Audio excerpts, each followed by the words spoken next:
if you see an image like this and you're allergic to the concept of fucking dorks talking about their personal experiences with the Super Smash Bros. Series, run! Because that's exactly what I'm gonna do here. I have personal experiences with every single Smash Brothers game. I say that as if it's a rare thing for dweebs. And I've talked about every single one of these games at length before, so this is gonna be more so just me casually just reminiscing about my experiences about each of these games, like, nostalgically. As if I didn't already do that before, but this time, I'm gonna say a lot more. So, Smash, Brother 64. This one's definitely in a bit of a weird space because I played this after something like Super Smash Bros. Brawl. This one I specifically remember playing on the Wii Virtual Console. It was so damn cool to see the origins of Smash Brothers, like this game series that I thought really only started with Smash Brothers Brawl. This ginormous experience, like it's this gritty take on all these Nintendo icons. And then you go all the way back to the first entry on the Nintendo 64, and it's just like sock puppets fighting in this game. This is definitely the most lighthearted of the entire series. Has like the most different vibe because like it genuinely just feels like all these Nintendo characters ripped directly from their games and just put into a damn boxing match. Whereas starting with Super Smash Bros. Melee, they did definitely adapt the characters a bit more to, fit the Smash Brothers aesthetic. Things were a bit grittier, a bit more epic. Smash 64, it's almost like a damn joke. Like, look at this cover. It was always crazy to me how, like, half the characters are, like, covered up by all the Nintendo 64 box junk. Just so much of a different vibe from the rest of the series. But the core gameplay, I mean, it's basically there. Back in the day, as a kid, I didn't know what the hell I was doing in Smash Brothers. I knew the basics of just like, oh, this button attacks. This button jumps, and it was the up button for some damn reason. I was just like, this doesn't work for me. I didn't even realize in Smash 64 there was no side special. It was literally just an up special, a neutral special, and a down special. That was it. But the bones were all there. This was still Super Smash Brothers, which was why I sold Smash Brothers Brawl. Hey, times were tough when you were a kid, and when I got Smash Brothers on the Virtual Console, I looked at my game collection, when I wanted to buy more games at GameStop, and I picked up Smash Brothers Brawl, and as much as I loved that game, I thought, you know what? If I really desperately want to play Smash Brothers, I have Smash 64 on the Wii Virtual Console. I can make do with that. But to be perfectly honest, a lot of the main things I loved about Smash Brothers were not really present in Smash 64. Yes, I adore the gameplay in Smash Brothers. It is so much damn fun, but what makes Smash Brothers truly special to me is everything surrounding it, obviously. I mean, like, you look at all these Smash Brothers clones with, like, original characters or characters from series that just aren't as, like, recognizable or ones that you're as passionate about, and it's like, exactly, why aren't you playing TMNT Smash Up on the Wii? Because the gameplay is great in Smash Brothers, but everything surrounding it is what makes it super. Came up with that on the spot. That was amazing. So, as a replacement for Smash Brothers Brawl, because I sold it to buy other games, this sufficed, and I do have a lot of good memories with Smash 64. It's definitely the weakest of the Smash Brothers lineup. I will look at you a little funny if you say it's the best. You can say it's your favorite, like the most nostalgic one for you, for sure. But like, look at this menu setup. There's like nothing to this game. Genuinely, all you can really do is just keep playing through classic mode a lot or play multiplayer. That's pretty much it. Which is where this one comes in. Super Smash Bros. Melee. Unfortunately, I don't have like a huge history with this one. I specifically remember going to one of my friends' houses at the time. And it's like one of those friends that's more of like a school friend. Somebody that like, you're friendly with and, you're kind of like invited to their house because it's just like, yeah, you guys know each other and you guys like each other. But, you're so young at that age. Like, you don't really know the concept of like, oh yeah, I like that guy, but like, invite to my house, like, that's kind of what it felt like. Which is why, like, when I went over, this guy had, like, every game known to man. His parents must have been, like, loaded and just bought him, like, literally, like, every video game. Like, there were stacks of video games in the basement. It was all, like, a clean house and everything. It wasn't like they were, like, hoarding things. They had, like, all the consoles at the time. They had GameCube, PS2, Xbox, and they had stacks of all of these games. And I particularly remember them playing Super Smash Bros. Melee and Pac-Man Fever for the GameCube at their house. Guess which one I was more enamored by? You know, Smash Bros. Melee, when I was seeing that gameplay on the TV screen, I think I could recognize that this was like one of the more popular games at the time. Like I recall like seeing like this box art places. You know, I would flip through a lot of magazines at the time. I had Nickelodeon magazine, and I would, you know, like go through that, and I'm sure I've seen like the concept of this game somewhere, whether it's on TV, in magazines, at the store, whatever. I think what was the most shocking thing to me was the fact that this was a Mario and Pikachu game and it was rated teen. That literally shocked me as a kid. Of course, nowadays, I think we can all look back at this and be like, you know, what the hell was up with that? Currently, the Smash Bros. Series gets the E10 Plus rating, which obviously like makes a lot more sense. But even then, there's a lot of stuff in Smash Bros. Ultimate you'd think would like push it to a teen rating. I mean, the fact that Joker uses a gun, or the fact that, you know, some characters like Bayonetta are obviously a little more suggestive. But no, it was Smash Bros. Melee that introduced the teen rating to the series. I don't know. Just always felt a little misguided. Like look at like all these different games that are rated teen and then Smash Brothers. Like it doesn't really add up. But yeah, for the longest time, that was pretty much all I really recognized from this game. I think I remember seeing like the GameCube bundle with this one, and I just remember people like talking about it as if it's, you know, this is like one of the big games that you should get for the GameCube. Of course, I never took their advice. I mainly resorted to buying every SpongeBob game that released on the GameCube. And look at me, I turned out just fine. I'm spending my Saturday afternoon talking about personal experiences I had with Smash Bros. Melee when I had none. But no, I have to kind of fast forward a bit here. Like, after I started, like, trying to get into game collecting, this was after, you know, I already knew everything there was to know about Smash Bros. Melee outside of, like, playing it extensively. A lot of my pre-teen and teenage years were spent just watching a bunch of retro gaming videos on YouTube.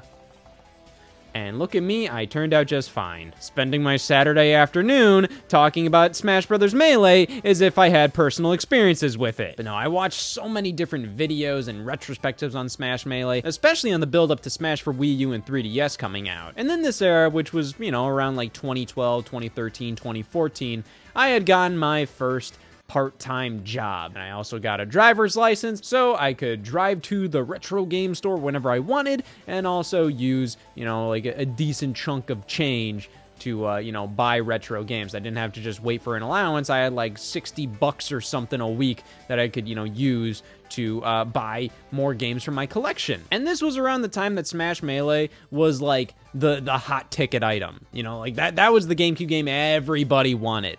These days, like, I look at the prices of it, and it's still, like, one of the more expensive retro games. In terms of, like, you know, you'll probably pay the same as, like, a modern game to get this in, like, really good condition. But it's not nearly as absurd as it was back in, like, 2014. Thankfully, I was able to find this copy at one of my local retro game stores, like, right before, like, things got a little crazy with Melee prices. It was still, like, I definitely paid, like, $60 for this copy, but it's just, like, you know, it's always been in pretty good shape. I'm very proud of the condition of my copy of Super Smash Bros. Melee. Yep, put that on my gravestone. I'm changing my will. After I die, everything I own goes to this game. But after I finally got this game for myself, I ran home, plugged it in, and experienced Super Smash Bros. Melee just by myself for the first time, like, truly. And yeah, I really like this game. Of course, I'm not, like, competitive Smash McGee over here. I grew up with Brawl,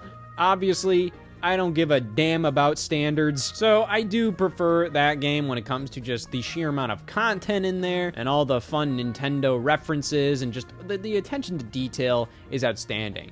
But of course, you know, that means I do have to respect Melee. I mean, like, yeah, Brawl is outstanding, but it's only because of how outstanding Melee was initially. Yeah, I believe in 2014, I did have a good couple days where it's just like, yep, Smash Bros. Melee was the game I was focusing on. You know, it was almost like I was living through how everybody else lived who played this game back in, like, 2001, 2002, 2003, all throughout the GameCube era. You know, I was playing through all the events, going through all the modes, trying to unlock as many trophies as possible. I did the whole trick where, you know, you just plug multiple controllers into the GameCube, leave it on overnight, and then, you know, you'll unlock Mewtwo that way instead of playing like 20, 30, 40 hours of melees. That amount of time it's looking for is shared amongst all the players. So if you just spend like 10 hours in one match with like 4 different human players, like it'll amount to like 40 hours of playtime across everybody. So that's you know, that's how you unlock Mewtwo pretty quick. So yeah, I had a ton of fun just experiencing this game for the first time, like truly back in like 2014.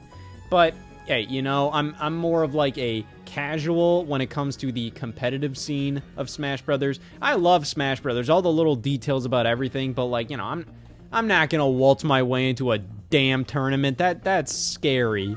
So let's talk about funny baby bullshit instead. This was my game, Super Smash Brothers Brawl. Oh my god, this cover is so damn cool. You know, like, I like the previous covers, but it's more so out of like charm than like holy shit. You know, Melees just look like they were manipulating in-game models during actual gameplay to make like a kind of cool looking cover. And then Super Smash Bros. 64, I mean, like, yeah, it looks kind of cute, but it's also like, come on, bro, like, seriously? This one, honestly, still might be like my favorite Smash Brothers cover. I mean, like, the ones after this are still pretty damn good, but like, man. So I got this game around 2008, to be honest. I've told this story multiple times, but you know, that hasn't stopped me before. I believe around this time, everybody had one of their go-to game review websites. For me, it was IGN. I would go on IGN and just check out the latest reviews, the news, all this stuff. You know, I followed them pretty extensively, to the point where I knew that they did like this weird-ass, like,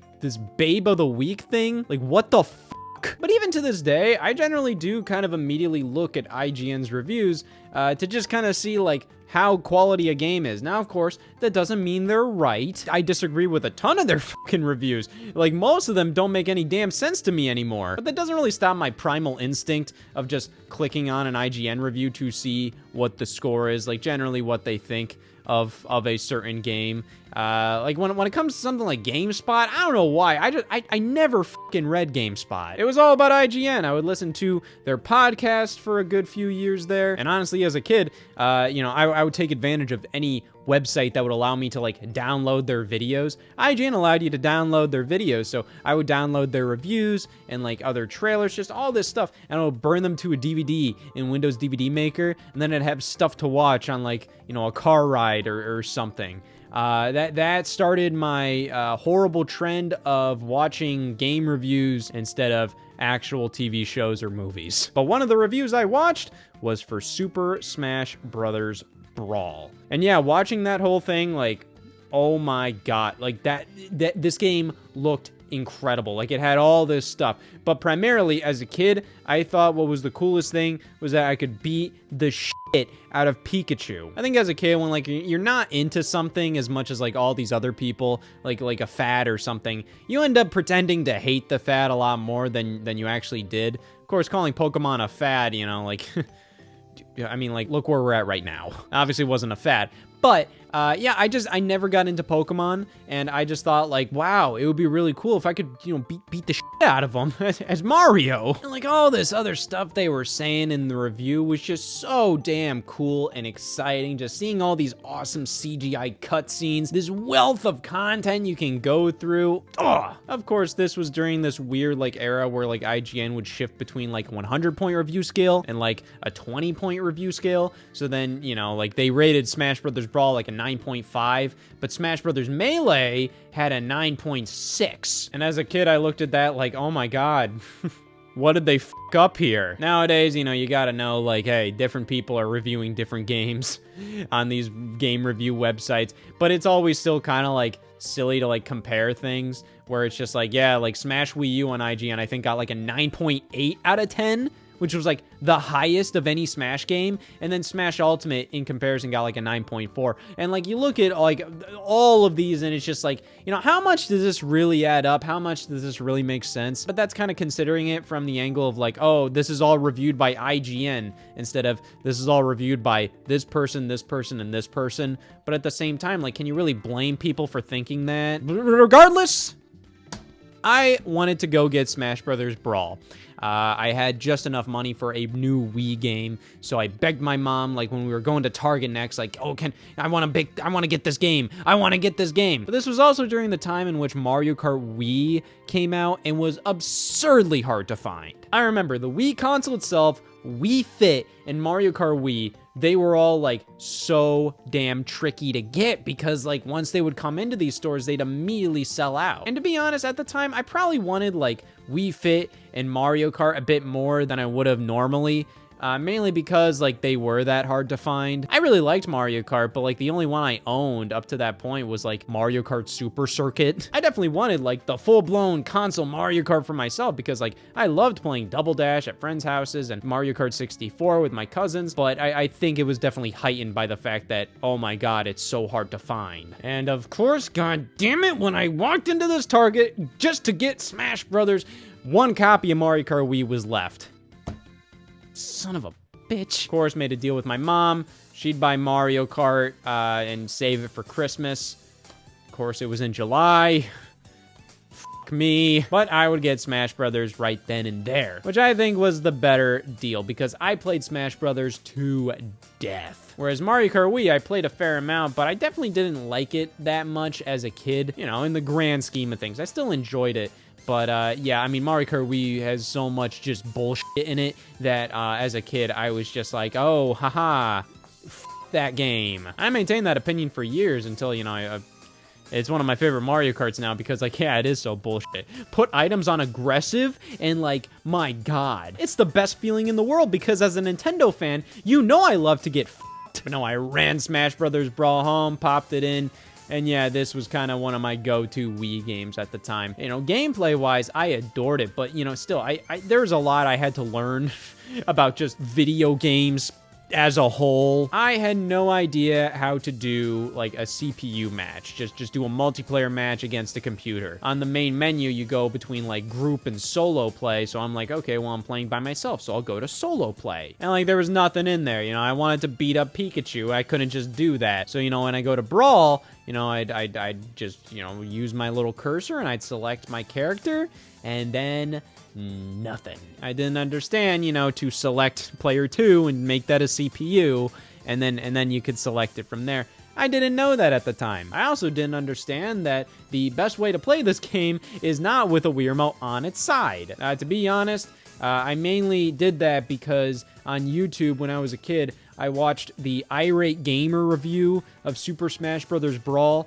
and he specifically said, thankfully, you can disconnect the nunchuck and play with the Wii Remote on its side, which is way better. So I just thought that that's what you gotta do. But with the Wii Remote on its side and you can only hit up with jump, I ended up going into like the controller customization screen and I thought like, oh, well, I gotta make 2 jump, the 2 button, because you know, it's a Mario game, you know, 2 is jump. I had no idea what was happening when I hit like the A button on the Wii Remote. You know, like Mario would grow big, because I would mainly pick Mario, and he would grow really, really fucking big, and I thought that was like some crazy attack I wasn't landing.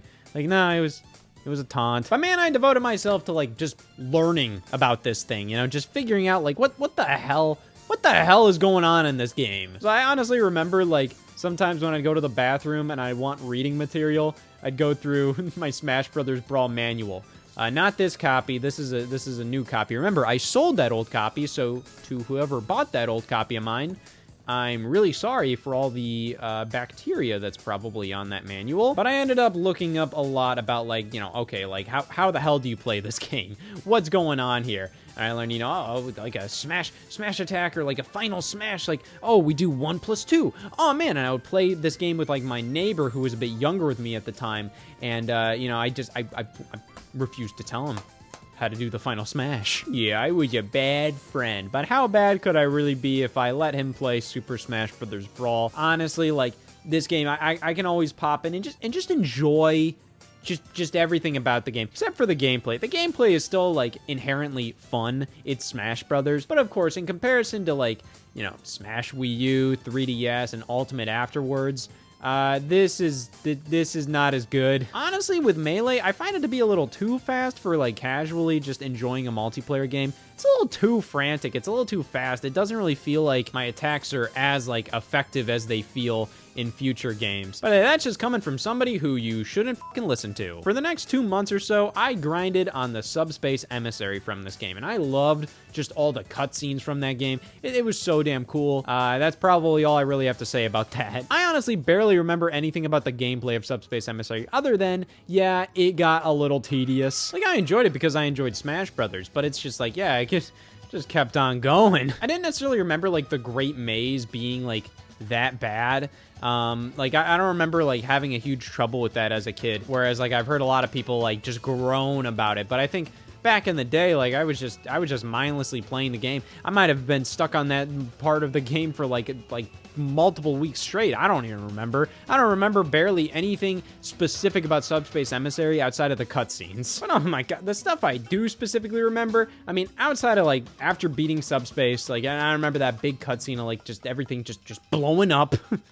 That was really cool. I remember, like, I beat that right before going to, like, the zoo or something. Like, we had like a zoo day planned with, like, my extended family. So, you know, that's always a memory of mine. So I definitely did that in, like, August or September when it was still, like, kind of nice out in Ohio. But after that, I mainly focused on, like, unlocking the characters you couldn't unlock through Subspace. So I think that's why I primarily played through the adventure mode. Because, you know, I found that was probably the most surefire bet to unlock all the characters, was getting them through the adventure mode. And then, you know, you go back through the adventure mode because you have to get the other 3, which was, like, Wolf, Toon Link, Jigglypuff. But after that, I would just, like, play Smash Brothers when I just kind of wanted something I knew was going to be just a good, surefire time. Like, I love just, like, messing around in the game with, like, Coin Launcher, the Stage Builder for sure. That was so much fun. I didn't know that the stickers in the game were used as, like, stat boosts or like, anything like that. So I just used them for, like, the sticker album. I would just make my own sticker albums. That was so much fun. Just getting, like, weird, funny, like, still shots when, like, pausing the game and, like, going through them in the album. The Masterpieces mode and the Chronicle were just, like, a really cool way to go through, like, Nintendo history. I love that. I was, like, so damn excited when I unlocked Super Mario World in Smash Brothers Brawl, like, the demo, because I remembered that game. That was the game I had on my Game Boy Advance. And with how, like, just content-rich and complete Brawl was, in fact, I could go into, like, the vault and play, like, the E3 2006 trailer. I remember watching that and was like, oh my god, this is an amazing trailer. And I didn't even live through the reveal of the game. I just knew it was out, so I bought it. And then just seeing the reveal, I'm like, oh my god. Like, that showed me how impactful a Smash Brothers reveal would be. And then all the stages, man, like, this game has just such cool damn ideas for stages. It just goes, like, a step or two beyond what, like, previous games did. You have, like, a PictoChat stage, like the retro ones, like Mario Brothers and 75M. Skyworld, it was really cool to see, like, them taking Kid Icarus, this NES game that's just basically, like, just black background, totally dark, and just showing, like, hey, this is what the game was meant to be representing. And oh man, I you know, I had a connection with Sonic at the time because, you know, I had one of my first consoles was a Sega Genesis, and I remember probably at the time, like, I was really excited for Sonic Unleashed. So just the fact that Sonic was in the game, I was like, that was so damn cool. I had no idea who this chuckle was. But yeah, the main characters that I played after I unlocked everybody was, like, Sonic and honestly Rob. I played a lot of Rob. Yeah, probably, like, the main 3 that I played were, like, Mario, Rob, and Sonic, which kind of felt a little, like, vanilla. It just kind of feels like I'm a little old bitch. But honestly, like, this isn't the best Smash Brothers, but, like, my god, like, in many ways, like, it's the best Smash Brothers in certain aspects, you know? I'd say, like, single player wise, this is the best one. It has the most quality content to play through by yourself. I know I ragged on Subspace Emissary, but in comparison to, like, anything else that Smash Brothers has done, like, just how ambitious that adventure mode was, like, you gotta commend them for that. So what the hell happened here? That brings us to Super Smash Brothers 4. Smash for Wii U, and Smash for 3DS. I don't actually have the game with me right now, so here we have the new 3DS LL from Japan. That is the Smash Brothers Special Edition. This is lovely. This is kind of where Nintendo was really, like, playing into the hype that comes with Smash Brothers games. And this was the very first time that, you know, I was there with a Smash Brothers game from the moment it was announced to the day it came out, to the final day updates or DLC release for it. I have so many fond memories of this game. I never want to play it again. You know, looking back, Smash for Wii U and 3DS are kind of in this weird bubble. Smash for 3DS is a phenomenal Smash Brothers game on the go. It's like, you know, the first time a Smash Brothers game is on a handheld. I remember, you know, watching a video that was a fake leak back in the day for Super Mario Galaxy DS. And as a kid, I thought it was damn real. Like, I'm just like, oh my God. Absolutely incredible. Incredible that this one guy was able to do that leak, like, back in the day, like in 2007, 2008. Like, oh my God. And it was actually, like, credible looking. Even nowadays, like, you know, it still looks really damn good. And Smash for Wii U was the first game in the series in HD. You know, it was on a bigger scale than ever before. And looking back at it all, like, you know, comparing Smash for Wii U to Brawl, Smash for 3DS to Brawl, and Melee, and everything like that, Smash for Wii U is a step up in many ways, but it's also, like, pretty stagnant. I kind of look at this game, and I don't really see a game that is, like, infinitely better or more than what Brawl was. And of course, that's talking about kind of like all the extra modes and everything. When it comes to the gameplay, yeah, I think Smash for Wii U is much better than Brawl. But at the same time, you know, like casually playing both, like they're both Smash Brothers. They're both fun. This one really kind of falls apart when it comes to all the extra modes in the game. Kind of feels like they added a bunch that were just kind of like whatever to make up for the lack of an adventure mode, because yes, that's kind of the big problem with Smash for Wii U.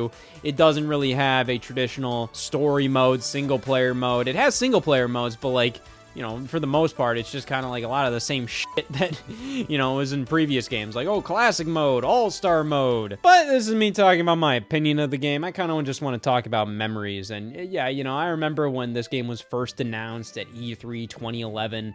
You know, I remember sitting down and watching that E3 press conference on G4 TV, which was the only thing G4 was really good at. I remember watching Web Soup on G4 and also the E3 press conferences, because back in like 2011, that was probably like the most effective way to watch E3 press conferences, because, you know, back then live streams weren't what they are today.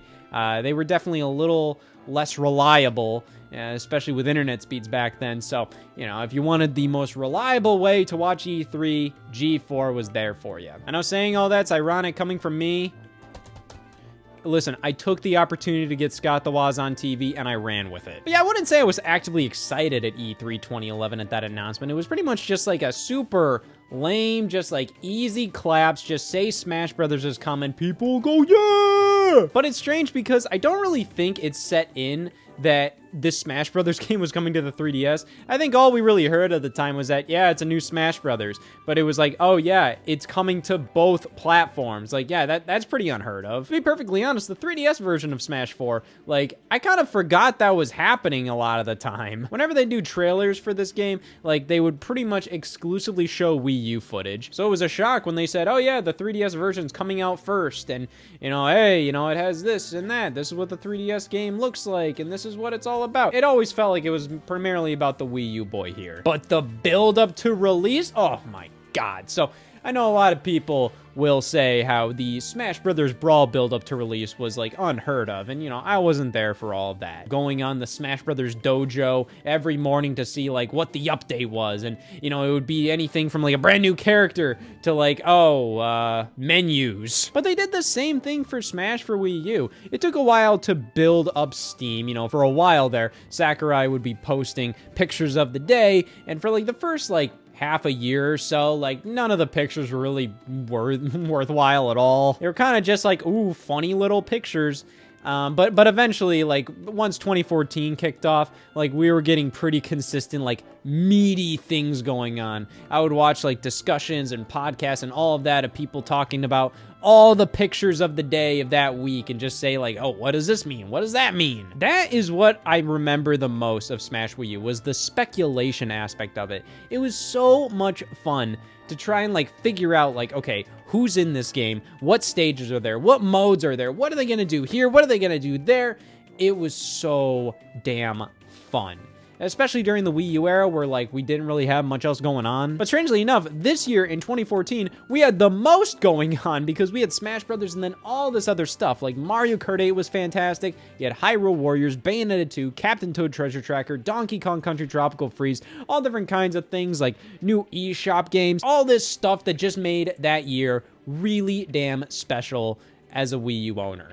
And practically, it was the only damn year that felt special to be a Wii U owner, but I digress. You know, that speculation aspect is something we sort of lost, or at least I did, when Smash Ultimate came out, because, you know, like, that game pretty much got revealed with literally every damn character known to man being announced at the very start. So there wasn't really a ton to like speculate on outside of like, you know, the newcomers and modes and stages, you know, still stuff to speculate on. But at the same time, like they made sure you knew going into it that there's not going to be a ton of newcomers. There's not going to be a ton of this, a ton of that, what, you know, all that. So even just speculating on like which characters they would bring back, which characters would get the cut, you know, there's something fun about it. It was kind of like, oh, no, they would never bring back that one. Oh my god, they brought back fucking Dr. Mario of all characters. But the trailers that they did for these games, like, oh my lord. I mean, like, you know, we have the newcomer trailers where they'd show off the new fighters. And, you know, we've gotten stuff similar to that back in Brawl, but not to this extent. These are like beautiful CGI cutscenes, basically the replacement for the adventure mode. Sakurai stated that the reason why there is no adventure mode with fancy little cutscenes in Smash for Wii U was because people shared the cutscenes online. Okay. So we kind of thought, well, why not? We'll just make the cutscenes directly for online users and have them shared around, and it'll help with the marketing of the game. Why not? And, you know, I like that they did that. You know, like, the Smash 4 trailers are genuinely, like, really special. They're still fun to look back at. Like, all the Smash Brothers trailers are just cool. Like, they're just really well done. And Smash 4 started the trend of, like, oh, man, you know, a Smash Brothers character gets introduced. They do the whole, like, little pun on screen with the black paint splash. Just the build-up to these games. Like, man, I was listening to so many discussions, podcasts. It was just fun. It was just really, really fun. And then we got that whole leak where, like, the entire Smash 3DS Fighter Select screen was, like, shown off in like August, and then there was like this big live stream where like 2 people got the game ahead of Street Date and they were playing it for their stream, and they were really fucking bad at Smash Brothers, I think. So like people were like freaking out because like they didn't really know how to play well. But you know, then it's just like on live streams, like we saw stuff like, oh my god, Duck Hunt is in the game, Bowser Jr.'s in the game. Then Smash for 3DS finally launched in like October of 2014. Strangely enough, felt like a really long wait between like this game and Brawl. And you look at it, it was like, you know, 6 years. You know, at this point, we're damn used to that. And the fact that, like, we had a 4-year wait time between this and Ultimate is, like, crazy to me. Like, the perception of time is just wild, man. Like, none of this really feels real. I mean, like, when Smash Wii U came out, it felt like Brawl is, like, ass old at this point. But it's like, you know, was it really? It's been longer since the time in which Smash Ultimate released than it was between the time frame of Brawl and Smash for 3DS and Wii U. Of course, you know, Smash Ultimate got all that DLC, so it doesn't really feel like that, but still. I was really damn pumped. Like, a month prior, I ended up getting an email from Club Nintendo saying, I got fun exclusive access to the free demo of Smash for 3DS. That was awesome. You know, I got to play as, like, Mario, I think, like, Mega Man, Link was in there, and then I think Villager was the other character playable. And you can only play on Battlefield or the Final Destination version of Battlefield, but that was, like, more than enough to just get a feel for like what Smash on 3DS was like. And yeah, it was incredible. This was a damn good Smash Brothers game. In fact, I would say Smash for 3DS is better in many ways than Smash for Wii U. Smash for Wii U feels a bit bloated with a lot of like filler content that doesn't really matter. In comparison, Smash for 3DS I think has a better stage selection. I think it has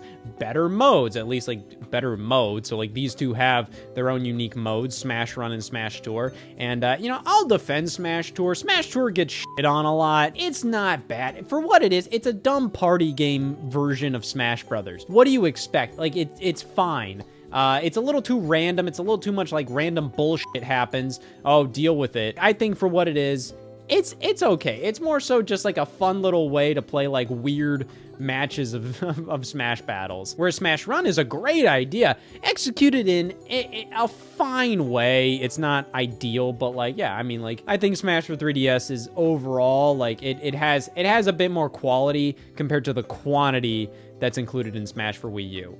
But yeah, I remember this launched on October 3rd, 2014, and it was a nice crisp fall day, and you know, I played it that night, but then, you know, the morning, you know, like, you know, I just laid in bed and I played Smash for 3DS, and yeah, just, you know, with that crisp fall air and just, you know, just plowing through a new Smash Brothers game, unlocking multiple characters, getting through that whole thing, you know, going through the trophies, you know, I was like, damn, like, I got the game I wanted. Because, like, that's such a big element of Smash Brothers for me, is just unlocking everything and going through it all and just trying to get all the collectibles. And, you know, just being able to do that in the palm of my hands on the 3DS, after a long time waiting since Brawl, like, damn, like, this was great. However, outside of just those fond memories of just playing the game and very much enjoying it and just kind of feeling like, damn, I got what I always wanted. So I was saying before, like, oh my god, you know, there's Mario Galaxy DS leaked.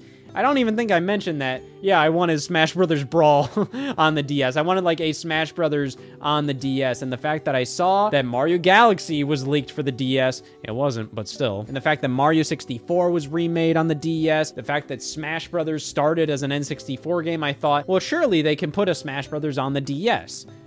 Maybe? I don't really know if they actually could, but, like, you know, hey, waited to 3DS, not a bad idea. That way we got a pretty damn uncompromised Smash Brothers experience. Of course, it's compromised in many ways, but, you know, it's still like, hey, like, you get a lot of good shit going on in this game. But yeah, outside of just very much enjoying my time with Smash 3DS, I wasn't really playing my 3DS outside of, like, my bedroom, you know? I would just kind of, like, play it when I was, like, just bored and I just wanted to play a game, like, lying in bed. So it's just like, it was great for that. But outside of that experience, I wasn't really getting a ton out of Smash for 3DS that was like, oh my god, these very big cherished memories of mine. That I have more so with Smash for Wii U. So yeah, I mean, like, this game came out and it was pretty much my Wii U game for, like, about a year there. I kept that damn GameCube controller adapter plugged into my Wii U for so long. It was insane. It was kind of like my go-to, like, after work, I'd play a couple online matches of Smash Brothers. That's what I would do. I was never, like, ideal, but I got pretty good with Pac-Man to the point that I think my ratio of wins to losses was, like, at a cool 50%. If you know me, you know that's damn impressive for me. I jammed on Smash Wii U for quite a while, whether it was, like, playing online or, you know, just going through, trying to collect all the trophies in the game, get through all the challenges. I got through the vast majority of them, but I think I am still lacking 2 of them. And one of them I'd get a trophy for, and I think it's Dixie Kong. That's like the last trophy I need in Smash for Wii U, but I never beat those final 2 challenges. I still kind of dicked around in a couple of the other modes. I really did like Crazy Orders. That was a cool single player mode where you just try to have, like, an endurance test to see if you can get through all these Smash battles. You can pick which one you want to do, so you want to try and see, like, okay, I want that reward, and I think I can take on those fighters. So it was really, really fun. It had a, you know, a companion mode, Master Orders, which you know, I didn't care for as much. Crazy Orders was where it was at. And like I said, Smash Tour was fine, and it had a lot of the extra modes that Brawl had. Like, you know, you had the events mode that wasn't in Smash for 3DS. You also had the masterpieces from Brawl, which was cool, but because the Wii U lacked N64 games on its virtual console at the time, they only had NES and SNES games, but strangely enough, Game Boy games, which was just kind of dumb. They built a Game Boy emulator for the Wii U, and it's only in Smash for Wii U. And you know what? The games actually look pretty good. But nope, they never sold those games on Wii U. I have no idea why. I remember bonding with some of the older guys in college at my part-time job at a grocery store when this game came out. over just like, hey, Smash Brothers is coming out. Oh, that's gonna be cool.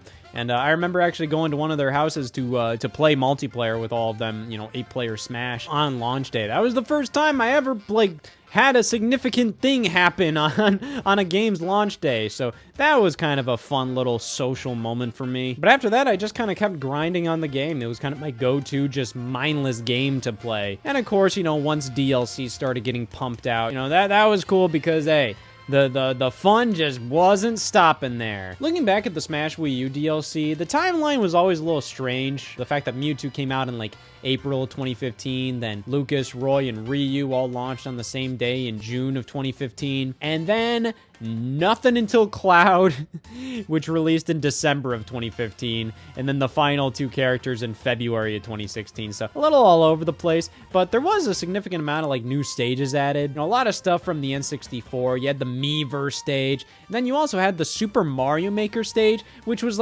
such a crazy new stage addition because it was that had to have been a significant amount of work. It's a new layout every time, and it's just you go through all the 4 different styles in Mario Maker. That was awesome. And then they also remastered stages like Pirate Ship from Brawl. They brought over the Duck Hunt stage, which was only on Wii U, over to 3DS as a free update. DLC for this game was all over the place, but it was really damn cool. They also started a trend here by making Mii Fighter costumes based on the characters that they could tell were highly requested. So they had Lloyd Irving and King K. Rool costumes made. That was wild to see because it was oh my god, they're listening to us. They're not doing what we want, but they're listening. That's a little unnerving. But man, what else is there to say about Smash for Wii U and 3DS? Well, I really enjoy playing these games as my little go-to mindless game that, I kind of felt I could blow steam off with, but also in addition, just wildly speculate about. Even throughout 2015, it was really fun to just kind of think about hey, who could possibly be the next fighter in Smash Brothers? They even did the whole Smash Brothers fighter ballot where you could vote for the character you wanted. There was just something special about being there for these 2 games. I don't think they're the best Smash Brothers games. Even in the time they released, I think it was kind of still up for debate. Of course, it's always up for debate, but I think these games kind of lack a lot of identity, even though their quality is still quite high. Because honestly, as much as I played these games, there's not a bunch where I'm damn, bring me back to Smash Wii U or Smash 3DS. It very much feels like these were stepping stones to get to Smash Brothers Ultimate, but at the same time, they were wonderful stepping stones to step on. Though, honestly, I feel at this point I have more memories about, getting Amiibo for this game. The whole mess with all of that garbage. This is at the height of, some weird stock issues Nintendo was having at the time. The special edition for this game, including the GameCube controller adapter and controller, that was, impossible to get. The GameCube controller adapter itself was impossible to get. And then all the Amiibo figures that, nobody wanted until they realized, oh, damn, I kind of want these.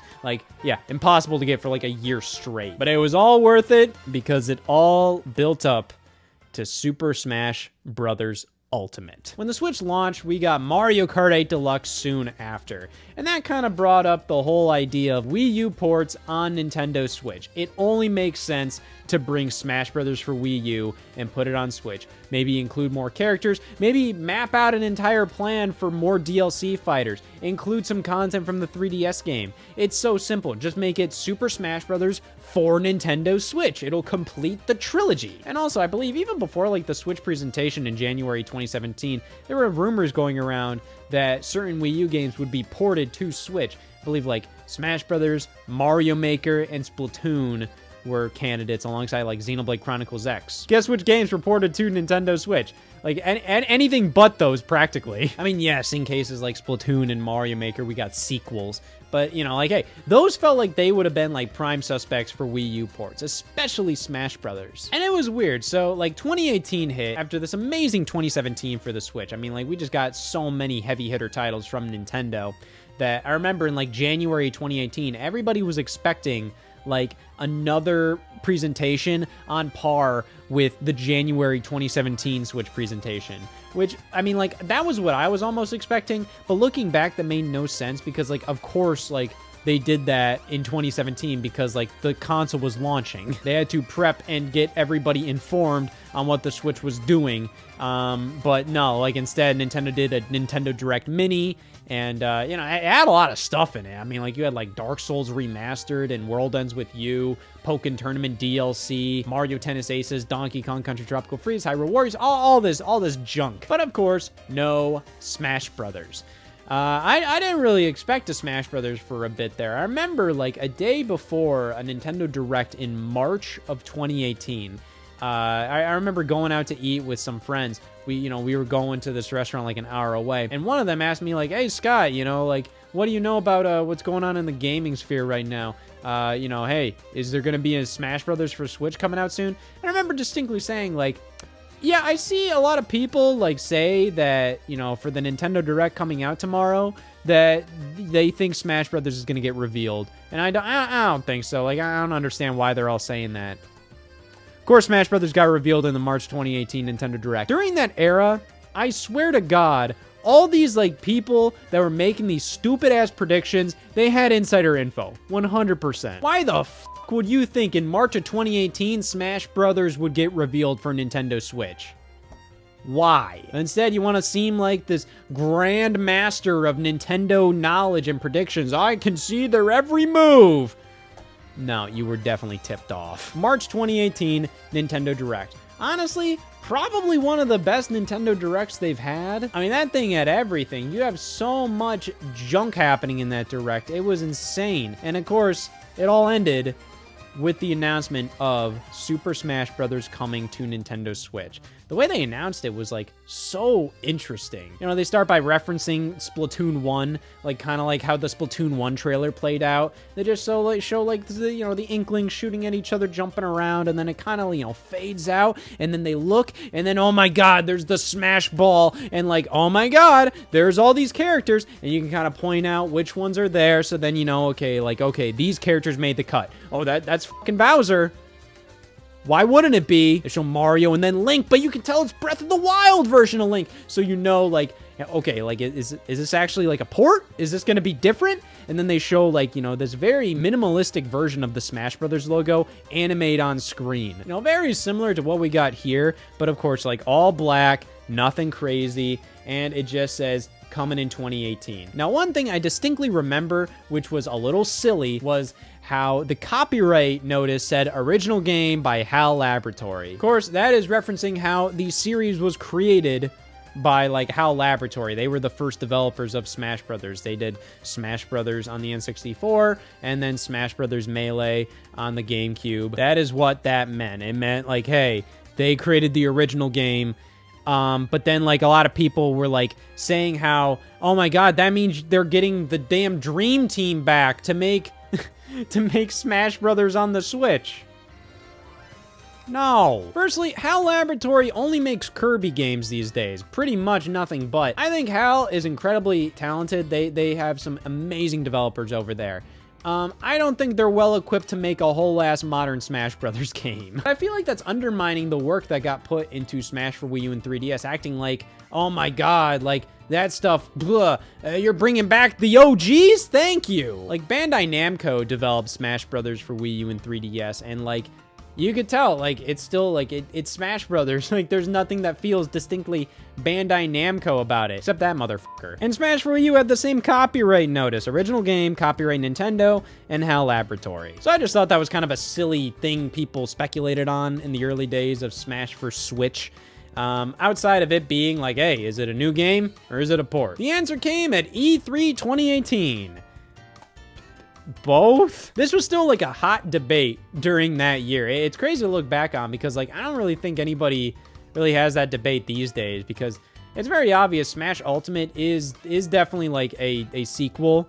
It is a sequel in the sense of just like obviously it reuses assets from Smash Wii U. That was obvious from the get-go. But like pretty much every sequel that like comes like pretty closely after the previous games like reuse a lot of assets. Like how else are they able to pump out sequels like every year, every 2 years, every 3 years? They're gonna reuse assets. Do you consider each version of Madden to be a port of last year's Madden? No, okay, this is the next Madden. This is the next Madden. This is the next Madden. Like why was it really like that big of like a, oh man, this is a port. Is this a port or is it a new game? Like it's a new game. But even if it's a new game, it doesn't have a lot of like its own content. The whole thing with Smash Bros. Ultimate is that it is ultimate. Everyone is here. So that was the big thing with this game. When they officially unveiled it, outside of just that original teaser trailer, you know, Sakurai comes up on screen during the Nintendo Direct at E3 2018 and just like pretty much alludes to like, we're gonna show you all the characters that are in this game from previous games. And, you know, hey, here's the number in which they appeared in the series. And, you know, they wanted to kind of keep that branding, you know, very early on. And they just show all these characters flash by. And, like, as a fan just watching for the first time, it's just like, what the f is going on here? They're just blowing their whole load this early on. These are all the characters in the game. And then they show off characters you wouldn't normally expect. Stuff like, oh my god, like, they're bringing back all the DLC from Wii U. Okay. Oh, they're bringing back Pokemon Trainer. They brought back Ice Climbers. And of course, then they finally show, hey, Snake from Brawl is back after being absent in Wii U.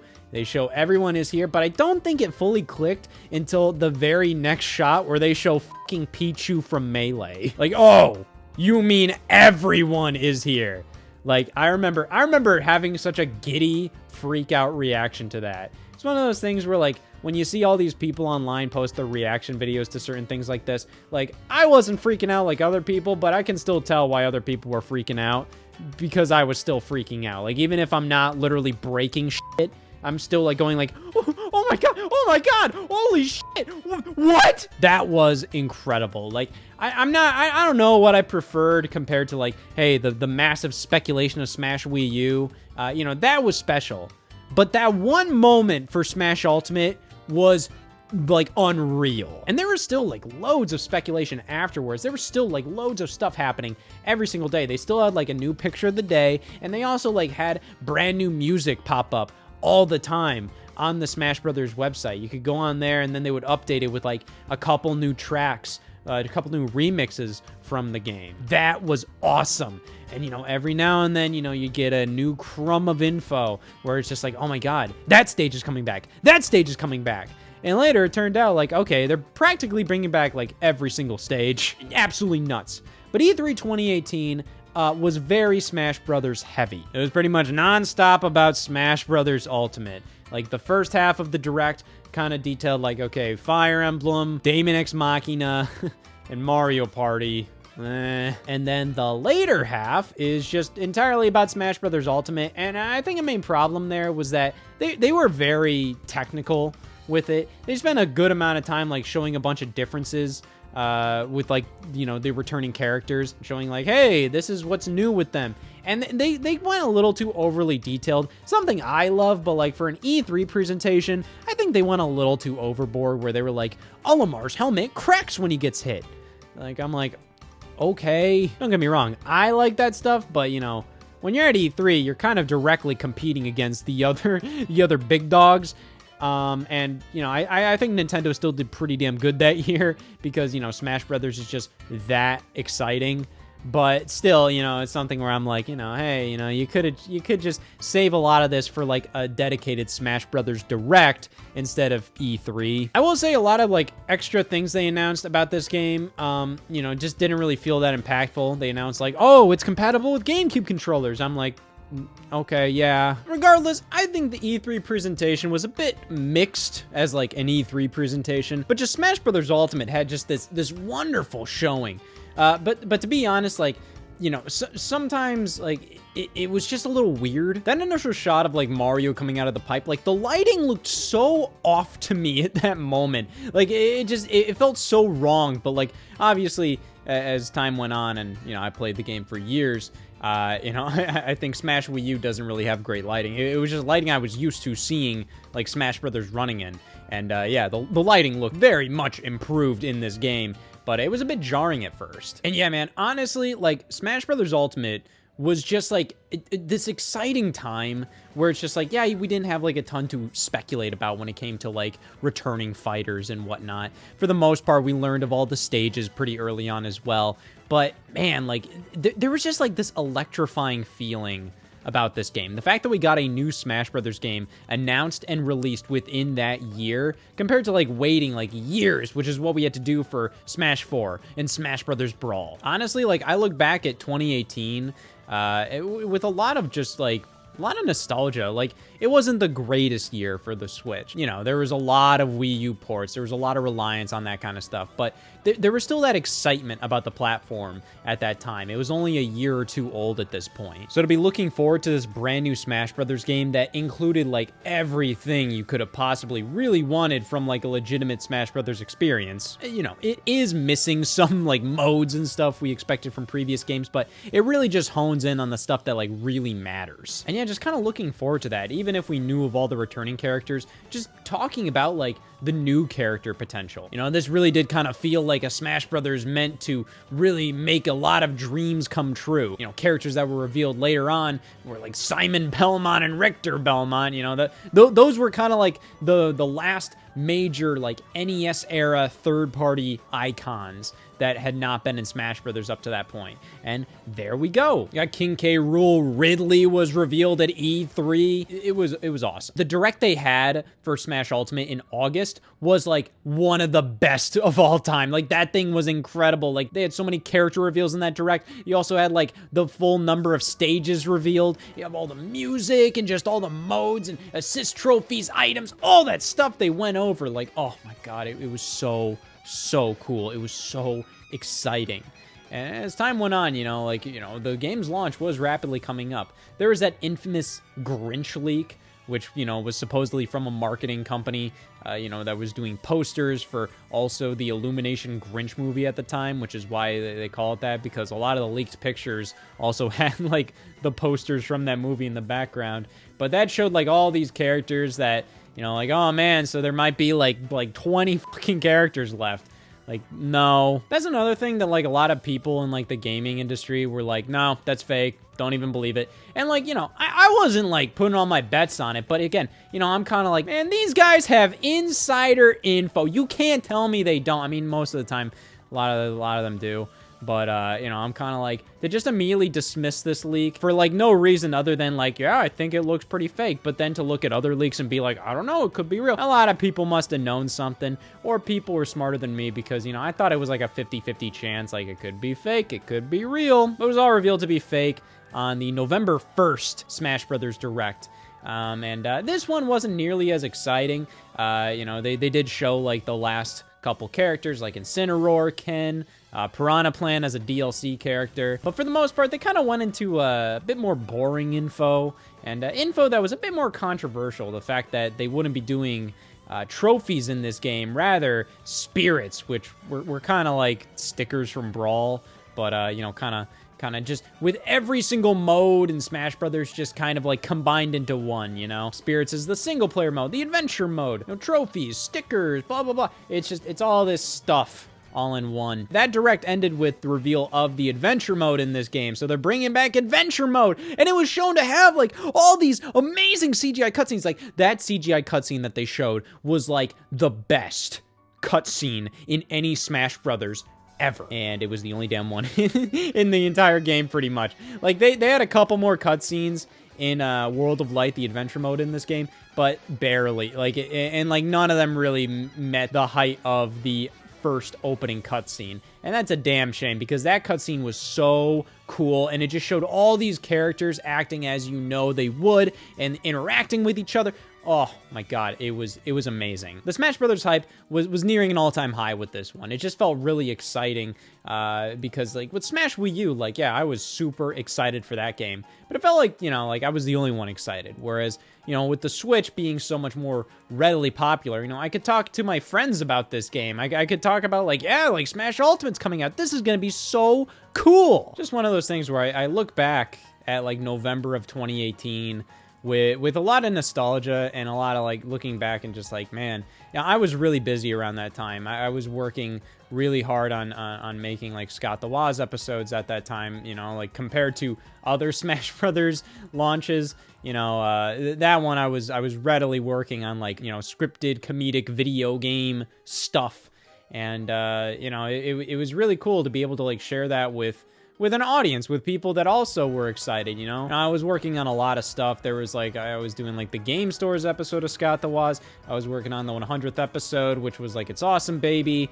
And just preparing for all of that while, you know, coming home and being able to watch like videos in my like YouTube subscriptions of people like, you know, talking about it and speculating and just hyping up, you know, Smash Ultimate. You know, just being able to work on that where it's really cold outside and, you know, I'm trying to put up like set design and all this junk, you know, it's something I look back at, you know, like something where like, you know, compared to these days, things were a little simpler back then. And, it was also like, you know, damn, like Smash Brothers is coming out. Yay. You know, and every year is something different, you know, so it's not like I look back at that and go like, damn, those were the days. More so like, you know, I look back at my life back then and you know, things as they were getting even more complicated at that time, they were still like, you know, they were still simpler than they are now. So, you know, I look back at it with a bit of fondness. Now, that's not to say I'm not happy now or anything like that, but, you know, I look back at every year and I'm going like, oh, that's where I was in that year and that's how I felt in that moment. And, you know, hey, some good memories there. And waiting for Smash Ultimate, you know, that made things even more enjoyable. You know, I remember the launch day for Smash Ultimate was pretty crazy. Like the night before, it was the Game Awards. So sitting down watching that, and they actually revealed the first DLC character there being Joker from Persona 5, which was like a lot of people's like pie in the sky dream character. Like they were like, this is never gonna happen, but I want Joker from Persona 5 in it. It fucking happened. I believe I got this game 3 different ways. I got the digital copy, so then I could play it at midnight. And then I also got a box copy here because, you know, I'm an idiot. But then I also got the special edition, which included a special Nintendo Switch Pro controller, which is awesome, and a steelbook copy of the game. So I pre-ordered this at like Best Buy, like back when it got announced. You know, I picked it up on launch day. I believe it came with like a Smash coin as well. Really cool, but I don't even know how the hell I did that back then because like, man, like this was an intense weekend. So, you know, like Game Awards was going on, so I watched that. And then in addition, you know, like Smash Ultimate came out at midnight, so I was like, well, damn, I gotta play that. So I at least played it for like 30 minutes, an hour that night. But my uncle was getting married that weekend, so I had that wedding to go to on like Friday night / Saturday. The deal with that was, since I'm known in my family as the guy that knows about video cameras, they asked me to film the wedding for them. And that is the last time I will ever do something like that. I love my family, but, you know, I've already done this a couple times at this point. And, yeah, you know, I'm not a videographer. I work in video, but videography is not, like, my thing. Like, I don't go to events and film them for people. You know, so I did that for them. But when it's somebody in your family getting married and you have to, and everybody else in your family is just enjoying the time, they're just sitting down watching this big moment in their family, or hey, at the reception, everybody can get up and dance and have a good time, and you're kind of stuck making sure it all gets captured on video. I'm like, man, I'm already working in video. I'm like, I'm not going to do this again. I'm really sorry, but it's not, you know, like, this is not my thing. And also, like, I use a video camera every day, all day. If I'm going to a wedding, let me just sit down and enjoy it, please. But yeah, before all of that, I had to work on the Scott the Woz episode that was coming out that Sunday, which was the Collector's Editions episode. I had to get that done to like a decent point on like Thursday night, and then Friday, you know, I went to the wedding's like rehearsal, and Saturday was the wedding, and then Sunday, I had to run back home, I had to finish the episode and put that out, and then on Monday, I immediately started work on the 100th episode of Scott the Woz, which came out a week later. So in that time, I didn't get to play this game very much. But thankfully, after all of that was said and done and I finished my year of Scott the Woz episodes in 2018, I sat down and I heavily played through Smash Brothers Ultimate here. And yeah, if there's any game I'm happy to own 3 copies of, it's probably this one, because like, my lord. This is such a nice special edition, you know, you have this like embossed character outline stuff. There's so much here. And, you know, the Smash Brothers Pro Controller is great. The Steelbook, it's a cool inclusion for the special edition, but like, there's a reason why I wanted a regular copy of the game. Come on, you have to admit, this is inherently a lot lamer. Yeah, it's minimalistic, that's kind of cool. You know, it's kind of the Smash logo flame from the initial reveal trailer. That's all great. But that's pretty much like the only thing. There isn't even like text on the side here. You open it up, and it's literally just a screenshot of Battlefield. Like, it's just a screenshot from the game. There's nothing special about it. Whereas we compare it to this, which you have, like, the glorious artwork here and, like, a nice back. And on the inside, you have all the characters. That looks great. Come on. Like, which would you rather want here? Steelbooks are cool as a collectible, but, like, yeah, I really just wanted an actual copy of the game as well. So I had to get multiples. I own this game multiple times. Yeah, great. Yeah, I'm a fucking dork. Yeah, Smash Ultimate, I just grinded away at. I specifically set out to get all the spirits in the game, and I did that. I got every single spirit in the game. I went through the entirety of the adventure mode, World of Light. Don't do that. This was just like a basic thing for me to do before bed, you know, kind of like grind a few spirits. You know, get as many as I could. It was just kind of a fun little thing for me to chip away at over time. If you sit down and you try to do that, holy shit, that is a bad idea. It is so damn tedious. It is not very enjoyable. But yeah, I did it. I got all of them. Don't do that. I'm happy I did because, like, I didn't force myself to, and I didn't, like, try to do it under a short period of time. The adventure mode in this one is, there are elements that are okay. It's fine overall. It does the job. But, man, it could have been so much more. I would have really loved more CG cutscenes. Like, I think it's ridiculous the amount we got. The fact that they blew it all on that one, and that one was awesome. And then any after that, like, there's probably, like, 2 more cutscenes, 2 to 3 more cutscenes, and they're all really basic nonsense, just who cares? Like, nobody cares about those ones. The first one is incredible, and I wish there was significantly more like that throughout this game. But there were certain elements in that adventure mode that were really cool. There's like certain times where you go to a new map, and it's like, oh man, this is what that's referencing, and that's what that's referencing. But I think the main thing that was like, oh my god, was when you can control Master Hand in this mode. Like that's like this Smash Brothers legend, you know. There's been like cheat codes, ways to play as Master Hand in like Melee before, if like you use like an action replay device or something like that, you know. And the fact that World of Light actually had you play as Master Hand for like a boss fight, that was incredible. That was so damn cool. I will say, since Smash Ultimate does focus a little more on like the core gameplay and just the core content when it comes to that, instead of doing, you know, pointless stuff that's still kind of cool, like the Chronicle and Brawl, it does kind of feel a little like weirdly lighter than other Smash Brothers games, mainly because it only focuses on the stuff that matters. But, you know, I mean, like, focusing on only the stuff that matters kind of makes this game feel like it lacks a bit of something, you know, from the other ones. There's not really a great single player kind of setup here. Now, even compared to Smash Wii U, yes, this has a very long adventure mode, but it's really damn repetitive. Or at least with Smash Wii U, you know, you had special orders and, you know, event match and all this stuff. But at the same time, over the years, Smash Ultimate has gained a lot more content. You know, they kept adding more and more spirits to the game. They added back home run contest. That wasn't in here originally for some reason. And then they brought in Stage Builder, which Stage Builder has never been great. Brawls was really cool, even though it was stupid limited. Wii U thought they could make it even more limited, but they would allow you to draw the terrain with the gamepad, so they kind of assumed like, oh yeah, well that'll make up for everything. It didn't. That Stage Builder was horrible. Smash Ultimates is kind of like a mix between both. You know, it's very similar to Smash Wii U's, but they give you a lot more options, making for a more robust Stage Builder. I definitely have a bit more, like, passion about Brawls, even though, like, yeah, it's very limited, But still, I mean, Smash Ultimate, you can share your stages, play other people's online. There's a lot of cool stuff you can find. Still not like where you'd want it to be, but still pretty cool. And all the DLC characters they added, I mean, they ended up adding so many DLC characters. This game was such a damn success. It ended up being the best-selling fighting game of all time. So they did like one wave of fighters and then another wave of fighters. And these were brand new characters, unlike Smash Wii U's, which, you know, they could pull from, you know, returning fighters. They could bring back Lucas for a DLC character, or Roy and whatnot, you know? All brand new, and most of them were third-party characters. A lot of them from companies that have never been in Smash Brothers before. We finally got Banjo-Kazooie. You know, Microsoft played ball. We got Steve from Minecraft. Then you have Kazuya from Tekken. Sora from Kingdom Hearts. Ended it all. I mean, like, it's just so much stuff here.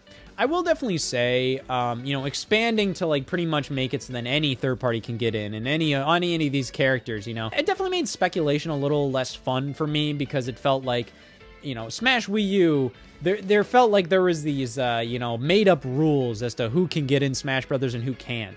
Whereas Smash Ultimate, it felt like any of those rules, which never existed, but, you know, it felt like to us they existed. You know, they were broken and anybody can get in. So at that point, I'm just like, yeah, who fucking cares? The general from those insurance commercials. I don't fucking know. So honestly, I'm pretty happy Smash Ultimate ended when it did, and they didn't just keep it going with more and more and more and more characters, because it was getting to the point that I was kind of like, all right, you know, we're going through the same rigmarole. New character releases. I collect all of its spirits. I play through it in classic mode, and then I put the game down. Honestly, Smash Brothers has kind of gone out of fashion for me a little bit as like a go-to multiplayer game. For the most part, me and my friends will play like Mario Kart or Mario Party or something like that. But even then, like when Smash Brothers gets brought up again, it's still a damn good time. There's certain things that no other game can replace here. Smash Brothers is incredibly special. Which, hey, that was the Japanese subtitle for the game. Me and my friends would do some dumb garbage, like, you know, the Smashdown mode in Smash Ultimate. That's really fun. That is so fun to kind of just whittle your way through the roster. You can't use a character after using it. I love that mode. We liked making Miis of people we know, or just random things, and then just setting them to like CPU matches and just watching them fight and see who wins. Yeah, I think Brawl is probably still like king when it comes to single player stuff, but Ultimate is such a special game. I mean, just the fact that like this has as many characters as it does, as many stages. It is genuinely like the ultimate Smash Brothers. Yeah, it would be great if it included all that stuff that doesn't matter, but thankfully it has all the stuff that does matter. The Smash Brothers series is one that I'm always like, I'm always gonna love following. You know, even though I said, you know, the DLC characters got to a point where I was kind of like, all right, you know, like, cool, that's awesome, but, you know, I'm not gonna lie, I was always, like, feverishly like, oh my god, yes, who is it gonna be? Who is it gonna be? And just see who it is. You know, I just think, like, when it's a DLC character and you have to, you know, install the update, just play through it, and it's, like, 30 minutes of content there to get through all the new stuff, you know, I just kind of got into a bit of a rut with that, so, you know, that's why I'm like, you know what, let's end there, and let's move on to what's next, you know? But there's still, like, great memories. I mean, even, like, the Sephiroth challenge that they did when Sephiroth released, like, that was really cool. Like, that was like, what, you're doing this? Like, if you beat Sephiroth, then you can play as him earlier than you would as his normal release date, you know? I don't know. Smash Brothers is incredibly special to me. I've had memories with all the games, and I'm going to continue to have memories with those games, both old and new and upcoming, all of that stuff, forever, really. This is such a special series to me. But it'll become the best when they add Mr. Nuts to the game. Disgusting family, awesome offspring. I would like to hold a eulogy today for the death of New Super Mario Brothers. All right, that's over. Yeah. I just kind of want to talk about the history of, like, how New Super Mario Brothers just fell from grace, how it's kind of like, like, what happened here? So we didn't have, like, a new 2D Mario game for, like, over a decade at this point in 2006. Like, the last game that we got was, like, Super Mario Land 2 on the Game Boy, and then after that, anything we got was pretty much like a spin-off, you know? Like, oh, it kind of had the vibe of a Mario game. It was in the Mario universe, but it wasn't, like, an actual 2D Mario game. We're kind of in this weird era where it felt like 3D just completely took over 2D. 3D was the full evolution of 2D, and it took a while for a lot of people to realize, like, no, that's not the case. 3D is just a completely different type of game, while 2D still has its place. And I feel like the original New Super Mario Bros. Did a lot to really make people realize that. And there was that hankering for a 2D Mario game. I mean, on the Game Boy Advance, all we pretty much got were the Mario Advance games, which is what I played back in the day. I don't know if Nintendo intentionally decided to just not do a 2D Mario on the GBA, and they just wanted to just re-release all of them instead. But I think it worked out because, hey, it saved resources on their end. And also, for kids like me, we got our Mario history lesson without realizing we were being taught stupid-ass history. Because those Mario games on the Game Boy Advance, they just felt like genuinely just games, you know? You didn't really consider them to be, oh, this is an old Super Nintendo game, who cares? Like, no, like, they just, those were Mario games. You were playing Mario on your Game Boy. So when we move over to the Nintendo DS, and we got New Super Mario Brothers, like, this was considered like a revolution at the time. It was crazy. Like, this got such high review scores. People consider this to be one of the greatest platformers of all time. Something that can stand toe-to-toe with the all-time greats on Super Nintendo and NES. And, you know, like, New Super Mario Bros. On the DS is a fantastic game. And if it just stopped at that, then yeah, I might agree with those people. But the fact that we got like 5 more after that, like, I think that definitely muddied its legacy quite a bit. Because the original DS game was incredible. A lot of the stuff that people are, like, commending Super Mario Bros. Wonder for doing, a lot of the weirdness of that game, like, you can look back at New Super Mario Bros. DS and, yeah, this is obviously better. But the original DS game was doing a lot of that wackiness back then. Just the fact that the pipes were so, like, overly animated in this game. You got all these different new enemies, and this was the introduction of a lot of Mario's 3D moveset in 2D. And then in addition, you had like a competitive multiplayer mode before New Super Mario Bros. Wii, when multiplayer in that game was considered to be like its defining feature. Of course, it makes sense, you know, it's on a home console and you could play the entire game in multiplayer, but still, the original DS game, I think, does deserve a lot more respect. I'm not sure if it can truly stand toe-to-toe with the originals, but if you put a gun to my head, I could make a fairly compelling argument as to why it should stand toe-to-toe with those games. Because it's very easy, too easy in fact, to talk about how influential like Mario 1, Mario 3, Mario World were to the gaming industry. But I would argue that New Super Mario Bros.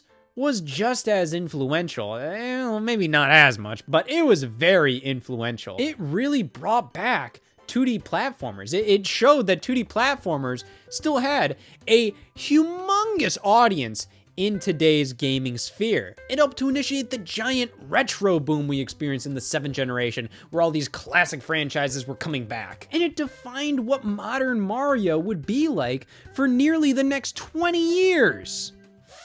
That game. New Super Mario Brothers was like a ginormous game. I remember like pretty much anybody that owned a DS had New Super Mario Brothers. It was such a no-brainer to own. It was a phenomenon. And then we got New Super Mario Brothers Wii just 3 years later.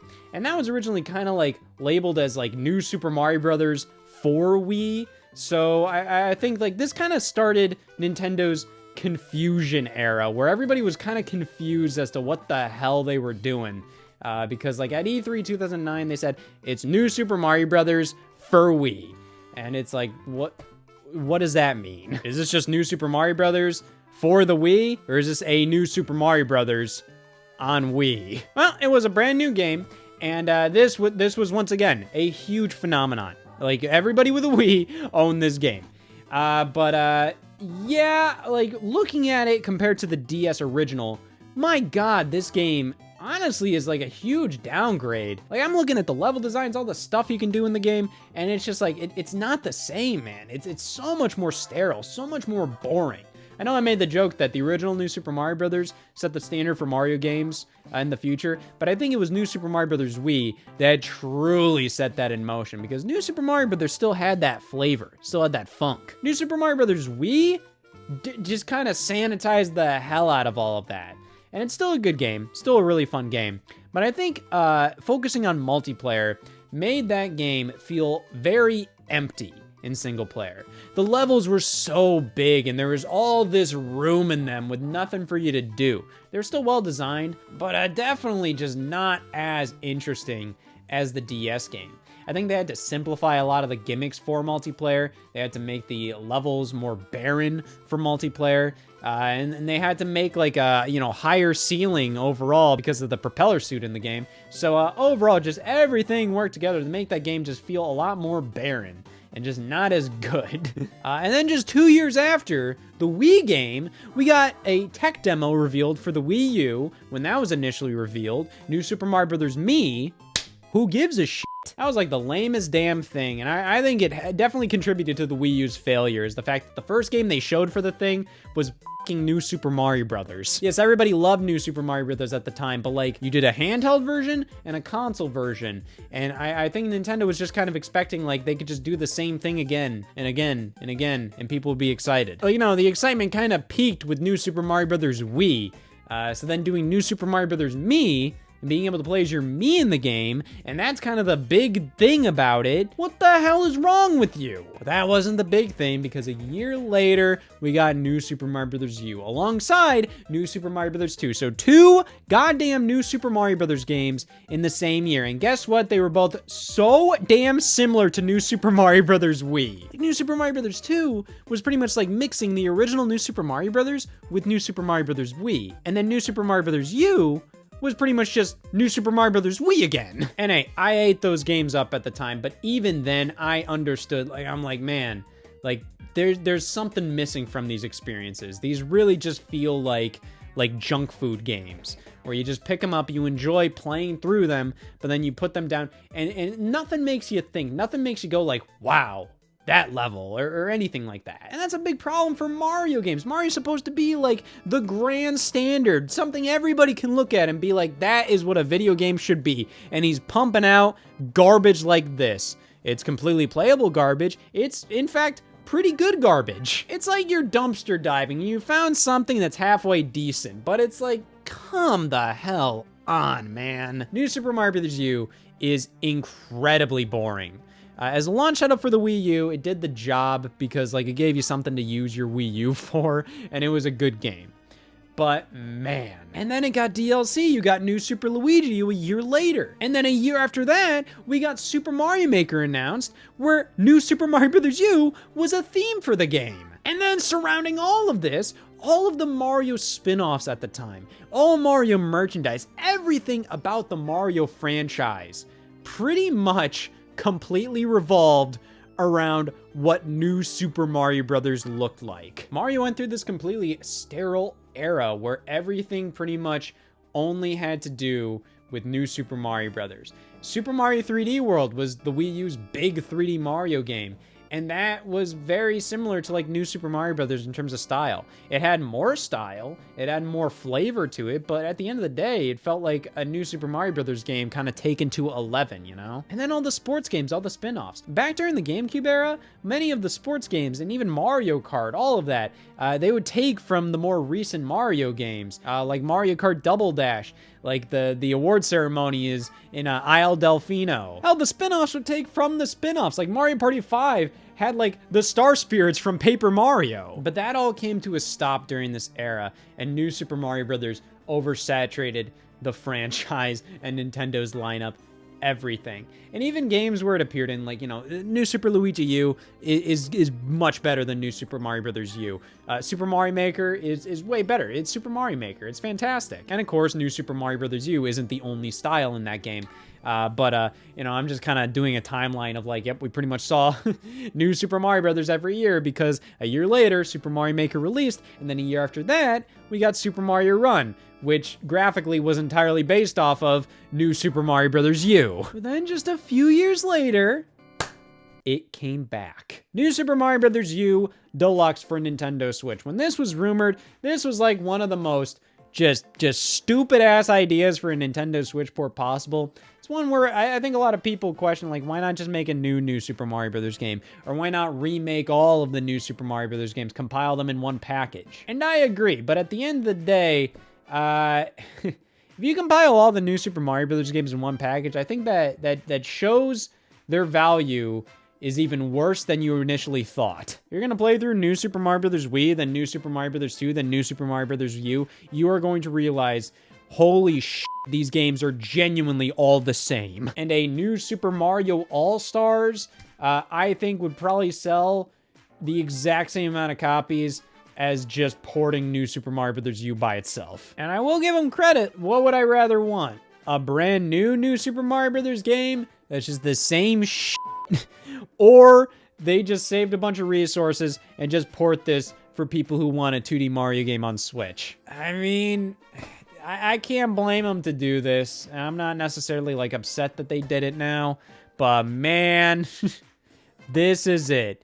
This is the worst one. It dare be labeled deluxe, and they barely added anything. They added a playable character, Toadette, who can transform into Peachette, which just raises more questions than answers. But it sold so goddamn well.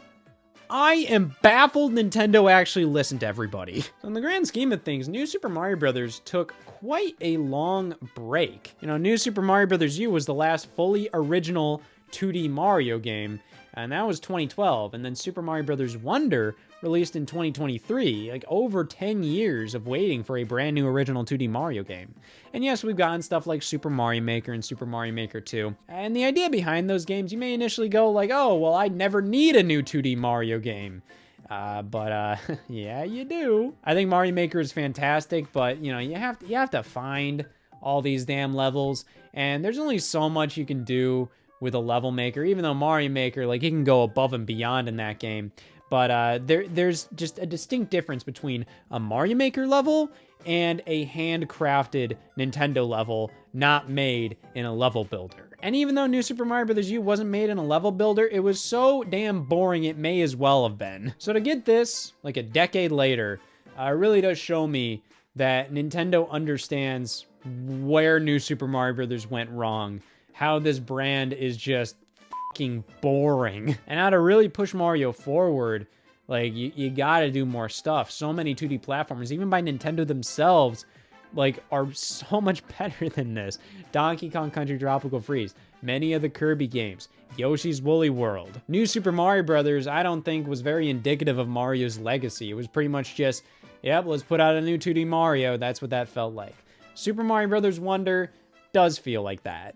I love that it takes the best elements of the new Super Mario games because, you know, don't get me wrong, there are so many commendable elements of the new Super Mario Brothers games, and Super Mario Brothers Wonder retains all of them, but gets rid of all the junk that it's like, no. Outside of the logo, what the hell is this thing? It just confuses me the more I look at it. What is this space here? What is going on there perspective-wise? And it's just the same Super Mario Brothers from New Super Mario Brothers, which is strange because, like, I guess it's for branding purposes. It's to make people understand that, like, hey, this is a 2D Mario game. But for how stylistically different Mario Wonder is, you know, I'd almost expect, like, a completely different styled Super Mario Brothers logo, but it's whatever. When that's, like, the worst thing I have to say about the game, they did a pretty good job here. Will I miss New Super Mario Brothers? Oh man, that's a tough question.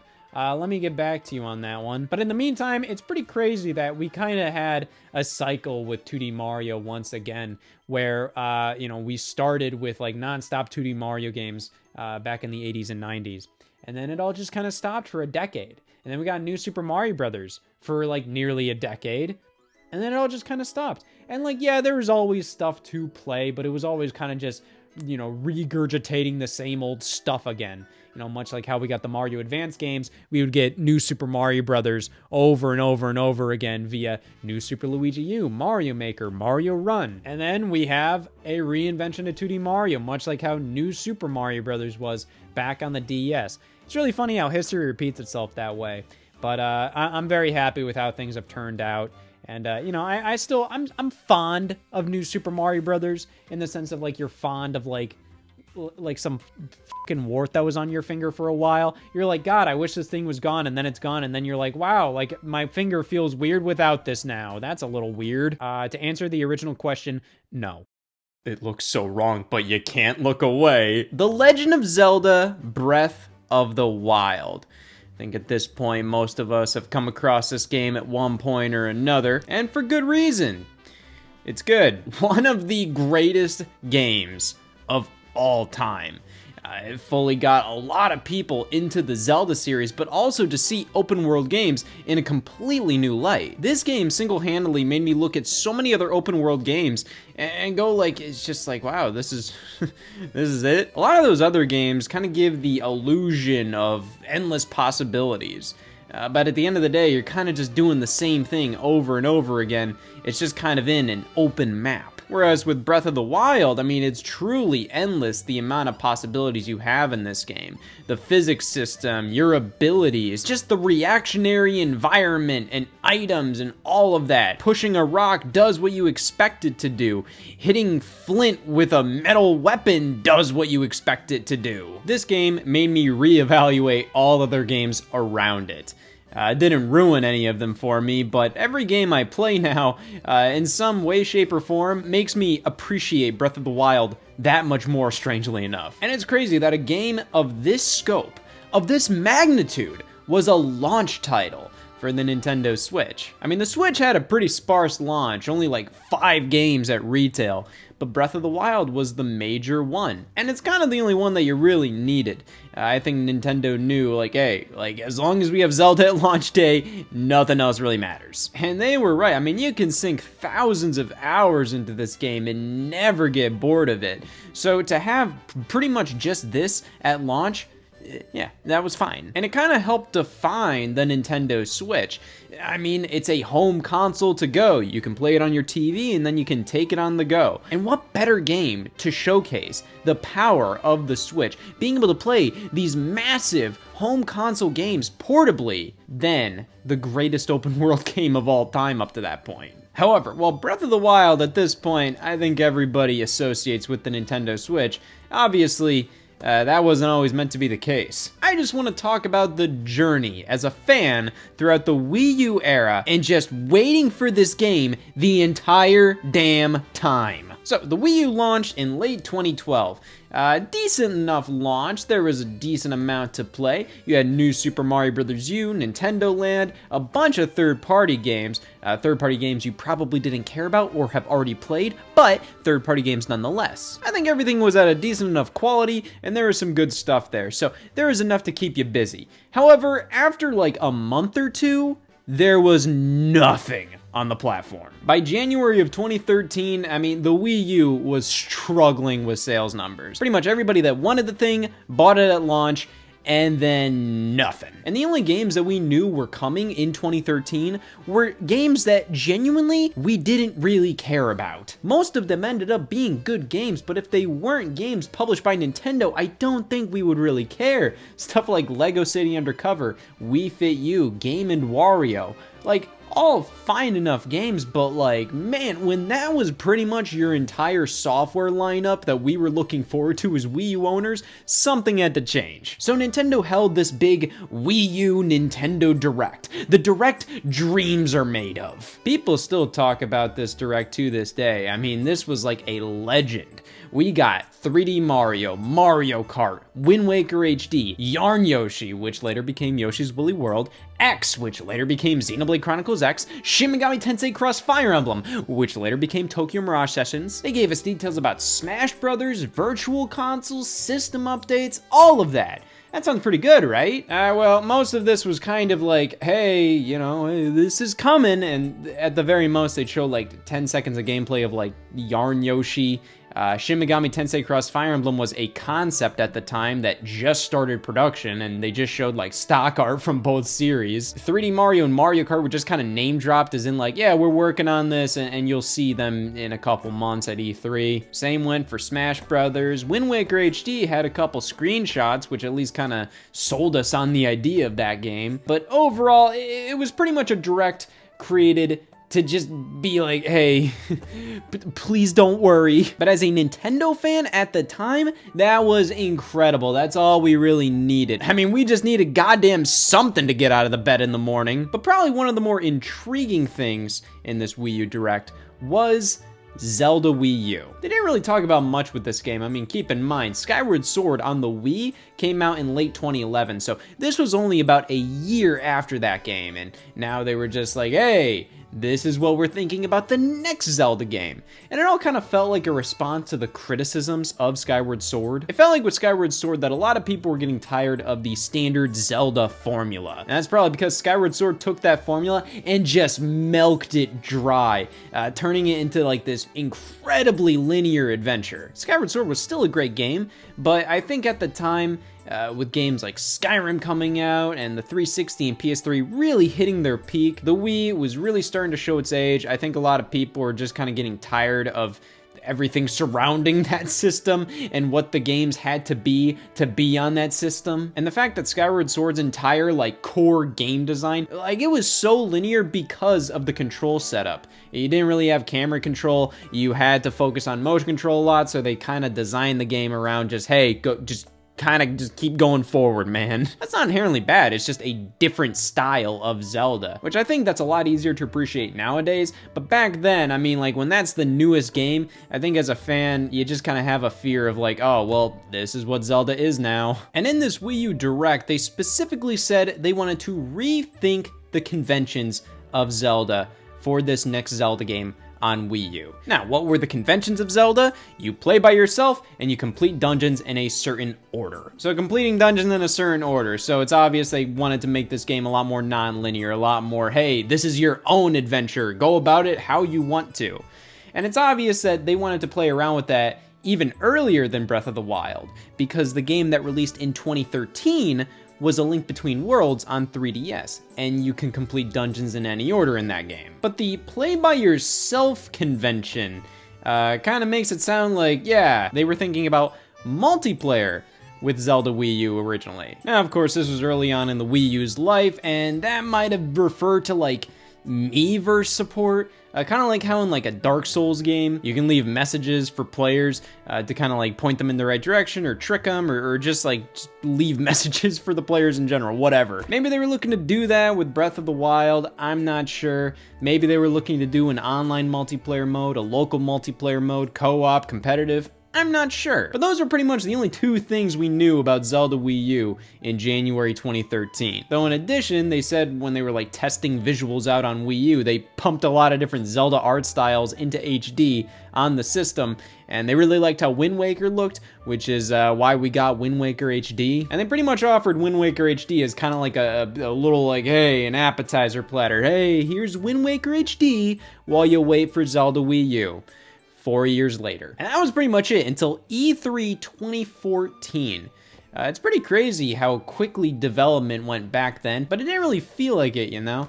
Like, that was literally only like a year and a half later, and they genuinely had like a big, juicy amount of stuff to show us. And with that only being a year and a half after they even just say the concept of like, yeah, we're working on Zelda for Wii U, that was only about a year after Skyward Sword release. So these things, like looking back at it all, it's just kind of going like boom, boom, boom, boom, boom, just quick. Nowadays, it feels like when they just announce that a game is like entering development, like we're not gonna see it for like 4 years. But now at E3 2014, they had a decent chunk to show us about Zelda Wii U. And this was all at, in my opinion, one of Nintendo's best E3s. This was kind of like the Wii U's last major roar. I mean, this was in the year of Smash Brothers, so we had that coming out, and we also had Amiibo launching alongside that. Captain Toad Treasure Tracker was announced here, Mario Maker was announced, Splatoon was announced, Kirby and the Rainbow Curse, Yoshi's Woolly World made its first major appearance since that January 2013 Direct. It was phenomenal. But I think what really put it over the top was the fact that we got a full segment dedicated to this new Zelda game. AJ Numa appeared again, and he was just talking about, again, the concepts that they had going into this next Zelda game. And here he specifically said how they were particularly inspired by the original Zelda. You know, with that game, it's pretty much like, yeah, you genuinely make your own adventure there. You don't know what the hell to do. You're just pretty much dropped into this world, and you're just kind of told, go. And with that, he snapped his fingers, which is kind of foreshadowing to the Nintendo Switch. I obviously didn't think that far ahead, but it's interesting to kind of look back at that and see like, oh, he snapped his fingers. And Wow, this game looked unreal, especially being a Wii U game. Like, my lord. Open world Zelda. That's what this was being sold as. That's what it was. That's what it looked like.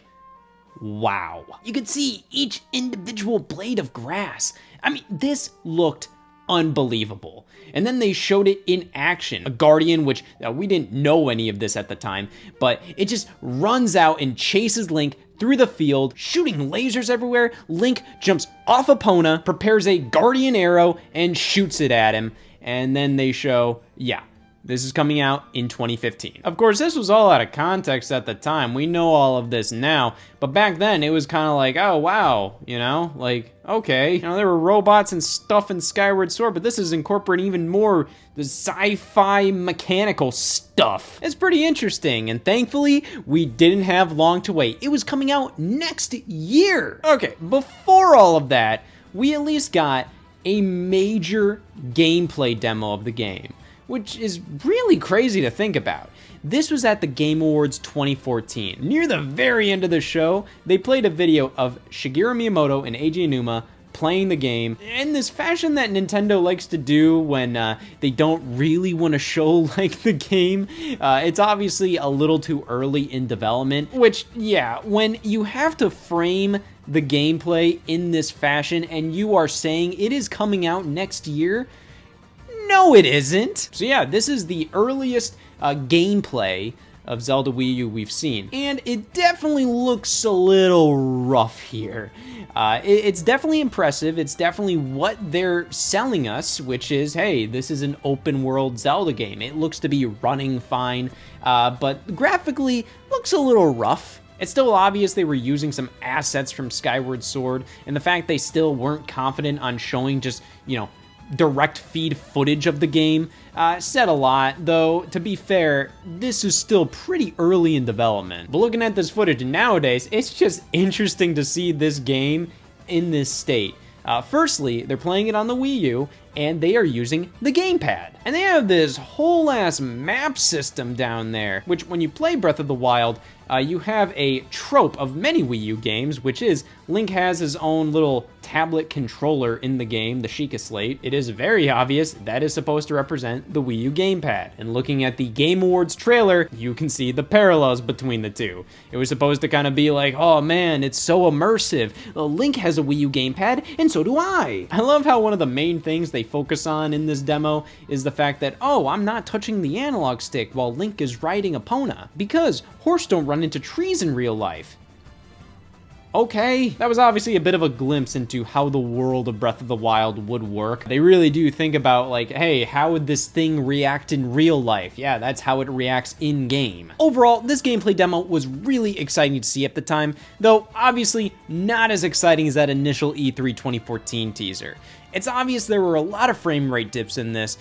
This game was not even close to being done. It looked good, it looked promising, it looked like they knew what they were doing. However, like, I mean, in hindsight, it's kind of like, yeah, like you weren't gonna hit that 2015 release date. It's pretty funny how in the gameplay demo itself, Aonuma and Miyamoto kind of joke with each other, like, hey, you're working on Star Fox, that's coming out next year, right? Oh yeah, well, Zelda's coming out next year too. Nope. Well, not too far into 2015, Aonuma released a video on Nintendo's social media accounts, pretty much saying how they've come up with a couple of new ideas for Zelda Wii U, and thus they weren't aiming for 2015 anymore as their internal release date. So when I initially heard this, I remained optimistic. Like, oh, so there's just not a fire under your ass anymore. Well, you still might finish it by the end of the year, right? Yeah, I had a lot of hope going into 2015 for Wii U. It truly seemed like, oh my god, things are really turning around for the console. We were getting Splatoon, Mario Maker, Star Fox, and Zelda? Yeah, one of those fell, and eventually another one of those fell. But Zelda in 2015, like, this game was pretty much non-existent for the entire year. It's wild that they thought they could hit 2015, and that delay announcement was pretty much all we got that year. They just kept their heads down and chipped away at this game non-stop. The only thing we got was later on in November of 2015 when Nintendo held a direct and they announced Twilight Princess HD. They did this transition from Twilight Princess to Zelda Wii U to just say how, yep, it's coming in 2016. And this little 5-second clip, that's all we got. Though they did say how the Wolf Link amiibo in Twilight Princess HD would work in Zelda Wii U. Now, what would it do? I have no idea, but it did kind of make you speculate, like, okay, what kind of connections does this game have with Twilight Princess HD? Oh, it's pretty strange because Twilight Princess HD launched on like March 4th, 2016, which was basically exactly a year away from Breath of the Wild's actual release date. And yeah, it seems like there's kind of this weird correlation between these Zelda remakes and you know, the mainline game that follows them up, because it kind of felt like there was a similar deal going on with Skyward Sword HD and Tears of the Kingdom, where Skyward Sword HD released, and that also had its own amiibo, and Skyward Sword and Tears of the Kingdom kind of have like similar vibes going with the whole sky thing, so it almost feels like they're trying to link the HD remake that comes out to the next mainline game. But Twilight Princess HD releases, that's all good. 2016, boom, this is the year we get Zelda Wii U. By the way, we still don't have a name for it. Zelda Wii U, that's all we'd call it. Nintendo would always call it, oh, The Legend of Zelda. I'm not calling it that. And we were finally gonna get info about it in 2016. We sure did. It was delayed again. It was 2017 now, only a couple months into 2016. We barely got into this year. We still hadn't seen more content on this game, and yet, boom, it's 2017 now. And it's coming to NX, Nintendo's next home console. So that's another connection this game has with Twilight Princess. Very similar vibe there, how Twilight Princess was delayed enough to the point where it became a Wii launch title in addition to a GameCube game. So what, we couldn't call it Zelda Wii U anymore. This is getting ridiculous. Well, Nintendo announced that at E3 2016, they were pretty much only focusing on Zelda Wii U. That was it. They were just focusing on this game. They weren't gonna have a press conference, Nintendo Direct, nothing like that. They were just gonna show a trailer for Zelda and just do non-stop demos for this game. We got that cool art of Link with the arrow alongside this announcement. But yeah, this was a very depressing time to be a Nintendo fan. It just kind of felt like Nintendo gave up. It felt like there was nothing left. It felt very much like, wow, they got nothing. And keep in mind, we've been talking about Nintendo's next home console for months at this point. All they said was that they would talk about it more in 2016, and every day that passed in 2016, we were like, oh, are they gonna talk about it today? How about now? What about now? They didn't until October. Like every single week, we were like, when is it gonna happen? And they pretty much said E3, nah, we're just gonna talk about Zelda here. And I'm gonna be honest, I just kind of gave up. I was just kind of like, yeah, whatever, it doesn't matter. I remember rumors were floating around before E3 that actually Link would be a kind of a customizable character in this game, which was definitely a controversial topic at the time because I can see both sides. Link was always kind of meant to be an avatar character, as in you would name him. He didn't talk because you were kind of supposed to insert yourself as him in the game. It was supposed to represent you, the player. But at the same time, you know, Link had become a lot more than that, even though many games continued that tradition of letting you name him and all of that. Link was a character. It's Link. Even if you can name him, that's still Link. You're not fooling me. But there's also this rumor going around that there would actually be voice acting in this game, which was another major first for Zelda. There was a lot of discussion around that kind of stuff going into E3. And I remember this art leaked a little bit beforehand showing Link climbing a mountain, revealing that, hey, there's climbing in this game. Even though I believe in the gameplay demo, they did let it slip at some point. They were like, oh yeah, you can climb up there, or something like that. It all built up to Nintendo's E3 2016 live stream. I remember this event being really good. Like, I remember like Sony killing it this year. I'm pretty sure Microsoft was also pretty good. Microsoft's E3 events always just blend in for me. Like I barely remember the specifics of each one because they just throw everything in the kitchen sink in theirs. But I will say I don't necessarily remember them ever having a bad E3 throughout the Xbox One generation. I know a lot of people will point at E3 2013, but I will say their presentation and their lineup during that event wasn't actually that bad. I think people misremember how May 2013, when they initially revealed the Xbox One, that was the bad event. The games they showed at E3 2013 were actually quite good. The price reveal of the Xbox One, that was pretty bad. But I'm getting off topic here. With all the doom and gloom surrounding Nintendo, them not revealing their next system, the Wii U just suffering a very slow and painful death, there wasn't much going on the 3DS side of things. Yeah, I was getting kind of bored with Nintendo. I mean, I was still like consuming as much Nintendo stuff as I could, but there was nothing to do, nothing to play. And after Star Fox Zero released in April, like that just put me into depression, man. And around that time, I was playing a lot on my PS4. Uncharted 4 just came out alongside Ratchet and Clank, so I was going through a lot of the PS4 catalog at the time.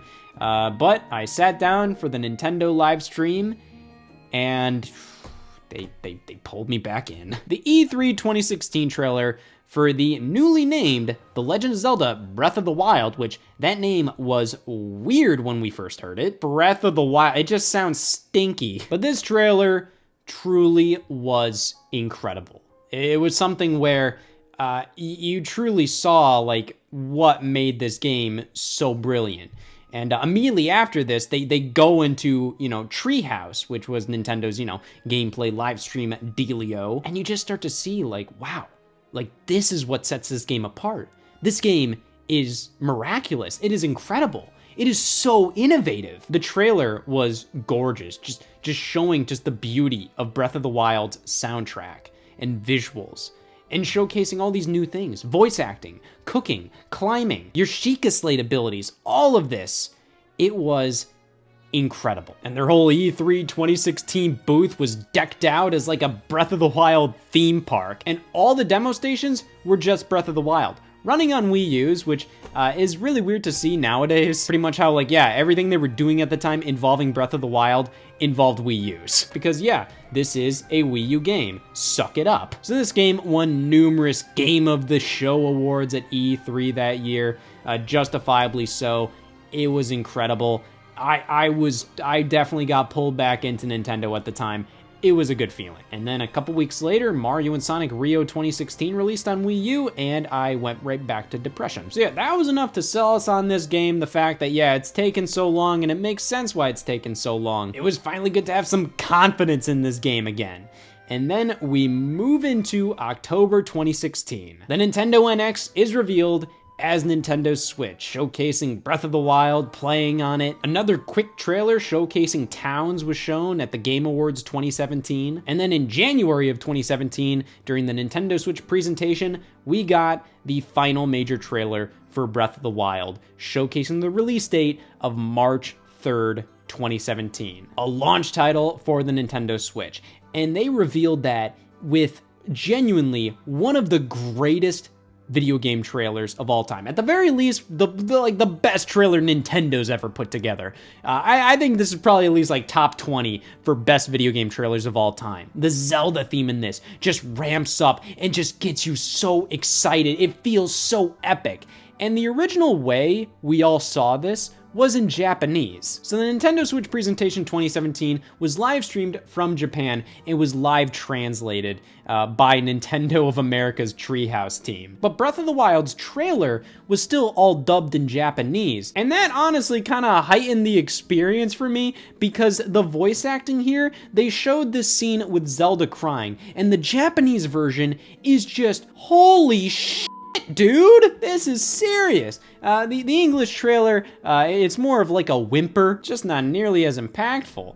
But still, yeah, that is genuinely like one of my favorite video game trailers. It is just so goddamn epic. So much so that the music for that trailer was remixed and put into Smash Bros. Ultimate. That's how good it is. I remember a lot of rumors going around that 3D Mario was going to be the launch title for Nintendo Switch, and then Zelda would have been like the holiday title. That would have been pretty stupid. I mean, I think it would have worked out in the end, either way. I mean, if Mario Odyssey was the launch title and Zelda was the holiday title, I mean, it would have worked. You pretty much just swapped 10 out of 10 games release dates, so it's just like, whatever. But I mean, that would have made Nintendo releasing a Wii U game in November of 2017, like that was stupid. No, they released both of these on the same day, on March 3rd, 2017, which was a bit of a different tactic from what Nintendo did with Twilight Princess, where that came out on the Wii first, and the GameCube version came out a couple weeks later. All to just make sure GameCube fans were slightly content with with their situation. You know, you wait so long for that epic Zelda game for GameCube, and then it's just like, hey, you know, fuck you, it's on Wii, buy a Wii. Nah, Nintendo wanted to do right by their customers. If you bought a Wii U specifically for Zelda Wii U, well, hey, like, you still get it on Wii U. And they did it day and date on Wii U. I'm sure they did that because they were just like, just put it out on Wii U and just keep going forward. Don't care. Don't try and do some fancy little marketing technique. It's not gonna matter. It's not gonna matter if the Wii U version comes out a week after the Switch version. Nobody's gonna buy the Wii U version. Actually, people did buy the Wii U version. It sold fairly well for what it was. I gotta be honest. They did a good job here. But yeah, I picked this up on launch day, mainly as a novelty. In fact, this one I bought later on Amazon because I wanted to play it. I have 2 copies of this. This is the one I bought on launch day. It is sealed, and an interesting little thing about, you know, some launch copies of Breath of the Wild on Wii U. It says it supports like all these fancy little controllers. Wii Remote and Nunchuck, Wii Remote plus Classic Controller Pro, just the Wii Remote. Yeah, that's a little weird. Interesting, because I remember when Skyward Sword released, you know, it was kind of like, oh man, what if this is the control method for Zelda moving forward? Some people were like, I don't want Zelda to go back to button control. So, you know, hey, maybe Breath of the Wild was meant to have some motion control options. I don't think that's what this meant. I think it was just a misprint. But that would have been a cool little feature of the Wii U version. Instead, the Wii U version of Breath of the Wild is very basic. It doesn't have any Wii U unique features, really. You can play the game on the gamepad, but that's it. The map system on the gamepad, they gutted that thing, mainly because Enuma said around E3 2016, he was just like, yeah, this... that's not fun. I don't want to keep looking up and down at the screen and the TV, screen and TV. It's pretty crazy that a Nintendo employee, producer in fact, said that when the Wii U was still relevant, but they knew it was going out. Who cares? Just shit on it. But yeah, it was a pretty crazy road to release of this game. Pretty much had to wait the entire Wii U generation for it. It was announced like only 2 months into it, and it finally released at the very end. This is the last Nintendo published Wii U game. Pretty crazy, but in the end, we didn't have to wait like that crazy long, especially compared to how long we have to wait these days. I mean, you look at Tears of the Kingdom, and that was revealed in E3 2019 with a full-blown trailer. I mean, we saw the full opening cutscene for the game pretty much. And then nearly 4 years later, we finally get it. Which is basically how long we had to wait from Zelda Wii U literally being mentioned to release date. If we're talking first trailers, it actually took longer. And of course, there's real-world issues that had to do with that, other things happening, all of that. But it's pretty wild that this felt like an eternity to get. Like, it felt like it was a grueling wait. But I think that was kind of mostly due to the fact that there wasn't much to do on Wii U. Whereas Tears of the Kingdom, we had to wait a while for that, but it doesn't feel nearly as horrible of a wait.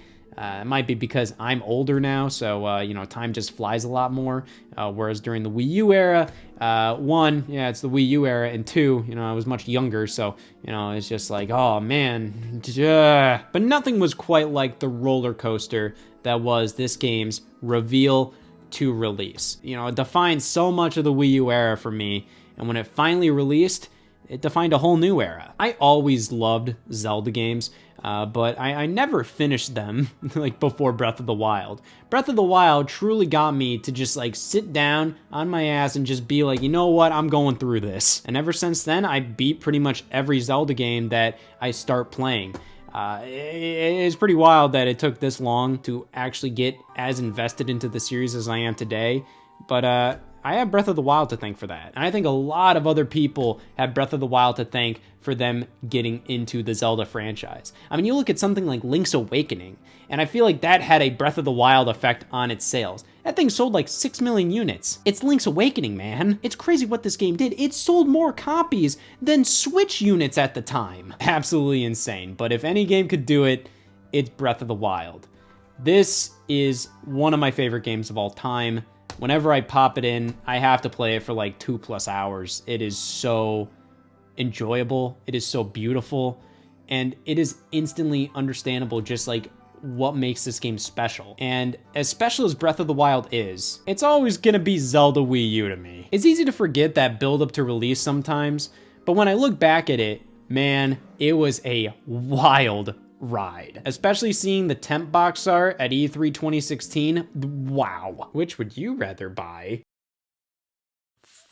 This is a story on how Star Fox Zero made me lose my faith in Nintendo, but you know, yeah, sure, in general, why not? So we were in the middle of the Wii U era, all right? It was E3 2014, and we just got out of 2013, which for like the first half of that year, there was like diddly squat dick. Nothing to play, no news, nothing going on.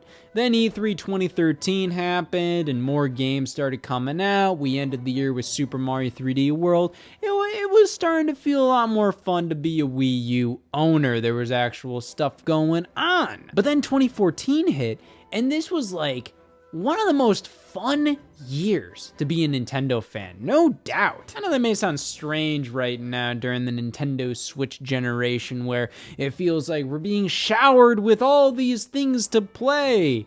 But 2014, that was a big year, specifically for the Wii U owners. Most of the defining games of that console either came out that year or were announced that year. We had Mario Kart 8, Smash Brothers for Wii U, Hyrule Warriors, Bayonetta 2, Donkey Kong Country Tropical Freeze, all released that year. And then games like Mario Maker and Splatoon were announced, and this was all at E3 2014, one of Nintendo's best E3s in my opinion. That was when we first got a look at Breath of the Wild. We were reintroduced to Yoshi's Woolly World, we got Kirby and the Rainbow Curse announced, and they made the unbelievable decision to not show Mario Party 10 during the event. They revealed it like later. They just uploaded a trailer to the YouTube channel. I don't blame them. But it was just exciting, man. Like, this was like the first time as a Wii U owner, I genuinely felt like, wow, like this is awesome. I think Smash Brothers had a lot to do with that. Just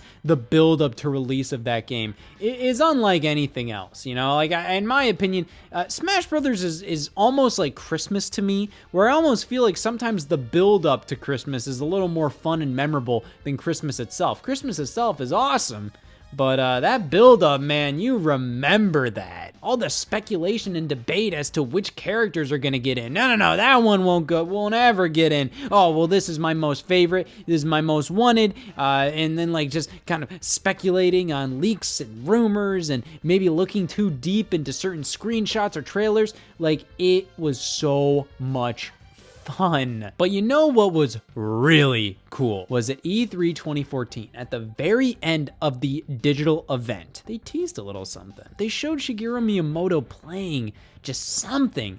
It was a blurred TV screen, and it was Star Fox. Holy shit, they're making a new Star Fox for the Wii U! That was like, oh my god. I mean, like, it felt like Nintendo was listening. You know, like, for years, we were all begging them to dig into their franchise graveyard and bring back certain things like Star Fox, F-Zero, and they were listening. They were actually bringing back Star Fox for the Wii U. That was so damn cool to see. Even though, like, I was never the biggest Star Fox guy, it's still, like, really heartwarming and exciting to see a company listen to their fan base like that and bring back franchises that they haven't touched for years. They may not be the craziest sellers, but you know what? Damn it, they care. Well, that announcement would have had a bit more impact if it wasn't leaked beforehand. I believe a lot of things happen this way where certain publications will get, like, a go-ahead as to, like, what certain companies will be announcing during these types of presentations, and you know, they'll get time with them beforehand so then they can write up their articles and everything, so then they can go live when they want it to. And I remember a publication accidentally published like images of Miyamoto playing Star Fox on Wii U on the E3 show floor, like right before the E3 event went live. Which that was pretty interesting to see, mainly because we weren't allowed to actually see Star Fox. This was like a behind closed doors demo, pretty much. Like Nintendo would show like an IGN employee Star Fox for Wii U, and then they'd come out and they say, well, that looked like shit. Very early development on this. And this was right alongside a couple other demos Nintendo had. Miyamoto was apparently in charge of kind of spearheading the gamepad revolution 2 years after the Wii U came out. Yeah, in 2014, this was when Nintendo started an initiative where they created 3 tech demos that they hope to then, you know, flesh out into full-fledged games that focused on using the Wii U gamepad. Might I remind you, 2 years after the system launched. Don't you think these games would have come in handy in 2012? So yeah, that was a little weird that was like a big deal for them, like that late into the game. I'm like, honey, like the console war is already over. You lost. Just accept it, just make good games, and then move on to the next thing. But no, in 2014, they wanted to show off the power of the Wii U gamepad, and Star Fox was the game spearheading that. And like I've already said, the game was very early in development, using incredibly rudimentary graphics. And the public, i.e. me, we were never able to see what this game actually looked like. The only thing we got was like blurry, faraway screenshots. And even then you could tell, like it almost looked like the original Star Fox from the SNES, just with like real-time polygons. Very flat, very basic. But it was meant to show, like, you know, using the gamepad to aim your reticle while the ship is all on the TV. But they announced at that E3 that Star Fox, they were planning and hoping it would release that next year in 2015, and they were looking for a developer to make it. But man, in 2015 was looking to be like this insane year. They announced Zelda was coming out in 2015, Star Fox, Mario Maker, Splatoon. It was gonna be nuts. And then Zelda was delayed, and then Star Fox looked like shit. E3 2015. With Zelda getting delayed and them not really wanting to show much about that game, they kind of depended a lot on Star Fox to steal everybody's hearts. It did not. Pretty much started off their whole E3 2015 presentation.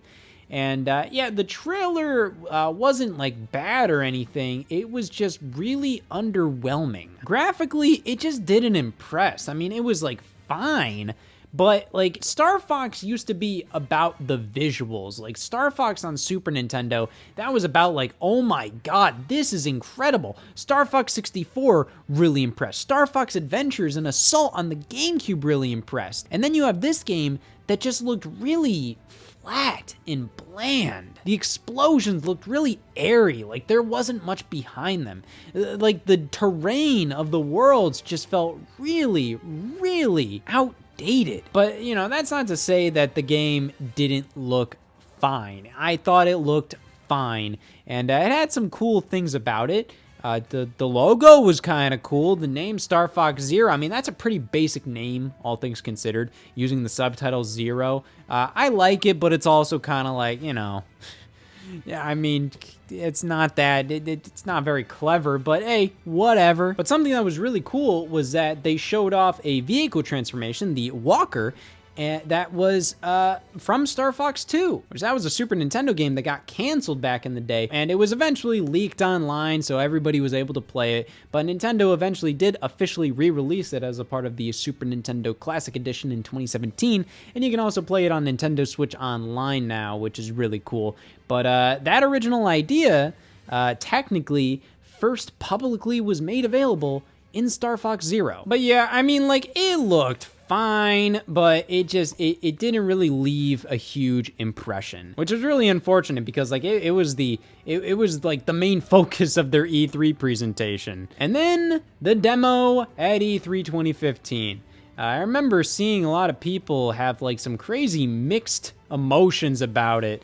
Some people thought it was fine. Other people were like, these controls they don't work for me. Which was really weird because this game was it was supposed to be designed around utilizing the Wii U gamepad to its fullest potential. And not only did it fail to do that, it failed in general as like a game in terms of its controls. But whatever. I think what most people kind of took away from this event was that afterwards Nintendo announced that Platinum Games was helping them develop it. I think Platinum Games could make an insane Star Fox game. The problem is like this, I don't really think this was like their Star Fox game at its core. I think this was Nintendo's Star Fox game at its core that they didn't want to finish themselves, so they just threw it at Platinum and they just asked them, can you guys finish this? Which I remember Hideki Kamiya of Platinum Games, he originally said something, somebody asked him like, hey, what Nintendo franchise would you like to work on? And he said Star Fox. So it was kind of cool to see like a year or two later that, yeah, they were actually able to work on Star Fox. But this doesn't really feel like a Platinum Games game in terms of like action. You know, if Platinum Games develop a Star Fox game like from the ground up, I think that would be insane. But no, this just kind of feels like, I don't know, they were just picking up Nintendo's dirty laundry, you know? But whatever, they kept saying Star Fox is coming out in 2015. And in E3 2015, they announced like 3 holiday titles for the Wii U. This, Mario Tennis Ultra Smash, and Animal Crossing Amiibo Festival. All 3 of those titles had holiday 2015 as the release date. Boy, that would have been even more depressing if this made that date. Yes, we got a delay. This was originally supposed to be Nintendo's big holiday title, November 20th, 2015. And yep, they delayed it to the first quarter of 2016, which then I feel like got delayed again to like April of 2016, which I don't think is first quarter, but that was more of kind of like a quiet, soft delay, you know, like they just announced that and then they were like, yep, it's coming out in April. And yeah, every time they showed a trailer of this game, I'm not sure if it actually looked better every time. It might have, and it definitely probably did. But I feel like I was kind of lying to myself. I just really wanted it to look better, you know? I was just constantly just waiting for that aha moment with this game, you know? Just that feeling of like, oh man, that's why this is the way it is. Well, later down the line, they announced that one of the other 3 Wii U gamepad tech demos at E3 2014 was actually another part of the Star Fox Zero package, that being Star Fox Guard. This I always found really weird, so they released Star Fox Zero in this big box alongside Star Fox Guard, and yeah, it's in its own separate Wii U case. I feel like this was entirely marketing based. This wasn't really because, oh, well, this is how it had to be. I've said this before, but I think Star Fox Guard works a lot better as like a secondary menu option on Star Fox Zero rather than its own ass disc. This is kind of like a pick up and play for like 10 minutes kind of game. And for how lame Star Fox Zero is, I kind of would have really appreciated just being able to play this for a little bit, then hop over to Star Fox Guard, then maybe go back to this. But it's whatever. I think it's kind of cool that they released it this way, even if it was entirely unnecessary to give this smaller game its own disc and case. But Star Fox Zero released in April of 2016, and this was already a bit of a rough time to be a Nintendo fan.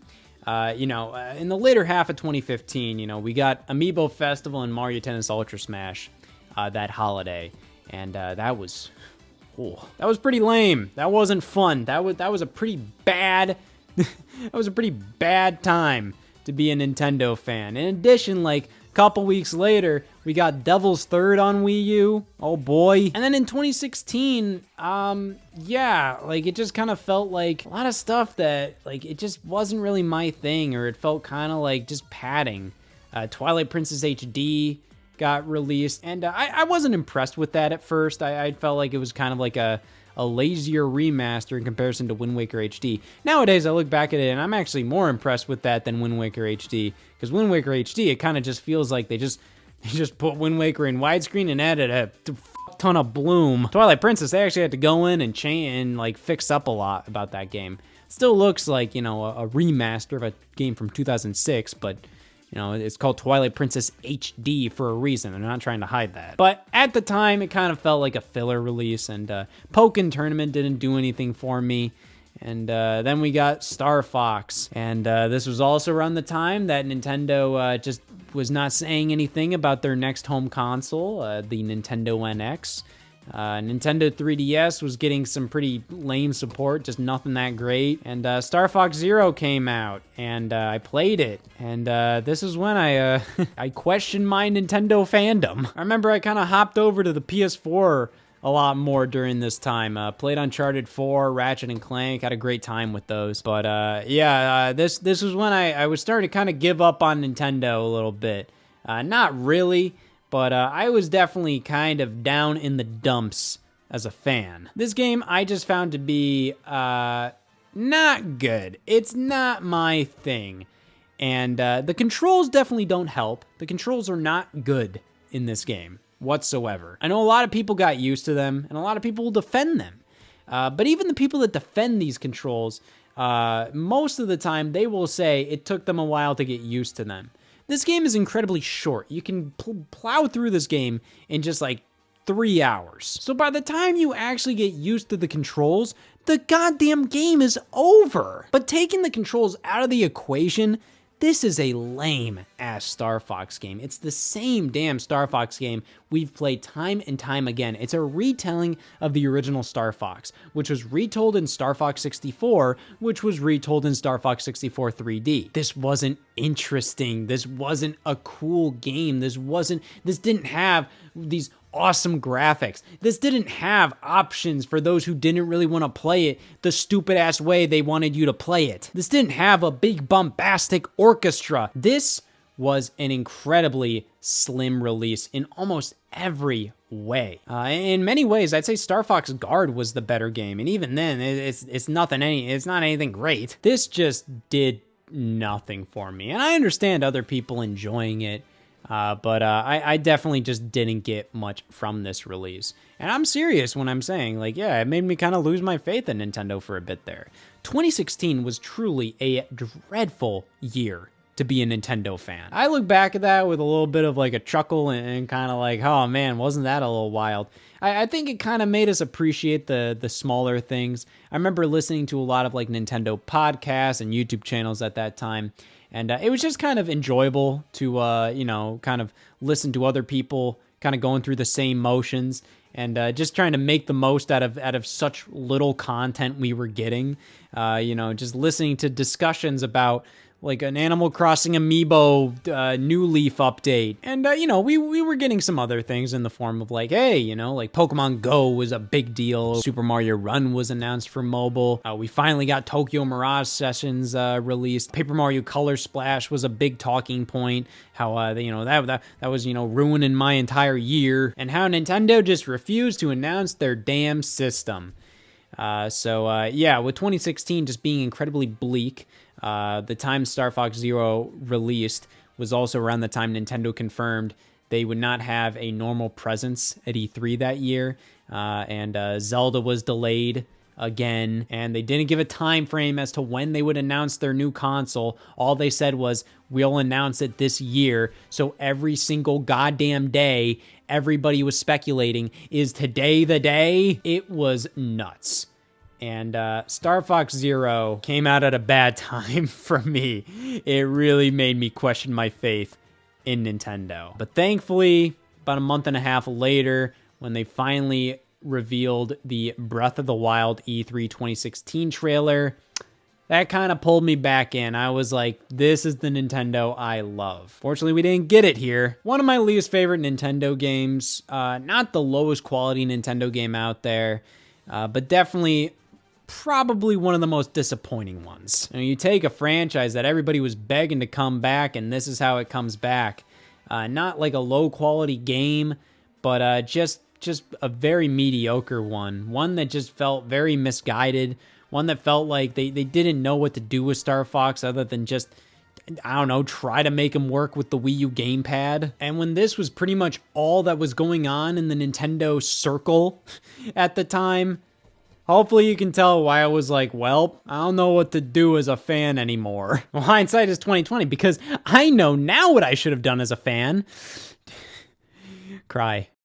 Oh boy, what a fun game. I can't wait to play this and nothing but this for the next 10 years. I just kind of wanted to talk about the journey of Mario Kart 8 for a decade. This is pretty wild. And of course, the way games work these days, how long it takes games and series to come out, that's been consistently changing each and every year. Games that would come out one every year now come out every 2 years or 3 years or whatever. They'll take some time off, or they just need more time in the oven. Like, I wouldn't be surprised at this point if Madden turned into a bi-yearly franchise. But Mario Kart used to be kind of like every 3 years or so, we'd get a new Mario Kart. At least when we go from Mario Kart DS, which was 2005, to Mario Kart Wii, 2008, Mario Kart 7, 2011, to Mario Kart 8 in 2014. You know, we were roughly on a 3-year wait for each entry. But I think we've had to wait so long after Mario Kart 8's release,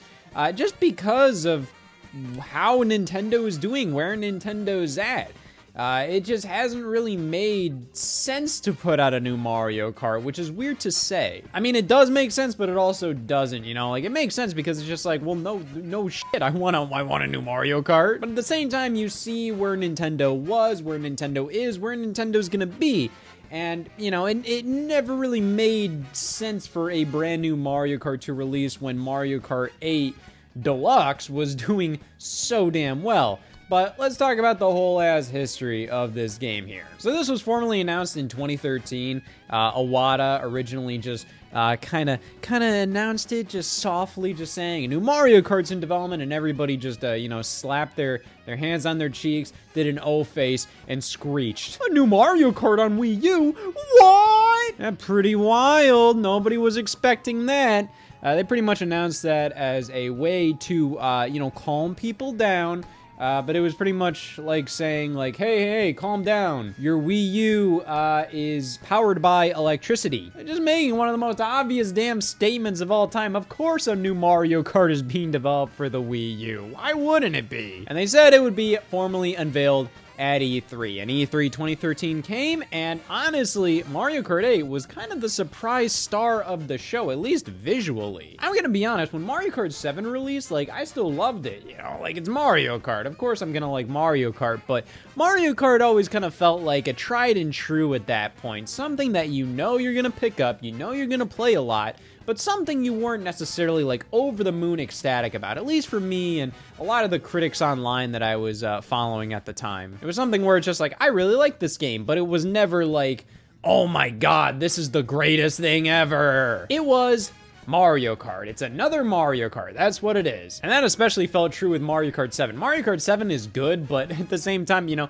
like, I look back at that and I'm just like, that is one of the most forgettable entries in this whole series. It's good, it plays great, but my lord. And I think the franchise had that stigma for me at the time, mainly because I never really felt like Nintendo treated them as the blockbuster game they truly were. They always looked nice, they sounded nice, they played nice, but like, that was it. They never went really beyond that. Mario Kart Wii especially, like, that game, I never liked how it looked. You have this like gross bloom effect on everything. Everything looks like it's radioactive in that game. Or like you have to rub your eyes because it's a little blurry. And music-wise, you know, you were seeing games like Super Mario Galaxy and Skyward Sword incorporate orchestral tracks. You know, music performed live and recorded rather than something you know, make on a computer. You look at Smash Brothers, which was Nintendo's other tentpole multiplayer franchise, and Smash Brothers always looked substantial. It looked expensive for a Wii game. Smash Brothers Brawl, that is.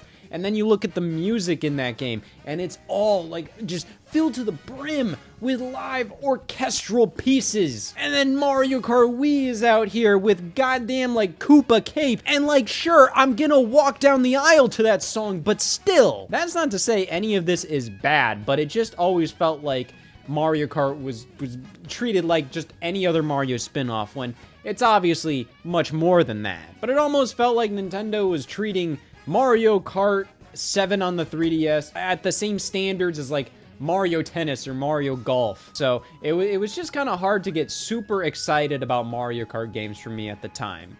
But then Mario Kart 8 was revealed and had some of the best visuals of any Nintendo game. It was about damn time a Mario Kart looked this good. It was incredible. The lighting, the model quality, the tracks themselves, they all looked incredible, especially the returning tracks. This is something I sincerely appreciated. Back in Mario Kart DS, Wii, and 7, the retro tracks in those games, while a very welcome addition, they always, I'm like, who the hell were you fooling with these? As a kid, they always looked like identical to how I originally remembered them looking from their base game. Obviously, you know, playing through these retro tracks now, I can see, you know, the changes they made, the upgrades they made, sometimes the downgrades, but, you know, I know they were rebuilt fully. But at the same time, they didn't really do a lot of work to fully remaster them. It's kind of like how I look at returning stages in Super Smash Bros. For Wii U. Obviously, they rebuilt some of those stages and they touched them up, but they still look pretty outdated. They don't look like they really have evolved to look like a brand new stage.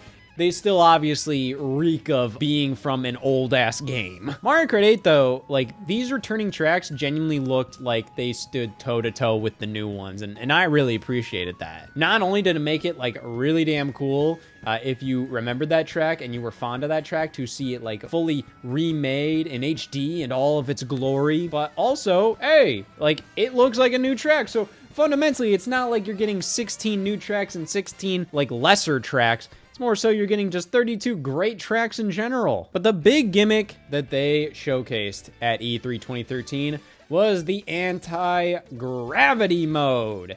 This was the big selling point of Mario Kart 8, when you see Mario's wheels flip on its side and he's going on the damn ceiling. Didn't make a damn difference. I mean, it did, but the way Nintendo always marketed anti-gravity in Mario Kart 8 was always like, whoa, like you're driving on the walls, this is insane. In practice, you know, like obviously they're not going to flip the camera that much. They're gonna keep the camera where it belongs.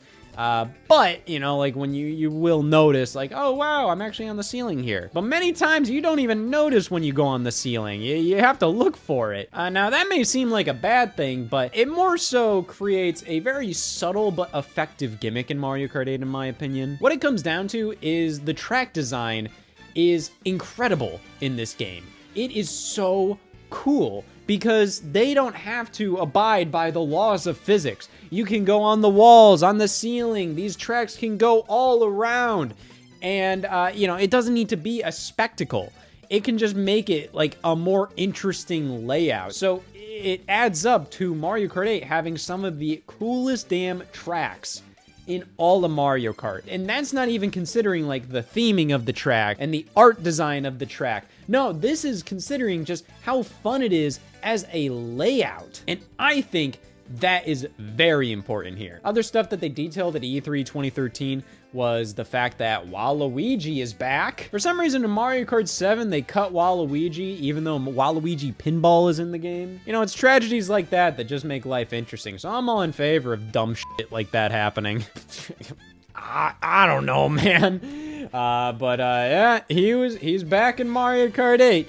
They also detailed Mario Kart TV, which was pretty much, I mean, like, it was kind of a big deal, I guess. Mario Kart TV is thrown into the pile of endless Nintendo gimmicks that they make a big deal about before the game releases, but don't matter whatsoever when the game actually releases. Kind of like, remember Donkey Kong Country Tropical Freeze? How they made a big deal about a special move you can perform in the game? The Kong Pow. Of course you don't remember that. Who the hell cares? But Nintendo thought you would. By the way, let's talk about the naming here. The fact that Mario Kart 7 was called Mario Kart 7, and this one was called Mario Kart 8. Yeah, I always found it very strange that Nintendo decided to start naming the Mario Karts at that point. I mean, like, okay, it kind of makes sense.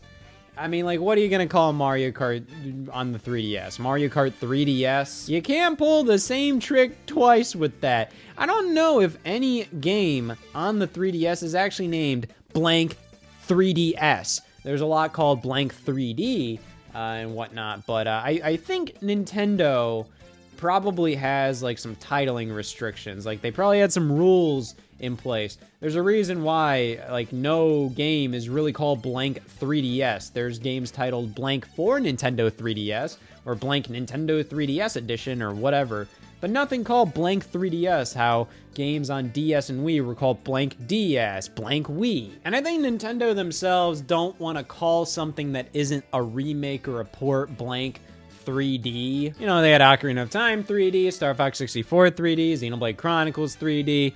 They probably didn't want to call Mario Kart 7 Mario Kart 3D. And then on top of that, Mario Kart 7 just doesn't really have any defining characteristics that you could put into like a subtitle. By land, by air, by sea. I don't know. They introduced the glider and underwater driving in that game. I don't know. So I think they were just kind of like put into a corner with that game. They were like, it's Mario Kart 7. And then this one, I believe during their E3 2013 developer direct for this game, which I love that they did that. That's something Nintendo didn't really do a ton after that, where they had multiple like 10-minute videos for many of the games that they were showcasing at E3 that year, where developers from those titles just sat there and just talked about the game, and I really like that. But Mario Kart 8, I believe they explained why it's called Mario Kart 8, and they said it looked like a Mobius strip, like one of the stages in the game, which would have been Mario Circuit. And then they said, oh, that looks like an 8. Well, damn it, let's call it Mario Kart 8. I've noticed a strange synergy between the Mario Kart handheld games and the home console games that kind of correlate with them. Mario Kart Super Circuit and Mario Kart Double Dash, well, those are kind of the pair you'd combine together. They were from the same generation, you know, and they both had a subtitle that was two words. And Mario Kart DS and Mario Kart Wii, okay, subtitle was just the system names, and then Mario Kart 7 and Mario Kart 8. I don't know if that's something that they intentionally did, but it is pretty interesting. Either way, Mario Kart 8 was slated for a spring 2014 release date.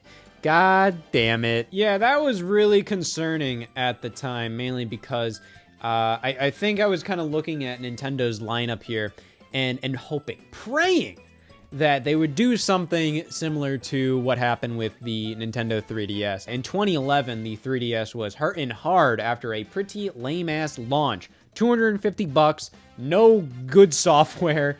So only a few months in, Nintendo was like, all right, slash the price. And that holiday season, Super Mario 3D Land and Mario Kart 7 released. This time, the Wii U was already still overpriced at $350. And they weren't talking any price cuts, and Mario 3D World was slated for the holiday season, and Mario Kart was coming out in pretty much 1 year. Yeah, that seemed like too long of a wait, unfortunately. That just seemed like, you know, it would have been great if Mario Kart could have made 2013. Would have been amazing. But yeah, that wasn't gonna happen. And that seemed like a pretty long wait for Mario Kart. But regardless, we got some consistent trailers for Mario Kart 8 starting in December of 2013.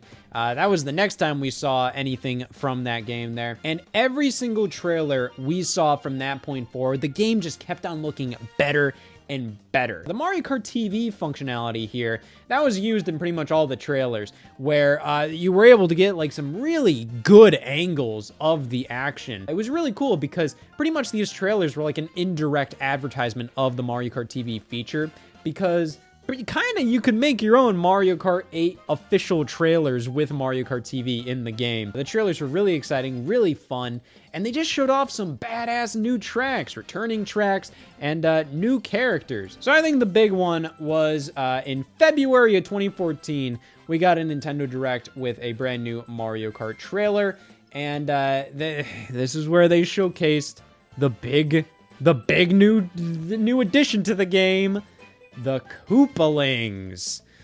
Son of a bitch. Yeah, so at this point, Mario Kart 8 didn't really showcase a ton of, like, amazing, brand new spanking characters.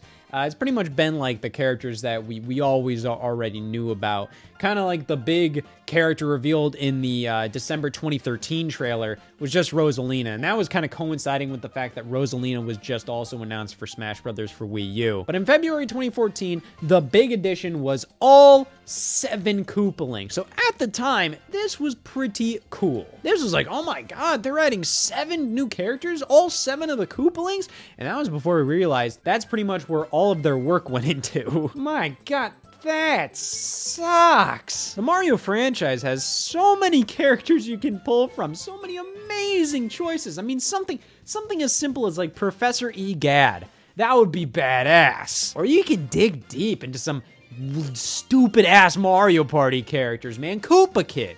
I would have wanted Koopa Kid instead of all these Koopalings. But at the time, before knowing what the final roster was, like, this was really cool. This was like, oh my god, 7 new characters? That's unbelievable. And then sometime in March to April, they had this brand new trailer drop randomly, showcasing like Mario Kart Stadium, N64 Rainbow Road, and a couple new items. And this was also when press were able to have hands-on time with the game.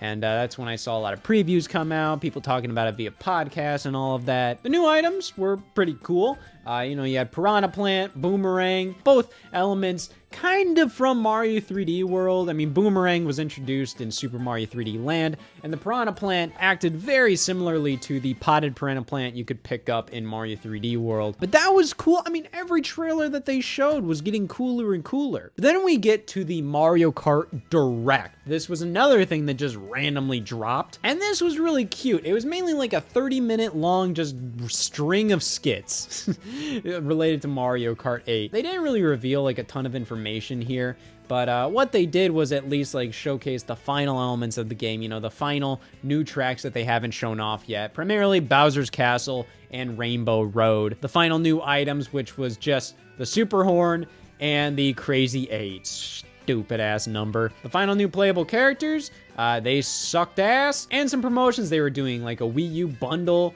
and a Club Nintendo promotion, which would be if you registered Mario Kart 8, you know, within the launch period on Club Nintendo, you would get the opportunity to download one of 4 free Wii U games. And these are substantial games. It was like New Super Mario Bros. U, Pikmin 3, Wind Waker HD, and like Wii Party U. And like, my lord, now Europe got way better options. They got like a ton of them. But still, at least here in North America, I mean, like those are substantial games. And at the very least also, those were kind of like the only major Wii U games up to that point that were like worth owning outside of like Mario 3D World. So either way, that was pretty cool.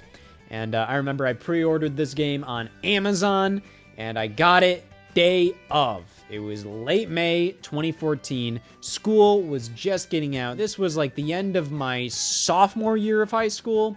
And yeah, man, like this is something I have a lot of nostalgia for. Can you tell? So I come home, and this was back when you pre-ordered a game on Amazon, like it was coming day of, no matter what. These days, if I pre-order a game on Amazon, it's coming like 3 days later, which is fine. Most of the time, if I really, really want a game, I'll download it beforehand. But this was perfect for me because it's literally like, you know, I was at school, I came home, it was on the front porch, I got Mario Kart 8 immediately, popped that sucker in, and wow. Never before did a Mario Kart game ever wow me in the audio and visual department. This game looked amazing, and it sounded even better. The soundtrack in Mario Kart 8, and Mario Kart has always had some great soundtracks. I need to make sure you hear me when I say that.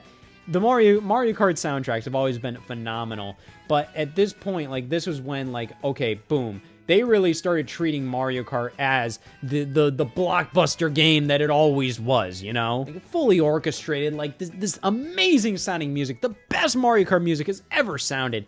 I fell in love with it. And yeah, man, I just cruised through all the Grand Prix, played this game to death. However, it obviously had a couple of downsides, and one of the downsides that was mentioned in like some of the final previews that the press did, you know, this was around the time of the Mario Kart 8 Direct. It was battle mode, man. Battle mode was pretty fucking bad. They didn't have time. They didn't have time to make an actual battle mode. To be fair, battle mode has kind of been on the downward ever since like probably like Mario Kart Wii. Mario Kart DS has a good battle mode. You just have to blow into the damn mic to get your balloons. That's stupid. But yeah, Mario Kart Wii doing the whole team thing and it's all timed.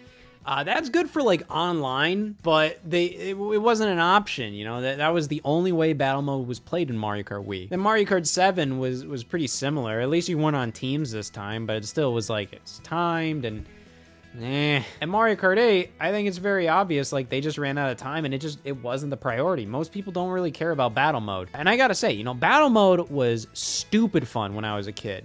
However, you know, playing it these days, even a good battle mode, it just doesn't feel the same, you know? Even if I'm going back to like Mario Kart 64, Mario Kart Double Dash, all of that, and I'm playing the battle mode in those games, I'm still having a good time, it's still fun. But, you know, I've kind of transitioned over to just fully to being like, yeah, I prefer the racing. So much of the battle mode is just like, okay, I gotta turn around, I gotta turn around, I gotta turn around. And it just becomes a bit, I don't know, it's not as fun as just pure racing in Mario Kart for me these days. Back when I was a kid, oh hell yeah, I love battle mode. So Mario Kart 8, when I saw the battle mode in this game, like yo, bricks, I shit those. They did this in like the worst possible way, man. It was literally just like the standard tracks from the basic racing game. Just tracks I guess the development team picked for like, oh yeah, this would work fine in like normal battle mode. This is like small enough and circular enough. It was like shit like Toad Harbor. What the hell are you doing here, man? Yeah, battle mode was pretty stupid, pretty bad, pretty damn bad. And in addition, you could see like areas where they were kind of cutting back on time, cutting costs. There was no award ceremony in this game. You know, most of the time when you finish a Grand Prix or finish a series of races in Mario Kart, you get a big moment where like your characters are on the podiums and cheering, you get the trophies. You don't get that here. You pretty much have like a highlight reel and then it goes into just a 3D spin of the trophy.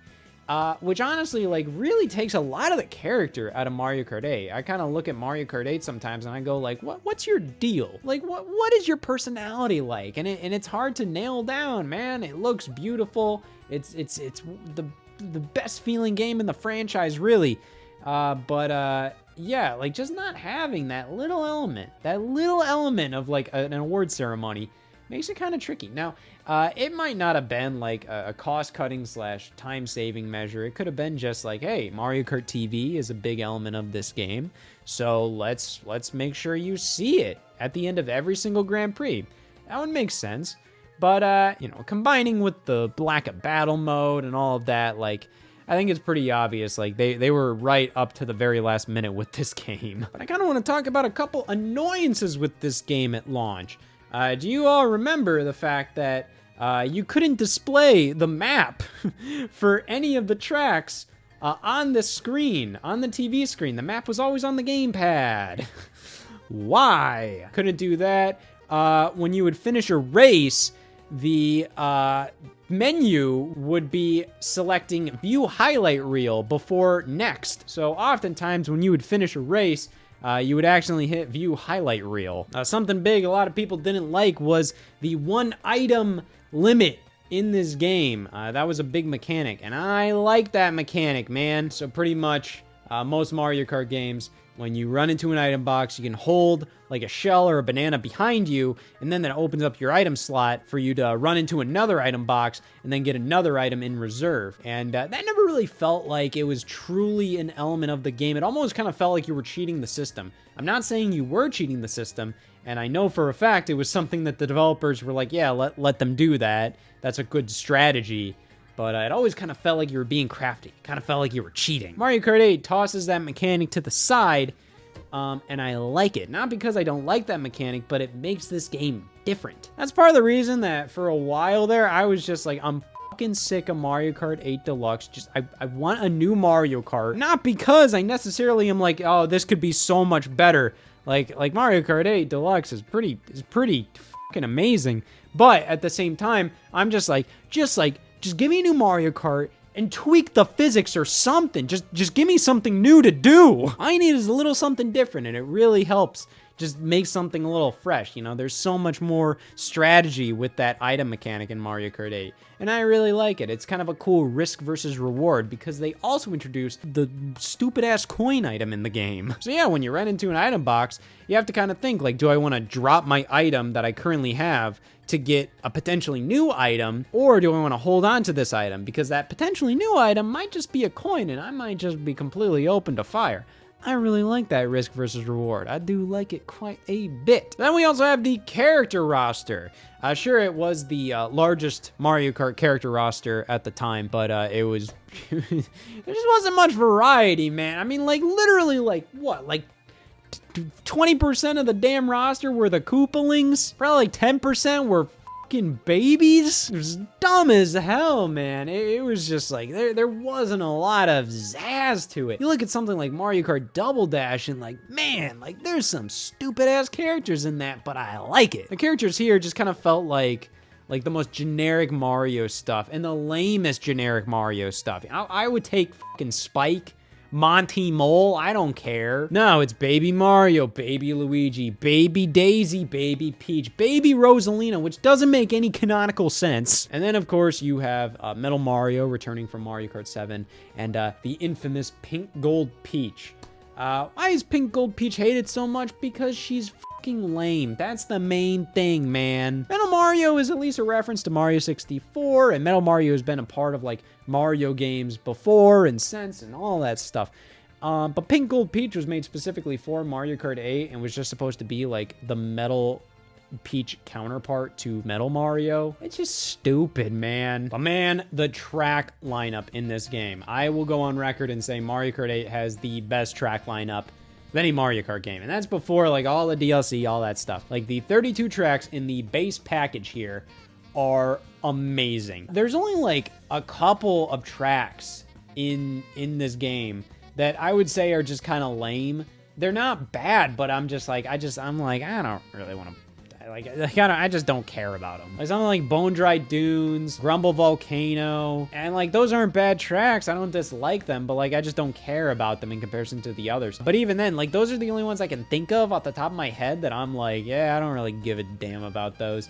And that is really good. Now the Mario Kart TV feature is cool. They advertise being able to upload your clips to YouTube, which was a neat little extra thing you could do.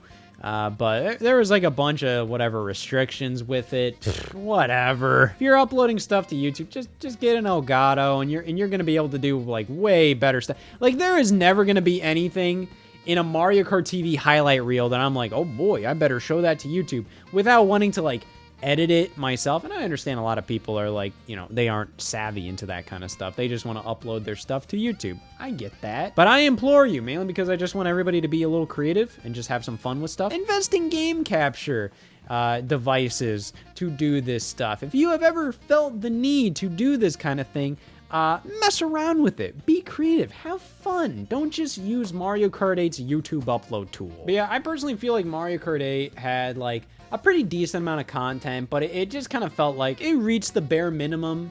You know, like it had the 32 tracks. That's kind of it, honestly. I mean, like this game in its raw state is a bit lacking in that regard. The core gameplay is at its best in Mario Kart 8. Like it feels so good to play this. Like this is Mario Kart at its best. Visually, gameplay-wise, soundtrack-wise. But in terms of content, you play through the Grand Prix and then you just play multiplayer, and that's literally it. But man, that is what I did. Throughout the rest of the summer in 2014, I mean, like, I look back at this era and, you know, it's a little sad to be, like, so dependent on being a Wii U owner for like all my nostalgia. I'm nostalgic over other things, I swear. That was when I was like 16, moving into 17. So like, you know, like I'm still like in high school. I'm at my first job. And, you know, I'm staying busy with that. And when I come home from my job, I'm kind of like, you know what? I'm going to rock on Mario Kart 8 online multiplayer for a bit. And, yeah, this was kind of my go-to online game. And it was just a good time to be like a Nintendo fan and like a teenager at the time. You know, there was a lot of cool stuff going on with Nintendo Smash Brothers speculation and all of that too. It was an entertaining time. I could do my normal human being stuff and then come home and hunch over and do my gremlin shit on the computer and look up what's going on with Smash Brothers tonight. But as a nice little like, hey, I'm gonna relax, I'm gonna just play a game, Mario Kart 8 was perfect for that. I loved playing online with this, and I got pretty good at the game. Honestly, I ended up getting like really good. I wouldn't say really good. Never mind, I sucked ass. Yeah, this was my go-to multiplayer game for a while there. And thankfully, I didn't have to wait long to see new content coming my way. Now, you may be expecting me to talk about the DLC packs that got introduced. However, there was a little bit of something before that. Mercedes-Benz, anybody? That was a bit of a silly little thing to debate whether or not Mercedes-Benz fit into the concept of Mario Kart. This was like the first ever real-life promotional item we saw in a Mario Kart game. I think the closest we ever got before this was the Mario Barrow cigarette advertisement in Mario Kart 64, and I think that was even cut from the North American release. So either way, this was unheard of, and yeah, it's a little weird. I don't think it breaks the game. I don't think it breaks immersion or whatever, or feels like completely out of place, because like it's whatever. It's another car part in the game. That's all they are. But it's just a strange like cross-promotional thing. However, the Mercedes-Benz DLC was a completely free update, and that came alongside some fixes to a couple of the, you know, major issues with the game. You know, they swapped the menu options, then it doesn't just view highlight reel instead of next. Now it auto-selected to next. You could also put the map on the TV screen. There's a bunch of little fixes that made it an overall much better experience. However, this wasn't core substantial DLC. That stuff came later down the line in November of 2014, but it was announced in the summer, and it was one of the greatest DLC packs of all time. There were 2 waves of the DLC. Each pack came with 3 new characters, 4 new vehicles, and 8 new tracks, and was $8. But then you could also get a bundle where you got Pack 1 and Pack 2 for $12.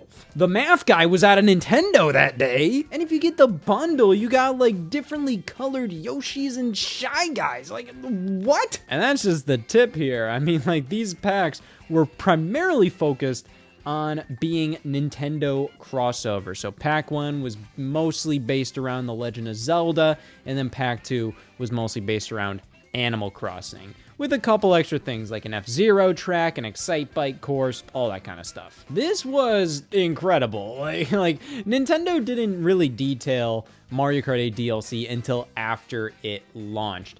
Of course, like, they detailed the Mercedes-Benz DLC beforehand, naturally. But the full plans for paid DLC came like a month or 2 after the game initially launched. After they detailed how the game was gonna get amiibo support, they didn't really say how, but they announced that at E3 2014. So it was obvious this game was getting updates in some form. It's very similar to how Nintendo talked about DLC with Super Smash Bros. For 3DS and Wii U. They kind of kept dancing around the fact that DLC was in the game. They kind of offered like a free little update thing.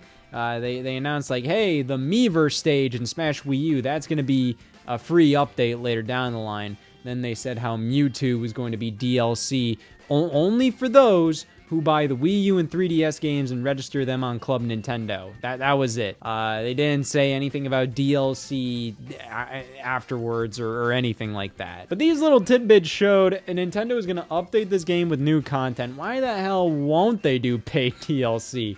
And it's pretty obvious they were working on this stuff for quite a while beforehand. I mean, the fact is, like, a month or 2, like, after the game launched, they had like full screenshots of Link in the game, the new courses, like they knew all the new characters they would add. Like, and like, yeah, okay, a character in Mario Kart, how long does that take to craft? I mean, if it takes longer than 2 years, I'd be surprised. But it seems obvious that like this content was in the works for a bit there. Wow, like what content was this?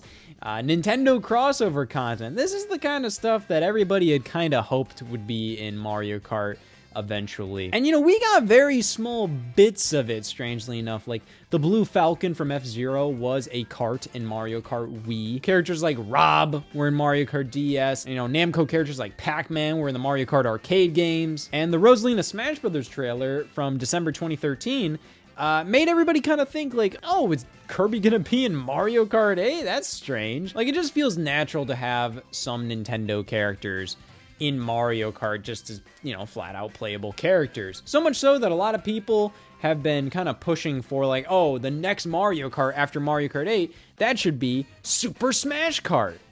I have a certain little opinion about that. I just think that's like the lamest possible direction. I mean, I'd like it. But at the same time, like, okay, that's the core gimmick of the next Mario Kart. They've already done that. They've already done Nintendo characters in Mario Kart. That's kind of Mario Kart 8 Deluxe's shtick.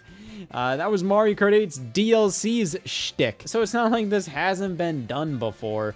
It would be cool, yeah, but I don't really think that would hold together a brand new Mario Kart, personally. Mainly because, like, we've already gotten that to a smaller extent, but still. But when this DLC launched, man, I mean, like, it was unlike anything else. DLC Pack 1 launched in November of 2014, and it was incredible. These tracks were amazing. So they were kind of a mix of old tracks and new tracks. You know, we had some returning ones like Wario's Gold Mine, SNES Rainbow Road, Yoshi's Circuit from GameCube, and the DLC tracks actually kind of broke an unspoken of Mario Kart rule up to that point. Pretty much like ever since Mario Kart DS, if a track got a remake in one game, you don't remake it in the next or the game after that or the game after that. You know, the only tracks eligible for a remake in Mario Kart Wii were the tracks that weren't remade in Mario Kart DS, and the only tracks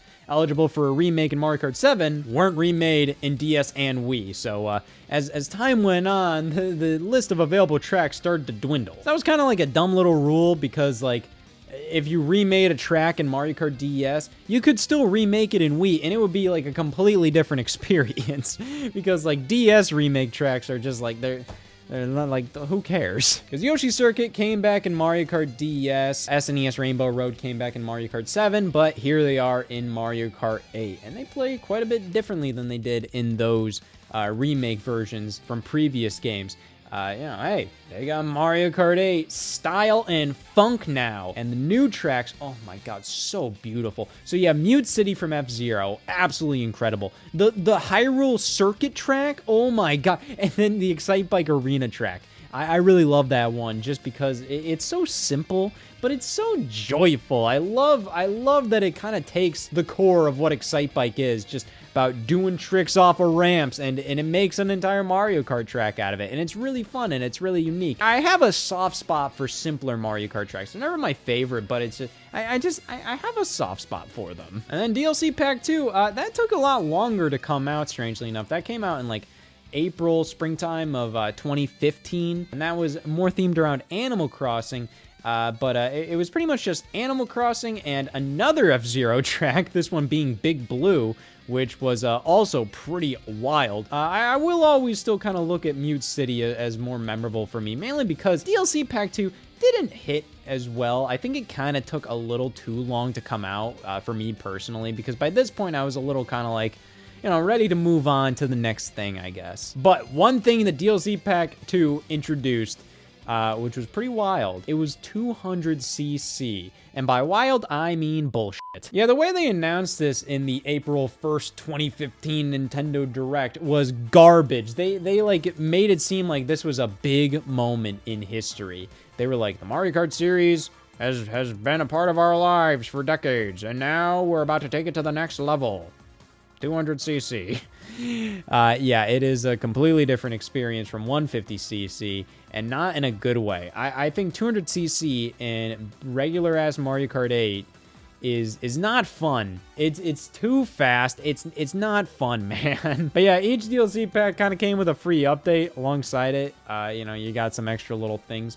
The DLC pack 1 launched alongside the amiibo costumes, which this was pretty cool. They actually added more in the DLC pack 2 update as well, and they had some cool ones in there. They got the third parties on board. So if you had like a third-party character from Smash Brothers Amiibo, Sonic, Pac-Man, Mega Man, you could get costumes with those, which was pretty banging, man. And yeah, that was pretty much like the full lifespan of Mario Kart 8 on Wii U. It pretty much lasted a full year of like the full-blown content updates. But this was sort of like the go-to Wii U game from there on out. There was a bunch of different Wii U bundles with this included. Eventually, I think like one of the last major Wii U bundles that I remember like being on store shelves until like the Switch got announced and you know, the Wii U was pretty much over, was the bundle with Mario Kart 8 and the DLC included. But the bundle I always wanted is the one that I have now. It was the bundle that launched right alongside this game in May of 2014.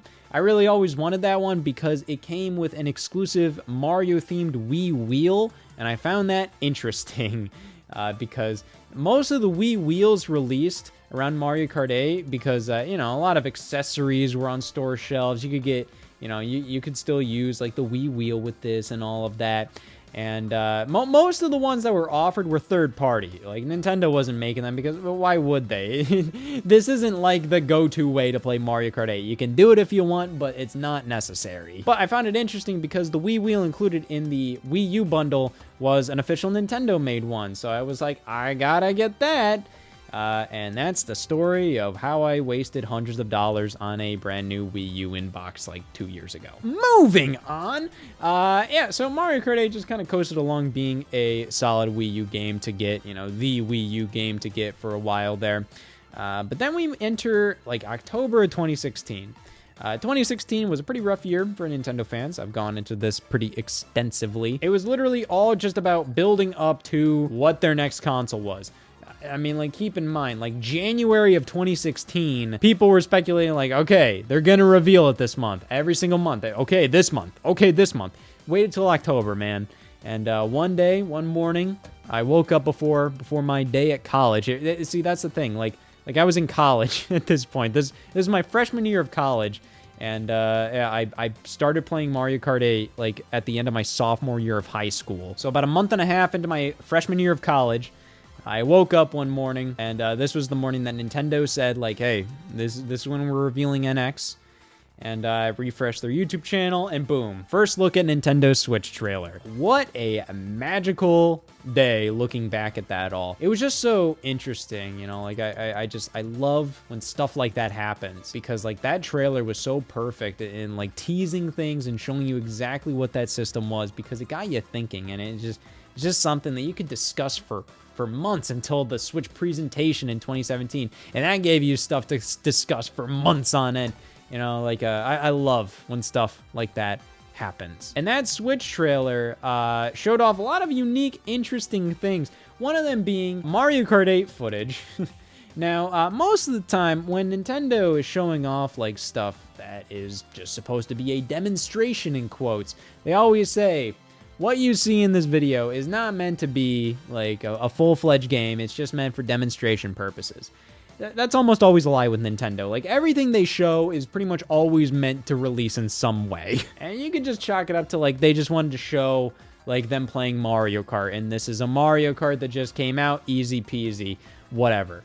But they had exclusive characters in this mode. They had dual item slots. This was not base Mario Kart 8. This was obviously something else. A Mario Kart 8 port. That's interesting because I was never expecting that. You know, I believe before all of this, there was like rumors going around that Nintendo was porting Wii U games to Nintendo NX. with specifically Splatoon, Mario Maker, and Smash Brothers being discussed. And those all made perfect sense. How I believe like Xenoblade Chronicles X was talked about there too. That would have made sense as well. Mario Kart, I think everybody just kind of assumed like, oh, they would just make a new Mario Kart for that system. Obviously. So it was kind of shocking to see like Mario Kart 8 and not just like, oh, they're just using footage of Mario Kart 8 as a demo. No, this was very obviously supposed to be like an upgraded version of Mario Kart 8, which is not something we were really used to with this franchise. So yeah, that was very strange. And then the Nintendo Switch presentation 2017 happened, and all throughout that presentation, they would just randomly like have, you know, like when they would show renders of the Switch doing its thing, they'd have footage of Mario Kart. And guess what? They had footage of the battle mode in this game, and it looked like an actual goddamn battle mode. But they didn't talk about this game, actually, at the event. They waited until afterwards to post, like, a trailer online. And there it was, Mario Kart 8 Deluxe, showing off a new and improved battle mode, like a fully fleshed out battle mode with actual battle maps, and brand new playable characters, including the Inklings from Splatoon. That was the new Nintendo crossover character. They later demoed the game during like the Nintendo Treehouse live streams after the presentation, and it was said that this game was coming out like a month and a half after the Switch launched in April of 2017. And you know what, man? This was an oddball one because, it was getting rumored that this game would include, like, you know, a way better battle mode, new characters, which was true, but then new tracks. New tracks were also kind of rumored, and that didn't happen. This was just, the DLC is all included here. All the tracks, everything is included in Mario Kart 8 Deluxe. But no new tracks. It's all primarily about the battle mode. This pretty much is Mario Kart 8 Definitive Edition with a couple of tweaks here and there, because there are some gameplay differences between Mario Kart 8 and Mario Kart 8 Deluxe. Like we already said, dual item slots, so they kind of get rid of the singular item slot here. But not only that, but they go all the way with it. There are dual item boxes like from Double Dash, and you can get 2 items at once. It doesn't really change like how you use them. It's more so like you just have 2 items in your reserve. Definitely a tweak to how it's played. And they also do it in a smart way where it's not entirely like previous games with holding 2 items at once or anything. So I like it, though I still will always appreciate the Mario Kart 8 way of doing things. There's also another level of drift, so if you drift long enough, you can get another level of like your turbo boost there. And then you go even faster if you hold a drift for as long as possible. I think that's about it. Nothing crazy. It is pretty much just Mario Kart 8 again. But it is a bit nicer. There's also a brand new item, the Boo item, which is pretty inconsequential. It's just kind of, it's kind of cute that it's here, The Boo items have been missing for a while, so it is cool that it's back and it's in Mario Kart 8 Deluxe. But they also have the Feather item, which is exclusive to Battle Mode. Who the cares? The Battle Mode is the star of the show here. That was the main focus of Mario Kart 8 Deluxe, which is really cool. It has a killer Battle Mode. They go all out with this thing. Everywhere but the tracks. The tracks, like, it's not as many as, like, Mario Kart Wii, which is a little disappointing. But the amount of modes in battle mode is insane. You have Balloon Battle, Coin Runners, Shine Thief, Bob-omb Blast, and then Renegade Roundup, a brand new one. And, yeah, I still think it's really unfortunate that they force you into a time limit mode. Like you can't just go for, like, last man standing battle mode. I'm just kind of like, listen, online, sure. By all means, time limit on online matches. But come on, like, why can't I just get an option to just turn off the time limit when I'm playing locally and just go for as long as possible? The new battle tracks are good, but they're obviously based on pre-existing assets. They all have equivalents in the actual track list. You have like one that looks exactly like Sweet Sweet Canyon. You have another that's pretty much Dragon Driftway, another that's basically Mario Kart Stadium. Obviously, you need a Splatoon track with the Inklings being here, so they do have Urchin Underpass as a battle mode track, which is very fitting for a Splatoon themed track. That's really cool. It would be even cooler if it got a racetrack, but whatever. But I also will say, in terms of other tweaks they made, I think 200cc, I've never looked into if 200cc is actually fully adjusted in Mario Kart 8 Deluxe, but I can do 200cc in 8 Deluxe. I think it's way more manageable and way more balanced than it was in Mario Kart 8. Now, maybe because I actually learned how to play it in Mario Kart 8 Deluxe. You have to brake, man. It's all about braking in 200cc. And it still isn't like my go-to. I'll still always go with 150, but 200cc, actually not bad in here. They have pretty much everything unlocked from the get-go, which is either really cool or really lame, depending on how you like it. I don't know. I mean, like, yeah, I think it's better because, like, I already played, like, hundreds of hours of Mario Kart 8. So it's like, do I really care about unlocking Baby Wario? But you still have to unlock kart parts. And also, Gold Mario is an unlockable skin for Metal Mario if you get 3 stars on all of the 200cc tracks. So that's pretty cool, I'll give them that. 8 Deluxe is a great update to Mario Kart 8. It truly makes Mario Kart 8 like a fully well-rounded experience. But when it initially came out, and I got some good memories of this one when it came out. I mean, like, this was finishing up my freshman year of college, and I had a great freshman year of college. It was a good time. It was in that, like, good, like, middle ground between you have so much more freedom than you did in high school, but you don't have the crushing responsibilities of an adult fully yet. So you still have that feeling of, like, being able to dick around, do whatever you want, without feeling like, oh man, tax season's coming up, eh? And I think I actually picked this up, like this was, like, day of my finals or something. Like, I pretty much fully finished. I didn't have anything else to do. Went to Target, got Mario Kart 8 Deluxe alongside Puyo Puyo Tetris. That came out alongside, not fully alongside, but it came out around this release date. So, yeah, that was a pretty good time. And, yeah, I really enjoyed playing through this again, even though, you know, it was kind of like, yep, this is Mario Kart 8 again. I've played Mario Kart 8. I think it was mostly down to, like, it's nice to have this on the new system. You know, a new system, it's just nice to have that go-to online multiplayer game you can always depend on, you can always come back to. Mario Kart is that. So to have that at the launch, I think was incredibly smart of Nintendo. It was a bit of, like, an unprecedented thing for them to do, you know, to just kind of, like, put out the last gen Mario Kart on your new generation system. But it obviously worked out for them. I think it kind of came down to the fact that Mario Kart 8 was so well received. I mean, everybody was praising its gameplay, its visuals, everything. And you already made all this DLC for it, and a year later, you're putting out a new system, and like the system Mario Kart 8 was on sold like dick. Yeah, it makes sense. Like, put this on the new system so then people can actually experience it, which was the smartest thing Nintendo has ever done. However, at the launch of this, I remember the online severely disappointed me, mainly because, like, the online in this game I found to be way spottier, way worse than the Wii U game. Now, of course, these days, I feel like if I'd hop on Mario Kart 8 Deluxe online, I would have a much better time, but I just remember, like, the online really stunk ass in this game originally, whereas the Wii U version, I always had a pretty good time with it. But based on how well this was selling at the time, I think everybody was kind of going like, oh, well, they should make Mario Kart 8 Deluxe DLC. They should make Mario Kart 8 Deluxe DLC. Mario Kart 8 Deluxe DLC? Never happened. I never expected it to happen. I was just kind of like, no, they're probably just going to move on to the next Mario Kart. And like 3 years later, I'm like, well, they would have done it already if they were going to do it.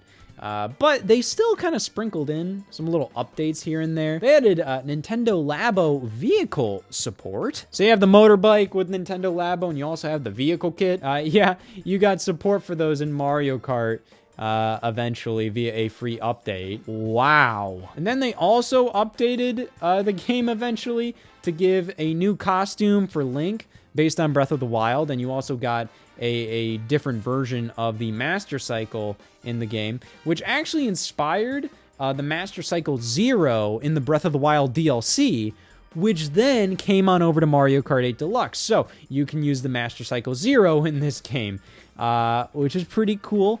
These are all pretty unnecessary free updates, but they did them anyway, so you gotta give them that. That is like the one thing Nintendo is really good at, really unnecessary free updates. But yeah, man, this thing just kept on selling. Like just mind-boggling numbers. This is kind of the go-to Switch game to pick up. I think it was like the smartest thing ever that this came out so close to launch, because it's always been there throughout the entire Switch's life. If you're picking up the Switch, here's a Mario Kart game with literally all content you could ever want in it. You have like 48 tracks in this, like dozens upon dozens of characters. It is the go-to Mario Kart. And it was like the go-to Nintendo Switch bundle for Black Friday. Every single year comes with Mario Kart 8 Deluxe, naturally. But yeah, it is very strange that the Switch like doesn't really have like a Mario Kart to call its own. Or does it? Because in 2020, we got Mario Kart Live Home Circuit. That's the Switch's Mario Kart. Suck it up. Very strange. I mean, like Mario Kart Live Home Circuit is much more of a toy rather than like a new Mario Kart or even a video game at that point. It is an RC car toy with a video game element to it. It's cool. It's cool for what it is. But if you treat it like a video game, it is so goddamn like lame. It's a toy. But treat it as a toy, you're gonna have a great time with it that way. If you treat it as like a video game kind of thing, no. But it's pretty obvious. The Mario Kart team was mainly focused on Mario Kart Tour throughout this generation, because only 2 years after Mario Kart 8 Deluxe, Mario Kart Tour launched on mobile. So that all kind of makes sense. That starts to actually add up when it comes to how long it takes between Mario Kart entries. I mean, like what? It was 3 years between Mario Kart 8 and Mario Kart 8 Deluxe. So there's your 3-year wait. And then it was roughly that amount of time between Mario Kart Live Home Circuit and learning that Mario Kart 8 Deluxe was finally getting DLC. God damn it, I messed up. Yeah, so randomly in February of 2022, Nintendo finally announced Mario Kart 8 Deluxe DLC after I was so damn adamant that I was smarter than everybody else. I said there's no way they're doing Mario Kart 8 Deluxe DLC. Nah, like 5 years too late, they did it. And yeah, the Booster Course Pass was pretty damn wild. They pretty much announced that to be going into 2023. So that meant 2 more years of Mario Kart 8 Deluxe. That also meant 2 years without any new Mario Kart. Of course, the Booster Course Pass was really damn exciting at first. And then it became deflating. And then it became a little more deflating when the tracks actually released. And then it got better again because then, you know, I don't know. There was a range of emotions with this thing. It's like 48 remastered courses coming to Mario Kart 8 Deluxe. Oh my god, that's like double the game. And then you actually look at the tracks and you realize like, oh, these aren't at the same level of quality as base Mario Kart 8. And these are very obviously kind of taken from Mario Kart Tour on mobile. Now the thing is, Mario Kart Tour is a good-looking game. It's a good-looking mobile game, and even taking these courses, you know, like, and just putting them on Switch, they look fine, they look nice, but they do clash with Mario Kart 8, which was already, like, such an amazing-looking game, so now you have new tracks that, you know, are years down the line and they just don't look at the same quality, you know? And that deflation really did set in when the tracks actually released. They were fun, they were good, but like, yeah, it was very obvious, like playing Toad-ass Circuit 3DS, my lord, like, why, man? But then as things went on, it started to get more exciting for me, you know? Like, I just kind of realized, like, hey, it's either this or nothing. This doesn't necessarily take away from a new Mario Kart. I just don't think Nintendo would have done a new Mario Kart regardless on the Nintendo Switch. So this kind of DLC is taking content from Mario Kart Tour and almost immortalizing it in many ways, you know? Because Mario Kart Tour requires an online connection to function. So when those servers go down, all this content is just going kaput. So in this way, it's an actual method to enjoy the most substantial Mario Kart Tour content in a better game, but also give Mario Kart fans something to actually do for a bit if Nintendo wasn't gonna actually make a new game. Plus, they added it to the Nintendo Switch Online Plus expansion pack subscription,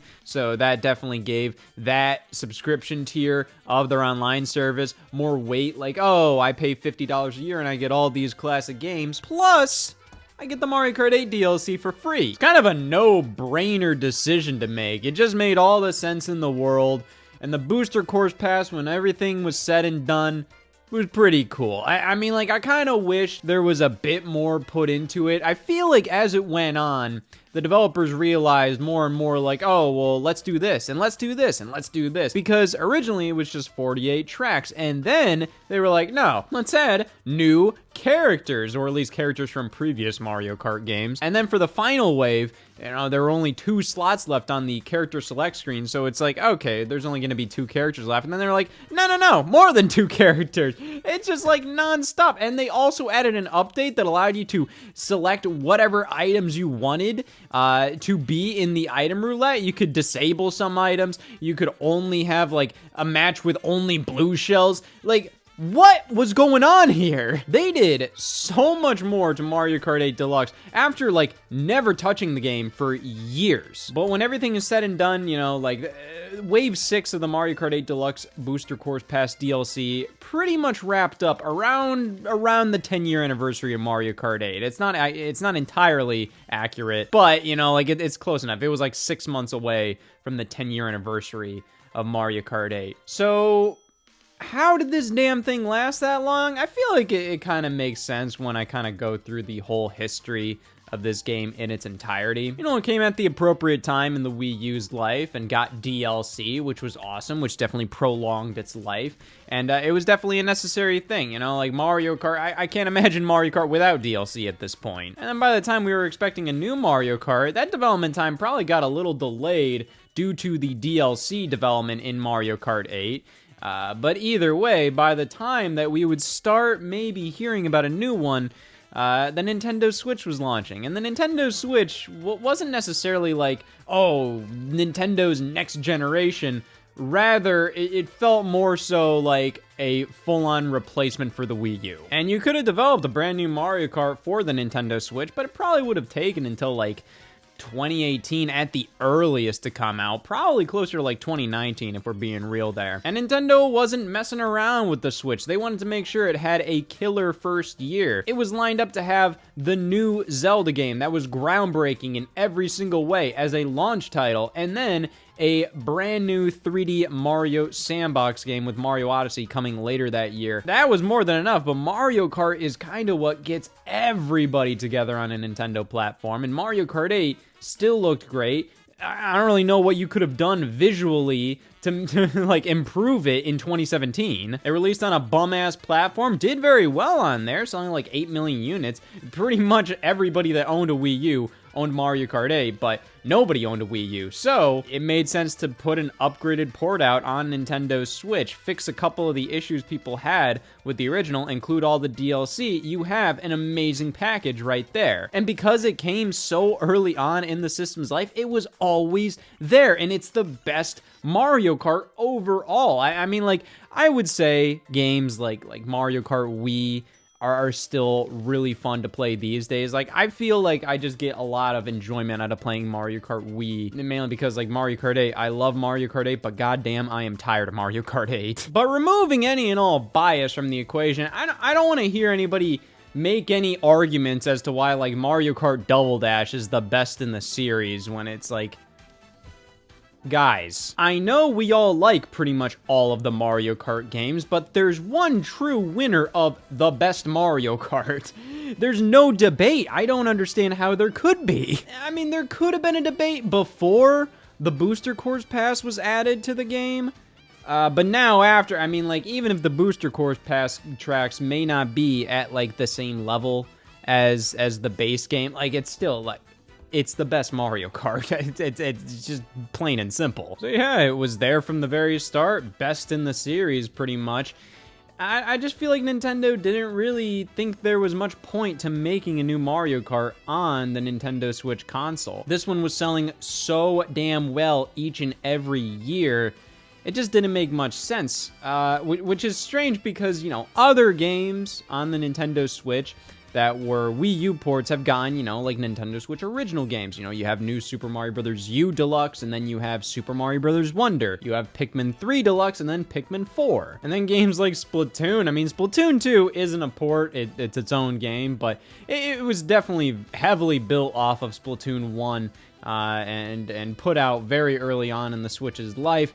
And it was a bit lacking in content at first, but definitely kind of grew over time. And then we got Splatoon 3. And just the mere fact we got 2 Splatoon games on the Nintendo Switch, but no fully original Mario Kart is crazy. Because you know everybody is begging for a new Mario Kart, but I think Nintendo just kind of wanted to keep the good times rolling with Mario Kart 8 Deluxe. I mean, this was still being sold at 60 bones. Never really truly went on sale, and even if it did, it got the fake-ass Nintendo sale of like, oh, it's $48 now. Like, pfft, get out of here. So when you sell like 50 plus million units at 60 bucks a pop, yeah, I mean, like, I think Nintendo kind of just made this the Nintendo Switch's go-to Mario Kart game. There was no reason to make a new one. This was it. Because like I said, it very much feels like the Nintendo Switch wasn't really the sequel to the Wii U, even though it was, you know, and don't get me twisted here. I think in many ways, it was more so a replacement. And the Mario Kart team, I think they were busy doing some other things for a bit there. They developed ARMS, so you know their time was well spent. But either way, it's been a very interesting 10 years of Mario Kart 8. It wasn't something happening all the time, but every couple of years there was something substantial going on, you know? And it's just crazy to me how much Nintendo got out of a Wii U game from 2014. It's kind of a similar story to Smash Brothers, how pretty much like Smash Brothers development just kept going from like 2012 to like 2021, because pretty much directly after Smash Brothers Wii U wrapped up development, they just went immediately into Smash Brothers Ultimate. But Mario Kart 8 seems like a bit of a different thing. I don't think anybody was consistently working on Mario Kart 8. I think it was more so like, you know, they just do stuff and then they'd stop, and then they'd come back to it and then they stop, and then they'd come back to it again and then they stop. But if any Mario Kart honestly deserved to last as long as it did, I mean, it makes total sense it was Mario Kart 8. I mean, like, the gameplay was the tightest of any in the series. Presentation-wise, it was off the chart. The tracks in this game are unbelievable. Some of the best in the whole series. It does have its downsides. It's not a perfect game. Even Mario Kart 8 Deluxe, with everything it fixed from the original Wii U game, still not perfect. Like I said, there's a distinct lack of personality in this game. Just something you got with like Mario Kart Double Dash, or the fact that Mario Kart DS had all these extra modes. You had the mission mode. You could draw your own little emblem on your cart. Just all this kind of just funny stuff, or even just like dumb characters. Mario Kart 8 Deluxe has some interesting ones with the Nintendo crossover picks, but I want something foul. Like, give me something like the damn Honey Queen from like Mario Kart 7. I mean, like that's so rancid. I love it. But in the end, if any Mario Kart could last 10 years, it was obviously this one. No more, no less. Get this shit out of my face. I want a new game, for God's sakes. Watch me.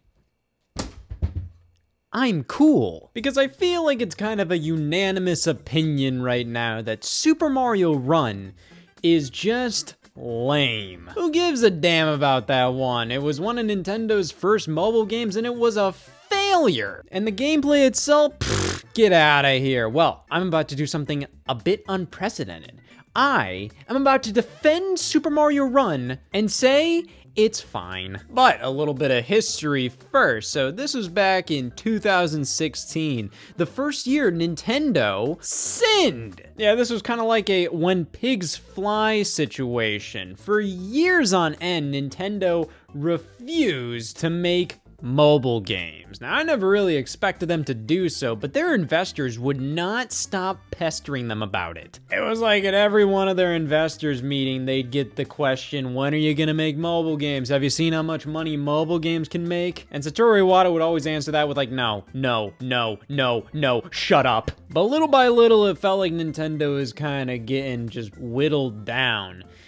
You know, investors would ask about free-to-play games, and Nintendo went, no, okay, fine, here's Steel Diver Sub Wars on the 3DS. Thank God, Nintendo is saved. But then around 2015, it was pretty obvious to Nintendo that their current lineup of systems wasn't gonna cut it, and they definitely needed to expand a bit more. Around this time was actually when rumors of a Mario movie were floating around, and this was also around the time Nintendo announced a partnership with Universal Studios Studios to start talking about the concept of Super Nintendo World. They're also talking about doing more with merchandising and just spreading their franchises all around. But that also included mobile devices. So Nintendo announced a partnership with DNA, a company I had never heard of up until this point, just to kind of give them a good mobile backend. While the 3DS was doing pretty okay, the Wii U was obviously really failing hard. And I think Nintendo did the smart thing here and decided to spread their franchises a little more out, you know, not be as overly protective of them. Because at this point, it felt like nobody really knew like what Mario was up to these days or what the latest Zelda game was. Pokemon was doing like okay, but you definitely see the difference between Pokemon back in like 2014 to Pokemon in 2022. Just this huge, massive difference. I mean, Pokemon Sword and Shield was like the second best-selling Pokemon game of all time. And I feel like a lot of that success has to do with Nintendo expanding to mobile devices with stuff like Pokemon Go. And that wasn't really a part of this whole DNA deal. You know, Pokemon Go is gonna happen regardless of Nintendo announcing, we're partnering with DNA to bring Nintendo games to mobile. Because, you know, Pokemon's just a weird, different thing. But it's a good example to show how this expansion definitely helped these franchises, where you keep the core series, the core games, on the Nintendo consoles, but you put a mobilized version of said games on the iPhone. And in addition to talks about making movies and of course working with Universal Studios, it definitely set Nintendo up to be as successful as they are right now with the Nintendo Switch. But of course, you gotta start somewhere. So what was Nintendo's first mobile game they did with DNA? I don't know, it doesn't work. Yes, Miitomo, released in spring of 2016, and this was pretty much a mobile phone spin-off version of something like Tomodachi Life on the 3DS. The problem is, it wasn't good. It was fine. I mean, like, I got some entertainment out of it for a second, but there wasn't really a hook with it. There wasn't really a reason to keep playing. It was very, very shallow, and it depended too much on what players were inputting into it. Pretty much the entire thing was, you know, you make your Mii, and you add your friends, and you answer questions on the app, and then, you know, when you answer the questions and whatnot, you get to see what your friends answer too. And it had that Tomodachi Life quirk of like a text-to-speech thing coming out of your Mii, which was kind of funny, but that's all it pretty much was. It was pretty much just all about answering questions and just kind of giggling about what your friends answered. It was kind of cute for like a couple days at the most, but like, I don't know what Nintendo was expecting with this. I guess they wanted to put their own little Nintendo spin on the idea of a mobile game. You know, the fact that like, okay, what do mobile devices do the best? Well, let's do this social interactivity kind of thing. But I think Nintendo is trying to overthink it and be clever about what the best idea for like a thing on a mobile device should be, rather than just make a fun game for iPhones. You don't have to think about it that hard, guys. Around this time, Nintendo actually announced that their next mobile games would be a Fire Emblem game and an Animal Crossing game.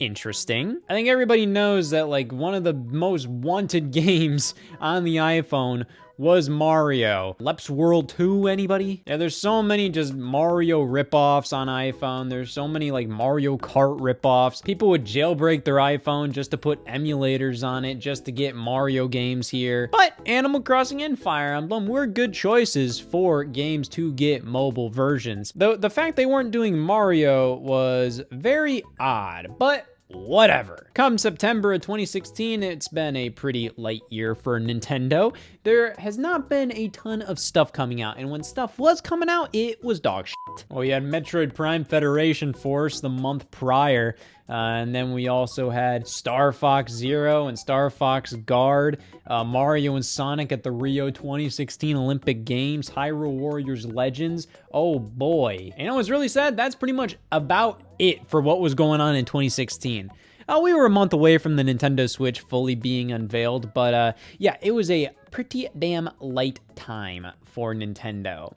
But surprisingly, in September, Apple held their normal press conference they usually hold around that time to announce mostly the new iPhone for that year. They'll announce a couple other things. And one of those things happened to be Super Mario Run. This was unbelievable at the time. Never in my life would I have ever expected to see Nintendo at an Apple press conference. I mean, this was insane. And then when they announced it was also like really exciting. It was really cool to see. Like Tim Cook was like, oh, but there's somebody missing from the App Store. And I'm proud to announce he's coming. And then you hear the sound effects of like a new Super Mario Brothers game, and then you see like it fade in and the crowd goes wild. And you see this little animation of Mario finishing a level on iPhone. Shigeru Miyamoto comes walking out to announce Super Mario Run. Yeah, frankly, it's like the most obvious idea for a Mario mobile game. I mean, what the Super Mario Run? Duh. The title was obvious, the idea was obvious. It's an auto runner, which I had no problem with. If you've ever played the Rayman games on iPhone, like Rayman Jungle Run and Fiesta Run, those are pretty swinging. I really like those. Now, those still had like virtual buttons you had to press, mainly because there was a lot more actions Rayman could do. But with Mario Run, it was obvious they wanted to go for a bit of a simpler approach where you only have to use one hand to play the game. It's really weird. Turns out a lot of Nintendo's mobile games are designed around portrait mode. They don't even give you the option to play in landscape here, but hey, it works pretty well. Turned out Apple and Nintendo worked out a bit of a exclusivity deal, which was weird.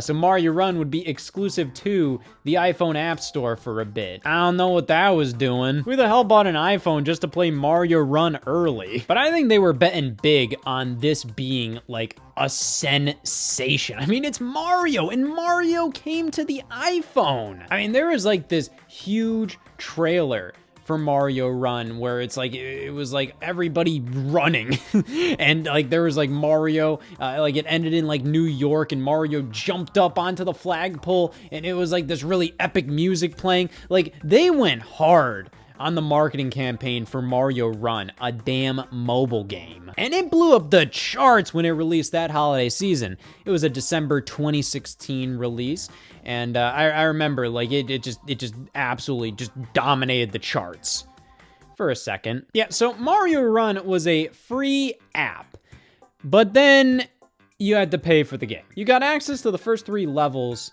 and then it would ask you pay for the rest of this, which was $10. Okay, so props to Nintendo for attempting like a normal pricing structure for their game. Like obviously they didn't want to cram all these microtransactions in their Mario game. They wanted to keep their value high.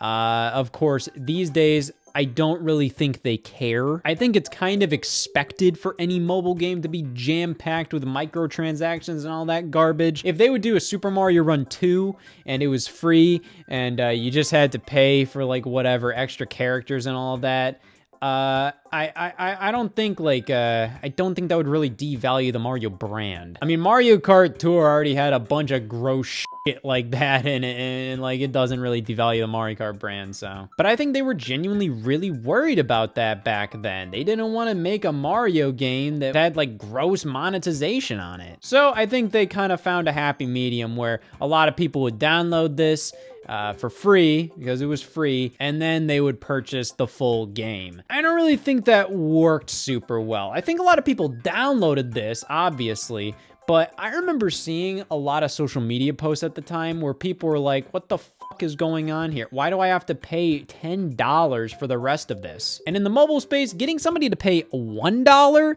is hard. $10? I mean, it's Mario. If any game could probably try to do that, it's Mario. But at the same time, I do have to question, is this Mario game actually worth $10? So this app has the save data that I used all the way back when this game launched in December of 2016. And yeah, I played this game a fair amount. I did enjoy my time with Mario Run. I got all these gifts, and I pretty much just filled up the entirety of my Mushroom Kingdom here, which was a big aspect of the game.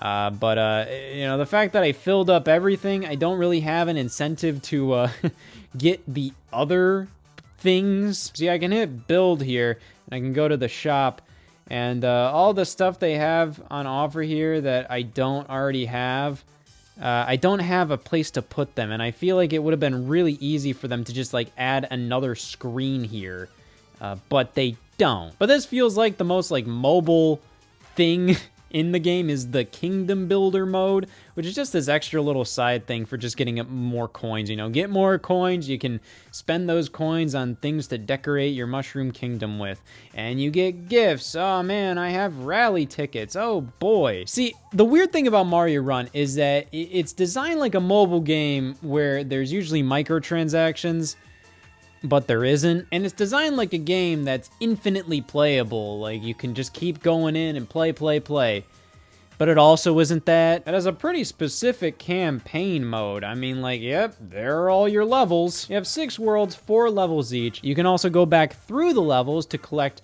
differently colored coins, you know, each appearing after you collect, you know, the preceding one. So you have pink coins, and when you find all the pink coins, then you get the blue ones, and then when you get all the blue ones, you get the black ones. And I believe I did it with every single stage here. Wow. Like I said, I like this game. I just like how it feels. I think it's a genuinely fun auto runner. Now, is it anything amazing? No, not at all. But I think for what it is, I think it does a fantastic job of translating a new Super Mario Brothers game to a mobile device, especially in a way where you don't have on-screen controls like a virtual D-pad and a virtual jump button. Nah, you just jump. That's all you do. And the fact is, there's still a lot of skill to employ in Mario Run, even though you only have one button, which is just tapping to jump. There's like these ledges that you can jump off of to kind of do a bit of like a little extra fun twirly jump, and just jumping on enemies gives you different ones. There's all different kinds of jumps you can pull off by jumping at specific times, whether that's right before you jump over a ledge, or right when you jump on an enemy, or just jumping after a roll when you go down. There's a lot of cool skills you can pull off in this game. Now, it's nothing mind-blowing, but I think for a mobile interpretation of New Super Mario Bros. That's also an auto runner, I like it. The 3 sets of hidden coins really kept me busy for a while there. But one thing I really did enjoy was Toad Rally, which is kind of the go-to endlessly replayable mode in the game. Pretty much it's all about just pulling off those moves that I was talking about, where you just want to be as flashy as possible. You want to find as many opportunities to just wow the crowd of toads, which means you gotta kind of jump in very specific ways, like you know, jumping off of rolls, you know, doing like some combos here. It's definitely a different way to play, and I think it was really fun for a bit there. But after a while, I definitely kind of maxed out everything I could do in Toad Rally. I'm like, kind of, why do I need more toads than that? I constantly have like 99 Toad Rally tickets. I have nearly 10,000 coins. I don't have any more room to add shit here. And that was pretty much the entirety of Mario Run for a bit there. You get a couple hours of enjoyment out of this. But I think for $10, you were paying for the Mario brand rather than like a fully fleshed out game. But that's where the Remix 10 mode comes in, which is a really cool addition they made to the game way too late. Pretty much you're just tasked with playing through 10 bite-sized stages consecutively, eventually just trying to get to Princess Daisy over there, which you end up unlocking. Which, yeah, there's a bunch of playable characters here, including Luigi, Peach, Toad, Toadette, Yoshi, all different kinds of Yoshis here. It's a really cool thing. I'm always shocked with how mobile games feature so much content like this, whereas the console renditions of these games just don't do this kind of stuff. Why? Like, why does Mario Kart Tour have like 500 playable characters? I get it, it's for money, but like, why did they put all this time and effort into 3D modeling all these characters, but like we can't even get that in the console game? Like, at least like maybe like 2 more characters, you know? So after taking a look at Mario Run again, it does seem pretty damn light in terms of stuff to do. But to be fair, that's because I have already kind of completed everything I can in this game. And I do feel like that's kind of an oopsie of this game, you know? You kind of make this a mobile game that's meant to be played in short bursts whenever you want. And it kind of just has an ending, you know? It's not a definitive ending, you know? It's just kind of like it gets to the point where you're like, I got nothing else to do. Mario Kart Tour, that damn thing never ends. I think they did that pretty okay. Mario Run, it feels a little confused. A lot of this stuff feels like it was designed for a mobile game that's never ending. The fact that it has like all these events that go on, I'm like, what is there an event for? Like, what?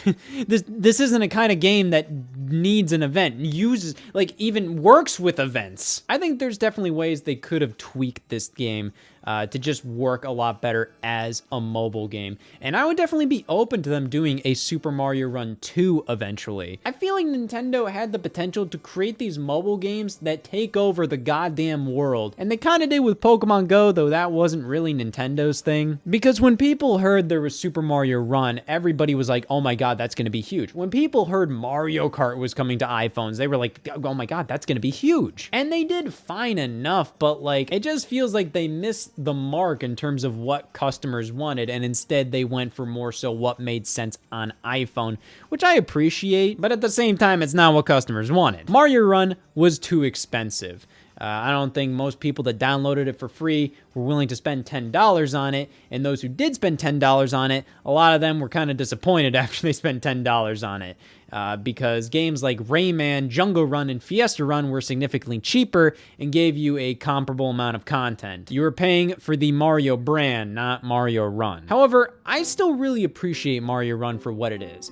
It's a really solid mobile adaptation of the new Super Mario Bros. Franchise. In terms of the level design, they really did fully think through, hey, what makes sense on iPhone? What makes sense in a portrait orientation where you can only use one thumb? And I think they did a damn good job with that. I think Toad Rally was a ton of fun at the time. Now, I don't have much reason to play it, and I think that's definitely a downside of this game. I feel like they could have designed some things to be more infinitely replayable. But in late 2016, moving into 2017, I really had a ton of fun with this game. It was kind of one of my go-to, when I'm bored, I'll play a level or two in Mario Run. And that's all it ever really strived to be. But I think with a Super Mario Run 2, I think Nintendo could do a lot with that. Unfortunately, I do think they would go for a more microtransaction-y route. But if they announce it tomorrow, I wouldn't mind. Oh, I would definitely try it out. So everybody else forgot about Mario Run and don't give a damn about it. While I'm also on their side, I definitely do have a soft spot for this game. I think it's well designed for what it is. It definitely had a lot of shortcomings, but I think it was overall pretty okay. I mean, look at that. That's okay. Damn, it's almost like there's more than 7. The Mario Party series, Nintendo's cutest little wart. They ain't the sexiest games to talk about. It's not like you're going like, oh man, what are your favorite games of all time? And you're really that proud of saying one of the Mario Parties. Overall, probably not, but at least in terms of multiplayer games, for sure, the first 8 Mario Parties are some of my favorite multiplayer games of all time. Mainly because anybody can play these games, like, whenever. They make so much sense during any gathering. You know, you can just be casually playing the game while chatting with your friends, eating some snacks, or you can be intensely focused on trying to be the #1 superstar. It is genuinely a perfect party game. By that I mean it is really damn imperfect. We can bitch about Mario Party till the end of time, but that's the point, you know? That Mario Party has that sense of bullshit in it that makes it Mario Party. Everybody's complained about this at some point. You're doing really good, you win every mini game, you have a ton of coins, a ton of stars, and then f*** you. The game gets flipped on its head, but that's the fun of Mario Party. You're not supposed to take it seriously, and that's what makes it so fun and funny when you do take it seriously. Problem is, I don't really think professional game reviewers during the time these games all came out really understood that. You look at the reviews of each of these Mario Party games, and none of them got like necessarily like amazing scores. Generally speaking, I think the average was around like 7 out of 10s, maybe some high 6s. The main problem a lot of these people had with the game was that, oh my god, it's too random, it's too luck-based. But I don't know, literally like every board game is luck-based with a dice, and Mario Party is supposed to be like a board game, video game sort of deal, so it's like, I don't know, man. I mean, like, you're gonna have some luck in these types of games. Of course, Mario Party does go a bit overboard, I definitely agree with that, but that's part of the fun. I don't think it's fair to judge these as normal games. I think it's fair to judge these based on like, hey, are you gonna have fun whipping this out at a party? But I think a lot of the luck elements of Mario Party didn't really fare well for the series in the reviewer pipeline. I also don't think the yearly release method really fared well for it. Yes, you can see a gradual improvement as time goes on, but at the same time, like, you know, most of these games are pretty interchangeable. You know, me and my friends, if we want to play Mario Party, I don't necessarily think there's much of like a huge debate which one of these to play.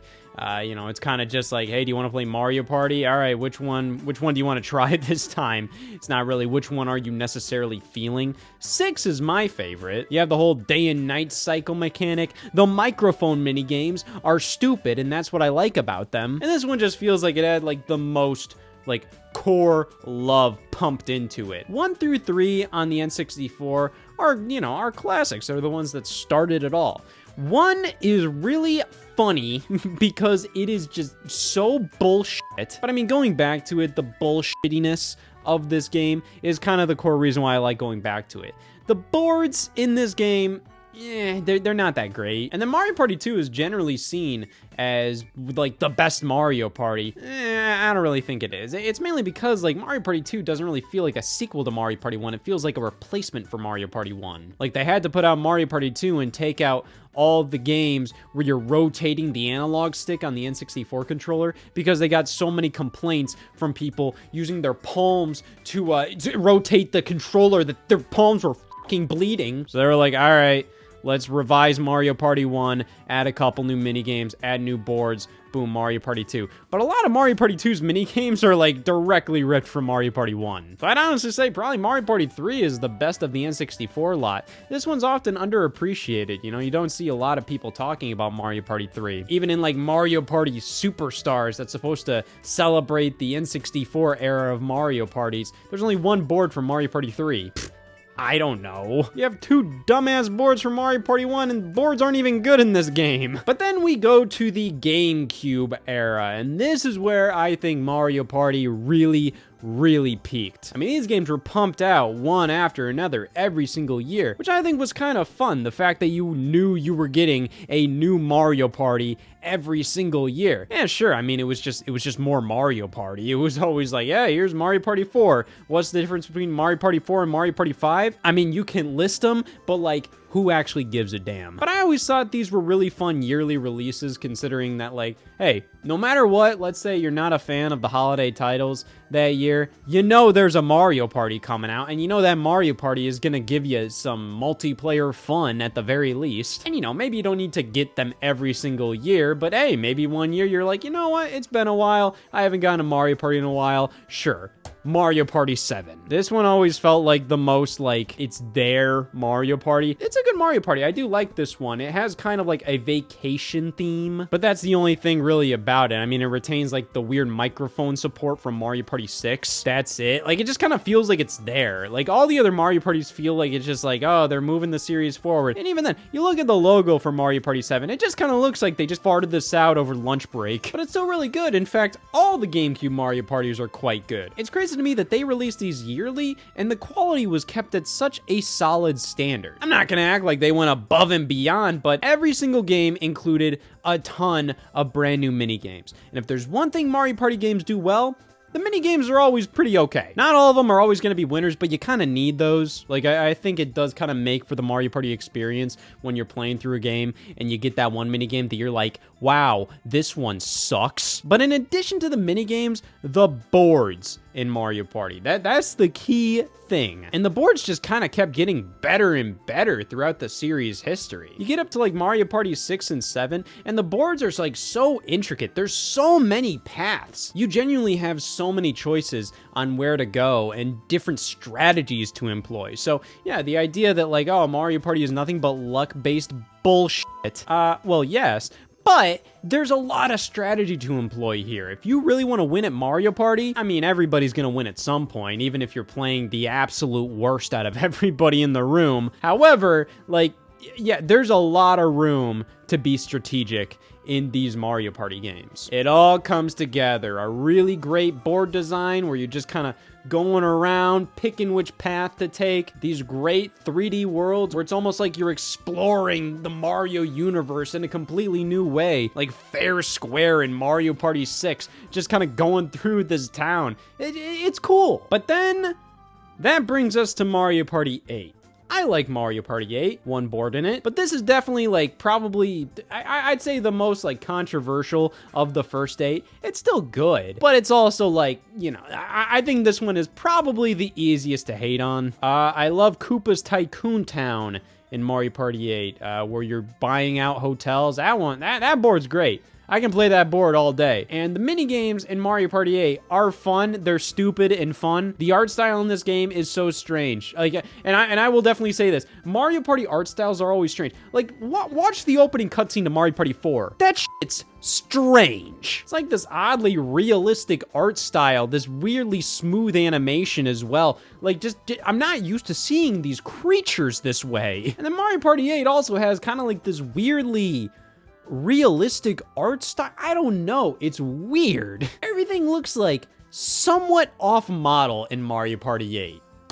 But I kind of like that about it. It's silly. But the minigames in Mario Party 8, a lot of them are really fun, but you gotta be like willing to put up with Wii Remote Waggle garbage. Yeah, this is how I represent Wii Remote Waggle garbage. You wanna know why? Because that's how Mario Party 8 represents it. But this is a game where I think waggling kind of makes sense because it's like, you know, like it kind of adds to the stupidity. You know, let's be honest. A lot of Mario Party is about like, let's have a stupid time tonight. Let's crack open some booze and let's play Mario Party 3 and cry about our feelings. But yeah, I wanted to talk about my appreciation towards the first 8 entries in the Mario Party series. I can pop in any of these at any time and have a great time, even Mario Party 8. I think Mario Party 8 is probably at the lower end of the echelon, probably around like the Mario Party 1 territory. I still like playing it. It's probably one of my go-to party games on Wii. However, I know I'm gonna get a much better time out of any of the games on GameCube or like Mario Party 2 or Mario Party 3 on the N64. And around the time that Mario Party 8 came out in 2007, I think a lot of reviewers were getting like, they were just like, yeah, come on, guys, this series. I know IGN gave it around like a 5 out of 10, which is like, that's absurd. Like 6 out of 10, sure, but like 5? That means there's genuine big problems in this game. I don't really think there is. Like, I think like a fair amount of it is a bit mediocre, but like it does what you want it to do. It's a fun party game on Wii. I think it came down to the fact that they weren't really improving upon Mario Party. It was obvious they were just kind of pumping these out year after year. And in many people's eyes, something had to change. And that something ended up being a hostile company takeover. The original Mario Party series was developed by Hudson Soft. I think everybody's seen this logo at some point. You know, guys, Hudson Soft. They made Bonk. Bonk. You know Bonk. Bonk. Well, they made Mario Party and plus a lot of other party games. They made Fusion Frenzy 2 on the Xbox 360. Sonic Shuffle as well. Disney's Party. Kind of like how the developers of Mario Golf and Mario Tennis Camelot, you know, they started by making like Hot Shots Golf, and then eventually they've also made like We Love Golf on Wii. So it's just like, yeah, they did the Mario version of these series, but then they were like, well, this is what we're good at. But Mario Party was kind of their bread and butter. Though, unfortunately, in 2012, Konami pretty much just took everything that was Hudson Soft and just brought it into their company. They pretty much acquired everything Hudson Soft, and the name pretty much fizzled out. Now, for example, Hudson Soft developed the Bomberman games, so when Super Bomberman R and Super Bomberman R2 came out, that's all a Konami joint. You don't see Hudson Soft's logo anywhere. What's strange is that you'd assume that, like, things could just go forth as planned, you know? Like, Konami could develop the Mario Party series or whatever, I don't know. Well, to be fair, around this time was when Konami started to say, like, we don't want to make video games anymore. We just want to be a video game company that putzes around. But the timeline here is just a little strange. First off, let's not act like Mario Party had this amazingly perfect track record prior to this, because Jesus! Mario Party Advance. This doesn't work. There's only like 4 characters in this game, and it's not a good Mario Party. And there's a reason why like nobody really even talks about this one, outside of when they want to make fun of it. It's Mario Party kind of in name only, where it's like, yeah, you know, you have mini games, yeah, you have a board. But it's like, you know, come on, man. And it's like, you know, come on, man. Mario Party E. I never played this, but this is like a card game where you scan the cards on the e-reader for Game Boy Advance, and then you play mini games on the Game Boy Advance. This just seemed like a giant waste of everybody's time. Buying it, playing it, hell, developing it. I can't imagine being the developers of this and being like, yep, that was worth my effort. Mario Party had some strange representation on the Game Boy Advance.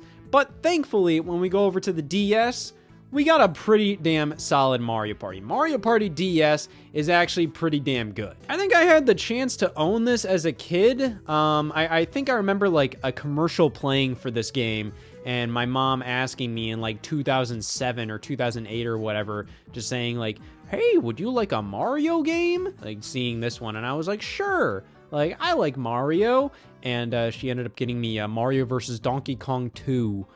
To be fair, like that was probably a better choice. You know, Mario Party DS is good, and you know, it's not bad on your own as well. You know, especially like back in the day, I think it would have been like really sick. I was like, oh my god, 3D visuals on the DS. I always thought that was super cool. But you know, hey, I mean, Mario vs. Donkey Kong 2 is a little more, you know, like a good single player oriented game, and I had absolutely nobody to play Mario Party DS with. But this is a solid Mario Party. Obviously, it's not like one of the best Mario Parties, but for a handheld Mario Party, it's about as damn good as you can damn get. Which is great, because this is the last we ever saw of classic Mario Party. This was the last of the long tenure from like Mario Party 1 to this point in late 2007. This was the last Mario Party for a good few years, which was like really surprising. 2007, like this was before Hudson Soft got acquired by Konami in 2012. So like, I'm not really sure what was going on there. I don't know why there was nothing Mario Party related for a couple years, especially during this era. Like you'd expect during the Wii era, you know, the console about baby boy bullshit, mini games, party, oh my god, fucking swing your shit around and do some dumb shit. I don't know. It would have made sense to have like 20 Mario Parties on this thing, but instead we only got one at the time, and then Mario Party DS. And that was it. Something was going on. Maybe Nintendo was getting sick of the lower review scores of Mario Party. Maybe the sales were going down. No, they weren't. Mario Party 8 was like one of the best-selling Wii games. So like, I don't know. I'd assume at this point it's because they were like, hey, Mario Party is getting ran into the ground. Yes, Mario Party 8 did well, but like, would another Mario Party do well unless we change things up? Maybe they were reevaluating their relationship with Hudson Soft. Maybe they couldn't settle on an agreement. Maybe Hudson Soft wanted to keep releasing Mario Parties year-round, and Nintendo was like, hell no, we don't want to do that. And maybe Hudson was like, nah, f you. And then they didn't make Mario Parties for a while, and maybe that led to them getting acquired. I don't know the business of this all, and if you do, please let me know. Why was there no Mario Party from 2007 to 2012? And why, when it came back, did it suck ass? So E3 2011. I remember, you know, this was the E3 where Nintendo revealed the Wii U, talked more about the 3DS, talked about Skyward Sword, and at the very, very end of the press conference, when they were leaving the stage, a bunch of random game logos popped up that was like, hey, check this out on the show floor. Pretty much like all the games that they refused to talk about during the show. And you saw a Mario Party 9 logo. Mario Party was back after a few years off. No longer developed by Hudson Soft, this was an ND Cube up. So who's ND Cube? Well, ND Cube is a subsidiary of Nintendo. The N stood for Nintendo, the D was for this random ass company called Dentsu. GameCube. It's really weird because, like, I don't really know why ND Cube was formed when you look at the games they created during that era when it was formed, and I'm like, what was the point of this company? This must have been like money laundering at that point. You formed a whole ass studio just to make F-Zero Maximum Velocity on the Game Boy Advance? That was their first game. What's the point of this? And then they made shit like Pool Edge on the GameCube for Japan only, and Tube Slider for the GameCube? Like, that's not even published by Nintendo. It was developed by a Nintendo-made studio. Like, why? What's the point of this company existing? And Tube Slider was the last game that they made for 7 years. And then they made Wii Party. I don't know what the hell is going on here. Might have been just a support studio at that time. Might have been used for something else. I don't know the full history of ND Cube, but by 2010, they became just a full-blown party game studio owned by Nintendo. Before that point, they just kind of did a bunch of random small games. Like, I'm like going like, what was the point of this company existing? Maybe Nintendo severed ties with Hudson Soft because they wanted to bring things more internally. Because, hey, they understood like how much party games and local multiplayer on the couch games really defined their consoles. So it's like, hey, let's have our own company do a lot of this stuff. So they made ND Cube, the party game studio, starting with Wii Party. And I always enjoyed Wii Party. It could never really replace Mario Party. It had a lot of Mario Party-esque elements, especially on its board game island mode, but it was more of a mini game collection than like a Mario Party-like game. And the thing about ND Cube is that you can see this at the very start. They love cramming a bunch of different modes in their games, but like none of the modes have like any oomph to them. Like there's no depth to any of these modes. It's very much like, oh, this is a cool idea, but after 10 minutes, you're done with it. There's no reason to keep playing. And then we got Mario Party 9. That's the best way to describe a lot of their Mario Party games. ND Cube took over the Mario Party series with 9 releasing in 2012. And it reviewed okay. I think this almost felt like it was designed more for the reviewers that complained to no end about how samey all the Mario Party games were. Well, here's something different. And it's garbage. So in previous Mario Parties, you'd all move independently on a board, like any other board game. You know, you roll the dice and you move your piece around. In Mario Party, you roll the dice, you move your character around, you can choose different paths to take, you can go to a shop, grab an item, use that item when you think it would work the best, put a trap on the board, affect other players, gain all the coins you can to get a star, have the most stars at the end, you win. It's a perfectly simple concept for a multiplayer game, but I think it's perfectly executed. For what they want to do with Mario Party, like that concept makes it so then like, yeah, anybody can understand this, but you can take it as seriously or non-seriously as you want. It's lovely. Mario Party 9 changed things up, and honest to God, I don't even know if I'm going to be able to explain how the rules in Mario Party 9 work off the top of my head. All players are in a car. Damn it. So you're getting like mini stars instead of coins, and you want to get the 1 star at the end. You want to get the most mini stars. All the boards are linear now. They just go in a straight line. You're all in the car at the beginning, and you want to keep rolling. So when it's your turn, you roll the dice, and everybody goes ahead, and then the next person goes ahead. Mini games only appear when you get on a mini game space. You wanna all get to the end and fight a boss battle. And this game sucks. I'm not saying the cooperative element of this game is what makes it bad. It's just an element of it, you know. The fact that the boards are all linear means like it's almost entirely about luck now. It just kind of feels like you're playing Mario Party 9 until it's over. You're not really like strategizing anything. There's nothing to strategize here. Considering like you're all kind of working together, but you're also not at the same time. The fact that you're all on a game board that pretty much is it just has a start and an end. You're just trying to get to the end of the board. That's all it is. And I'm like, okay. And it just goes by so quickly. Like, you don't select the amount of turns you want to take or anything. It's just about, like, when you get to the end, you get to the end. That's it. Now, the mini games are quite good in Mario Party 9. They don't go for any real motion control-esque games in this one. It's pretty much all, like, games that, you know, you just kind of use with, like, you know, the Wii remote on its side, which is perfectly fine. I think by the time this came out, you know, this was one of the final Wii releases by Nintendo. I think they were like, all right, you know, people just want traditional controls now. Then, you know, that's fine. That makes sense. And like Mario Party 9's production values are quite nice. You know, the music's good, the visuals are nice, but it's just the core gameplay that's just, it's just lame. I'm not gonna act like you can't have any fun with Mario Party 9. I sat down with it recently, and with the right group of people, you know, it's kind of like you're playing a bad game of like Mario Party 2 or something, you know, where you're not really that invested, but it's just something to do. That's what Mario Party 9 is. I wouldn't say it's like god awful, it's not terrible, but it's just, I don't want to play this. I don't really care to play this. If I'm playing it though, and it's just kind of like, you know, it's not the focal point of my attention, it's fine. But I'll give them credit, like, they did something new with Mario Party, and I can't necessarily say it doesn't work.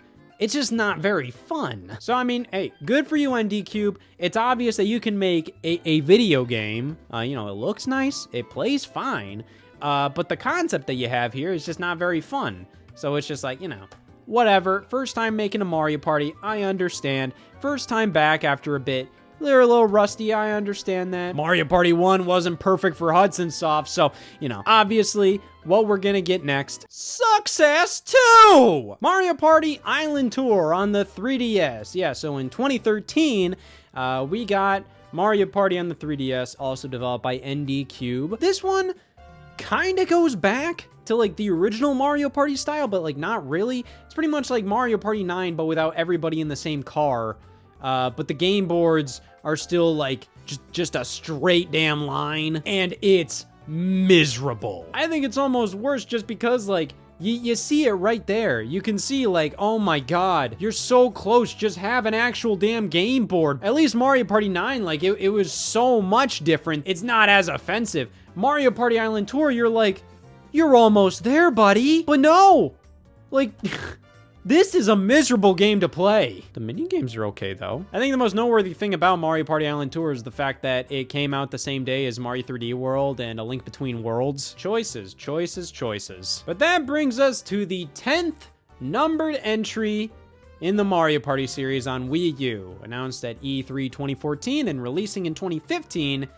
Here we have Mario Party 10. This is the worst fucking game I've ever played in my life. Okay, so I think this is probably the worst home console Mario Party, mainly because, like, it continues with the Mario Party 9 nonsense. And like I said, with Mario Party 9, you know, I can kind of let that slide because it's like, hey, they were trying something new. Didn't really work well, but like, whatever. Hey, good for you for doing something new. Mario Party 10 is acting like you're just waltzing right along like nothing happened. It's so damn depressing. It's like, yep, this is Mario Party now. But the thing is, Mario Party 10 goes with the ND Cube tradition of a bunch of modes and none of them mattering. So the headlining mode in this game is Bowser Party. So it's like a traditional game of Mario Party 9 where 4 players are in the car moving forward and 1 player is Bowser on the gamepad, and they're setting all kinds of traps. They're trying to catch up to the player. They're trying to ruin the player's day, and when they catch up to the players, then a Bowser minigame plays,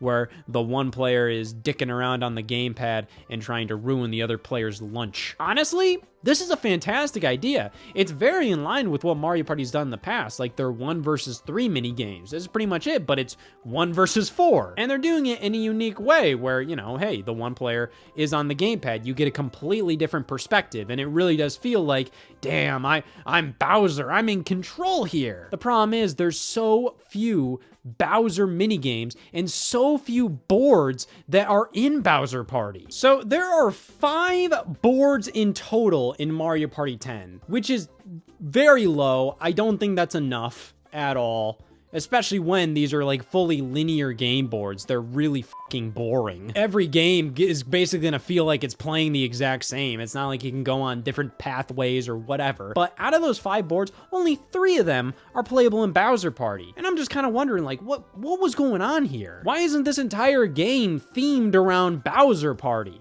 It's not like the Bowser Party boards don't work in regular Mario Party mode, because yeah, you do have regular Mario Party mode where it plays exactly like the game did in Mario Party 9 without another player on the gamepad as Bowser chasing after you. So it's like, why aren't all the boards designed with Bowser Party in mind? Because like, you know, like you can just, you can play the Bowser Party boards in Mario Party, so it's just like, why not just make all the boards Bowser Party themed, especially when, like, the full fucking box art is so Bowser Party focused. So Bowser Party is a cute idea. I do like it, but it's just like, it's so underbaked. And there's so few things that actually take advantage of the one player being on the gamepad. There's like a couple times on the boards where the player on the gamepad can like write on the screen to mess with the player. That's a cute idea where it's like, hey, take this path, not this path. But it's like, there's only so many things you can do with that. You know, it's like, oh, you could tell the truth or you could lie. It's a cute idea, but it happens so infrequently. And when it does happen, you're kind of like, okay, well, this isn't, like, I can't really, I'm not getting much out of this at all. But thank God we have Amiibo Party. Amiibo Party obviously utilize Amiibo figures. This game kind of launched alongside a whole slew of Super Mario series Amiibo. Before this, the only Amiibo that released were the Smash Brothers ones. It's a little lame that the second series of Amiibo were all Mario characters, all characters that we pretty much already had in Smash Brothers form. Of course, the Mario series figures, I think, were a bit more substantial. Probably looked a little better as overall figures. I love the Smash Brothers line, but like, most of those poses were not made to become like real life figurines. And like the Peach Smash Brothers amiibo always looked like a Polly Pocket to me. Like her face just looked very tiny. And, you know, at that time, like Nintendo hadn't nailed like really quality amiibo figures for like the more realistic human characters. But then you look at the Mario series Peach and she looks great. Like she's like really substantial and her facial features are more like well sculpted. So like, yeah, the Mario series definitely was like a little like higher quality just because like these poses were definitely more figure ready. But those figures launched alongside Mario Party 10 because there is a big emphasis on amiibo with Amiibo Party. And this seemed really cool. Mainly because this was a return to the traditional Mario Party formula. None of this car nonsense, none of this mini-star bullshit. Just you roaming around a board all by yourself, collecting coins and trying to get the most stars. Thank God. Pretty crazy because it totally showed that ND Cube definitely could make a traditional Mario Party game if they wanted to. They didn't want to. Amiibo Party is awful. It's awful. The concept is nice. The fact that like, hey, like the traditional Mario Party formula is in this game, but it is butchered and it is hidden behind a horrible way to play a party game. Because it's Amiibo Party, you have to use your amiibo. You tap your amiibo to roll the dice every single time. And you know what's even stupider? They did this a second time. Why the did Nintendo think this was a suitable use for Amiibo? 2 games that used Amiibo figures to scan on the gamepad to roll your dice. That is disgusting. And then in addition, the boards that you're on in this mode are just a fucking square. There's nothing to them. They're worse than just the straight lines in the regular Mario Party mode. There's nothing to these boards. The minigames are okay. Mario Party 10 is probably my least favorite Mario Party. It's nothing it does is great. And even like with the minigames being okay, it's kind of just like all the Mario Party's minigames are okay.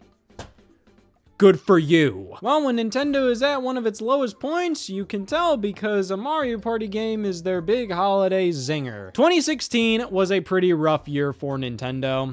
It was a very off year. There wasn't much going on outside of like Pokemon Sun and Moon and Mario Run on the App Store. But Nintendo announced more Mario Amiibo, and that would release alongside Mario Party Star Rush, the second Mario Party game on 3DS. And interestingly enough, this is not fucking Mario Party. This almost feels like it's just a bunch of like random ass ideas thrown together in one. Whether or not they work, who the hell cares? It's the 2016 Mario Party. We got bigger problems to deal with. Just put this out so then we can just we can just have a Mario Party out this holiday, maybe sell some amiibo alongside with it. But I will say, Mario Party Star Rush is pretty commendable in terms of like, you know, hey, Toad Scramble here, that's the main mode. I'd say it's probably better than Mario Party 9 setup. It's not necessarily amazing. Like, I wouldn't say it's like my preferred Mario Party, but like, it's fine. But similar to the other ND Cube games, it's all about just the variety of modes. It's just a bunch of different modes. You have Coinathlon, which is pretty much just a giant just onslaught of mini games, just a tournament of mini games, which, you know, that's all right. I wouldn't say Star Rush is bad. It's just kind of whatever. It's at a decent enough quality. I think this showed that like ND Cube was aware, like, hey, the Mario Party 9 setup ain't working for us. Let's just experiment a little more. Let's see if we can find another style of Mario Party. Weirdly enough, like, this game's gimmick is that everybody rolls at the same time. So that way it's like, oh yeah, you know, you just go really quick, fast-paced Mario Party. And it's like, was that really ever a problem with Mario Party? Like, who cares? I find it very interesting to see, like, what kind of dumb bullshit Nintendo's gonna claim is, like, this game's big feature.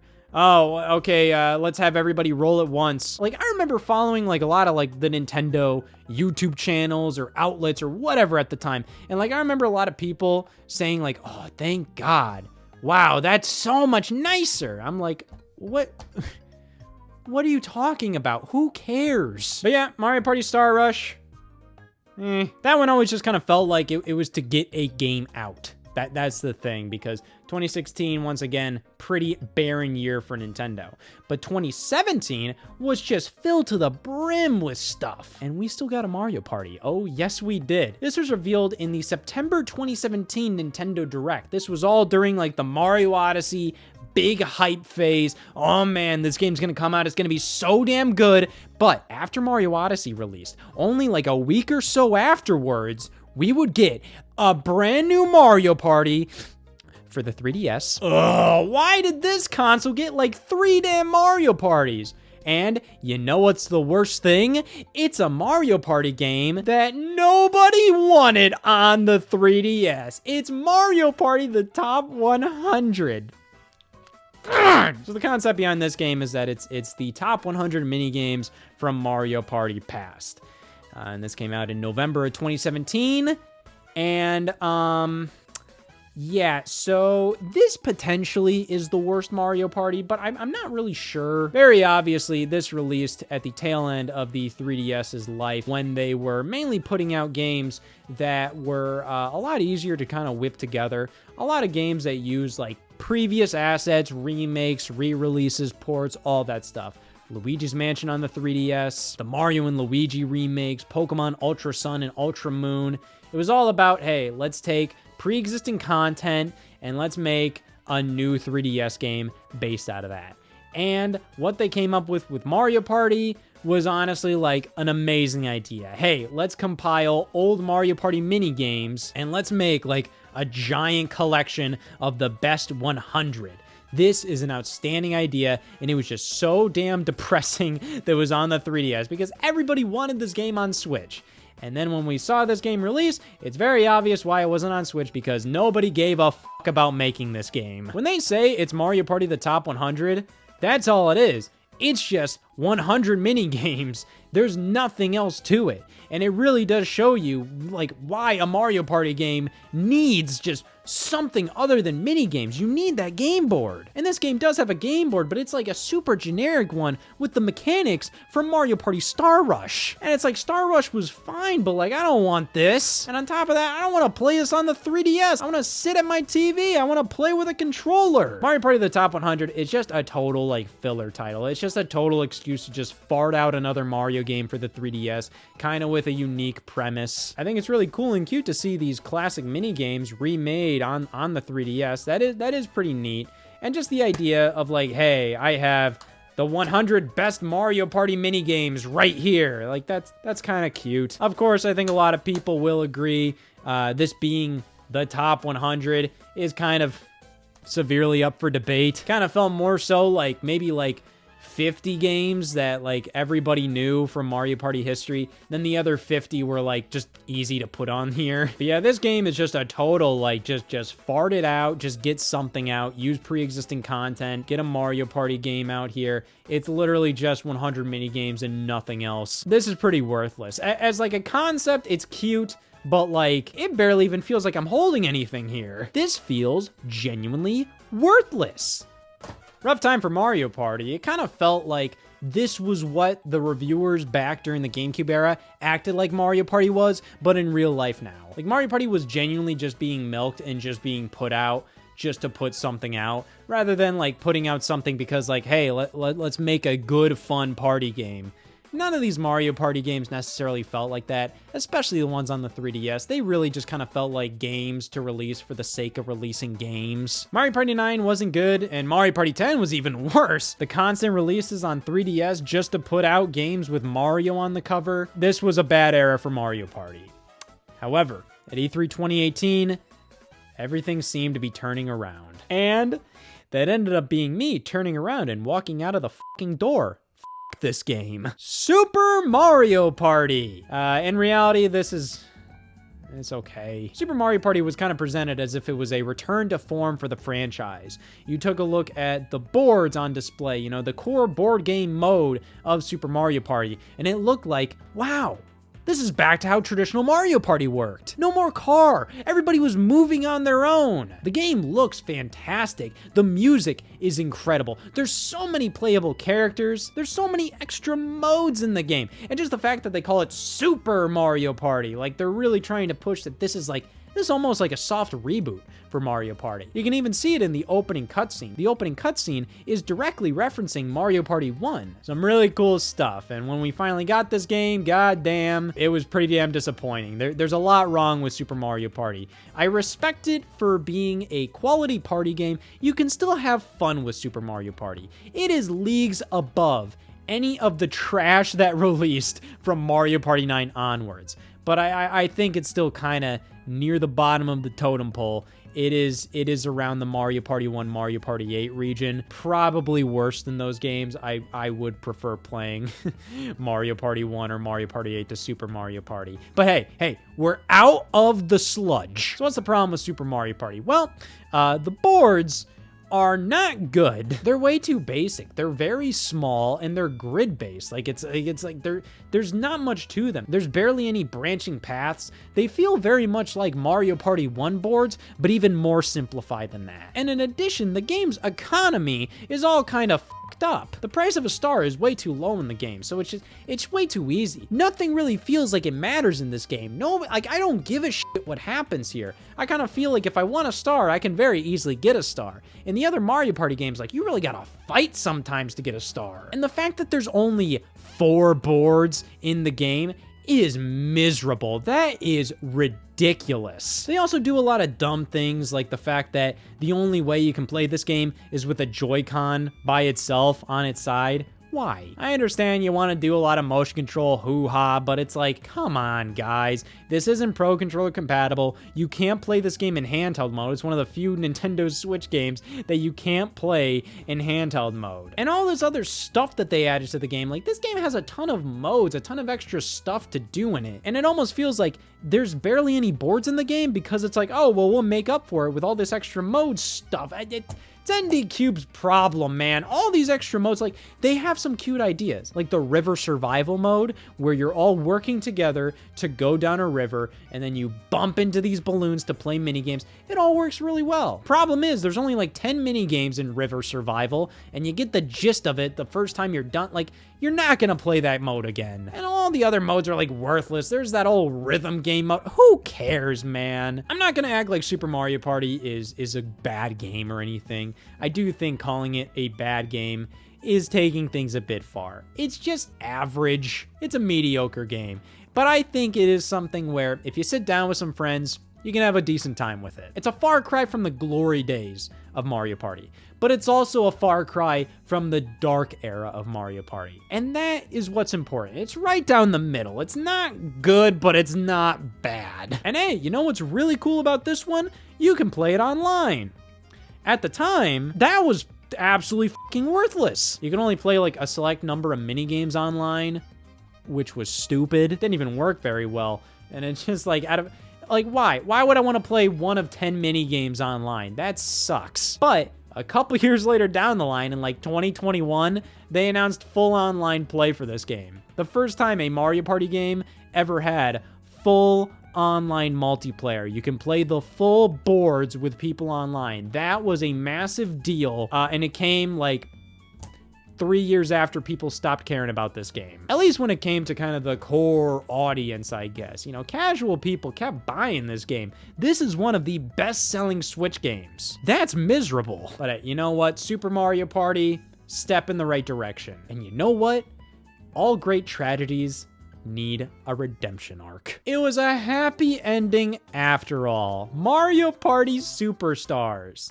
This is officially like a full-on return to the traditional Mario Party setup. Of course, they're doing it through the means of remaking old content. This is pretty much like them actually putting the effort and finishing a game like Mario Party the Top 100, because this game also includes 100 minigames from previous Mario Party games, many of which were also featured in the Top 100. So this very much feels like, you know, we're going in and we're making that game actually good. But in addition, they have the boards. They have 5 boards from the N64 games.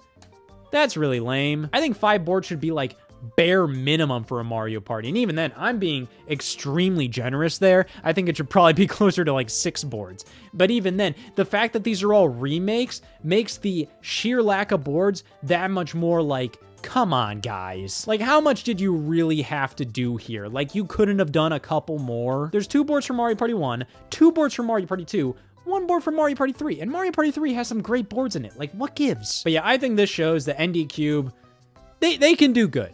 They can do good if they want to. And this is very much like, yeah, this is a great Mario Party game. I wouldn't say it's my favorite. It is very much like, hey, let's take a bunch of old content and let's spruce it up. I love how these boards look now. I love how the mini games look. I love the music. Everything about this is phenomenal. I love that, like, hey, we're looking at nostalgia of all these Mario spin-off games as well. It's not just about, like, oh, what are these mainline tentpole titles throughout history? Let's remake those. Let's get nostalgia for those. No, like, hey, let's go back to Mario Party. And I'm like, hell yeah, let's do some Mario Party nostalgia. And yeah, they do a lot of, like, N64 level nostalgia. Even just like, hey, when you're selecting your character, it's like Mario Party 1 and 2. Online play is in here from the get-go. You can use a Pro Controller. Thank f***. And yeah, it may not be a fully original title, but Mario Party has been fully redeemed. A lot of people have always kind of been like, who cares about Mario Party? But man, Mario Party's history has been all over the place. But you know what? It has always given me so much entertainment. Whether it's from the actual good games or from talking about how much I fucking hate the bad ones, this is a series I can always rely upon for some good times. And I don't think it deserves to experience a dark era like it did from 2012 to 2021. It's one of my go-to favorite local multiplayer games. I love playing it on the couch with friends and family and loved ones and all of that kind of junk and telling them how much they fucking piss me off. And that's the thing. I play Mario Party with those I love, and it's a franchise I love. And you know what they say about people that you love? You gotta be upfront with them when they piss you the fuck off. This is a story of one of the biggest tragedies in all of gaming. And it's not something that you may expect when I say, oh, a big gaming tragedy. No, it's a damn Donkey Kong game. Donkey Kong Country Tropical Freeze. This game has always gotten just a bad rap. And allow me to explain it. So, back when the Wii U initially released, everybody was wondering what a certain developer was making for it. Retro Studios. They developed Metroid Prime 1, 2, 3, Donkey Kong Country Returns, and they helped out with Mario Kart 7. This was a developer that everybody respected. They seemingly churned out nothing but quality titles. And not just quality titles, like top tier titles, 10 out of 10s. And their range was unmatched. You were doing not only Metroid games in 3D, first person. They were able to translate a 2D side scroller into an FPS flawlessly. And not only that, Donkey Kong! After the Prime Trilogy, they were able to take a whack at the Donkey Kong Country series. So we had Donkey Kong Country 1, 2, 3, 64, and then that was pretty much it. The Donkey Kong series was in this weird limbo afterwards of nothing but spin-offs and experiments, but Retro Studios came in and revitalized the core Country series. And might I say, they did it brilliantly. Donkey Kong Country Returns is one of the best games on Wii. And then just a year after that, because Nintendo was struggling with 3DS development at the time, and they wanted to make sure they got the heavy hitter games out as soon as possible, Retro Studios helped out with the retro tracks in Mario Kart 7. And of course, I could kind of go with the flow of this story and be like, and the retro tracks in Mario Kart 7 were sublime! I mean, they were fine. They were retro tracks in Mario Kart 7. What else is there to say? There wasn't anything bad about them. There wasn't anything like, oh my god, jaw-dropping, but still, they were able to do Mario Kart tracks well. This company was unmatched in terms of quality, and everybody wanted to know what they were making for Wii U. I think the general idea is that a lot of people wanted to see Retro revitalize a new Nintendo series, Star Fox, F-Zero, whatever. Or they wanted to see them take a whack at Metroid again, after Metroid Other M kind of disappointed some people, and how the Metroid Prime games and Donkey Kong Country Returns were like some of the best artistically designed games of their respective consoles. Imagining a Metroid game in HD on Wii U, wow. But of course, nobody really anticipated they would do another Donkey Kong Country. Yeah, so I remember people were like kind of upset how at E3 2012, we didn't see what Retro's game for Wii U was. We had to wait until E3 2013, and it was finally unveiled. It was Donkey Kong Country again. That should have been the title because that's pretty much just what it felt like. It's really surprising to me that, this was surprising to everybody. Let's think about this. The Metroid Prime trilogy did okay. I mean, Metroid Prime 1 sold pretty good, but after that, it just kind of felt like people were like, yeah, it's Metroid Prime again. Like, they just weren't as interested as the first time around. Donkey Kong Country Returns alone pretty much eclipsed the entire Metroid Prime trilogy sales. So, 3 Metroid Prime games was pretty much the equivalent of 1 Donkey Kong Country game sales-wise for Retro to do. Why was this a shocker to everybody? Well, I think at the time, we had more than enough 2D platformers going on Wii U and 3DS, so this just didn't really feel like it filled a niche. It filled a need for anything other than Donkey Kong Country to have another game. It's not that the game looked bad, it looked wonderful. It just wasn't really the game that you needed at that time. Donkey Kong Country Returns 3D, a 3DS port of the original on Wii, just came out on 3DS in May. So a month before this was revealed, we already kind of had our Donkey Kong Country fix at that time. So to see that this is what Retro's been working on for the past couple years, yeah, that was a bit, it was underwhelming, it was disappointing, there's no getting around that. And you can tell that Nintendo knew people weren't super into this idea.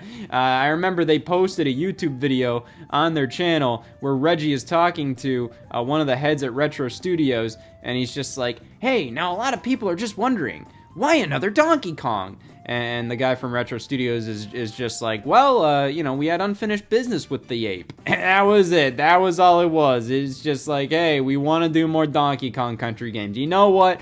Fair enough. It was scheduled to release in November of 2013. Weirdly enough, yeah, the big holiday title that year. Super Mario 3D World was also revealed at E3, but that was scheduled for December, which is just interesting. I mean, like, yeah, it still makes Mario a holiday title, but, you know, the big AAA title at that time was always reserved for November. So just interesting how they'd schedule it like that.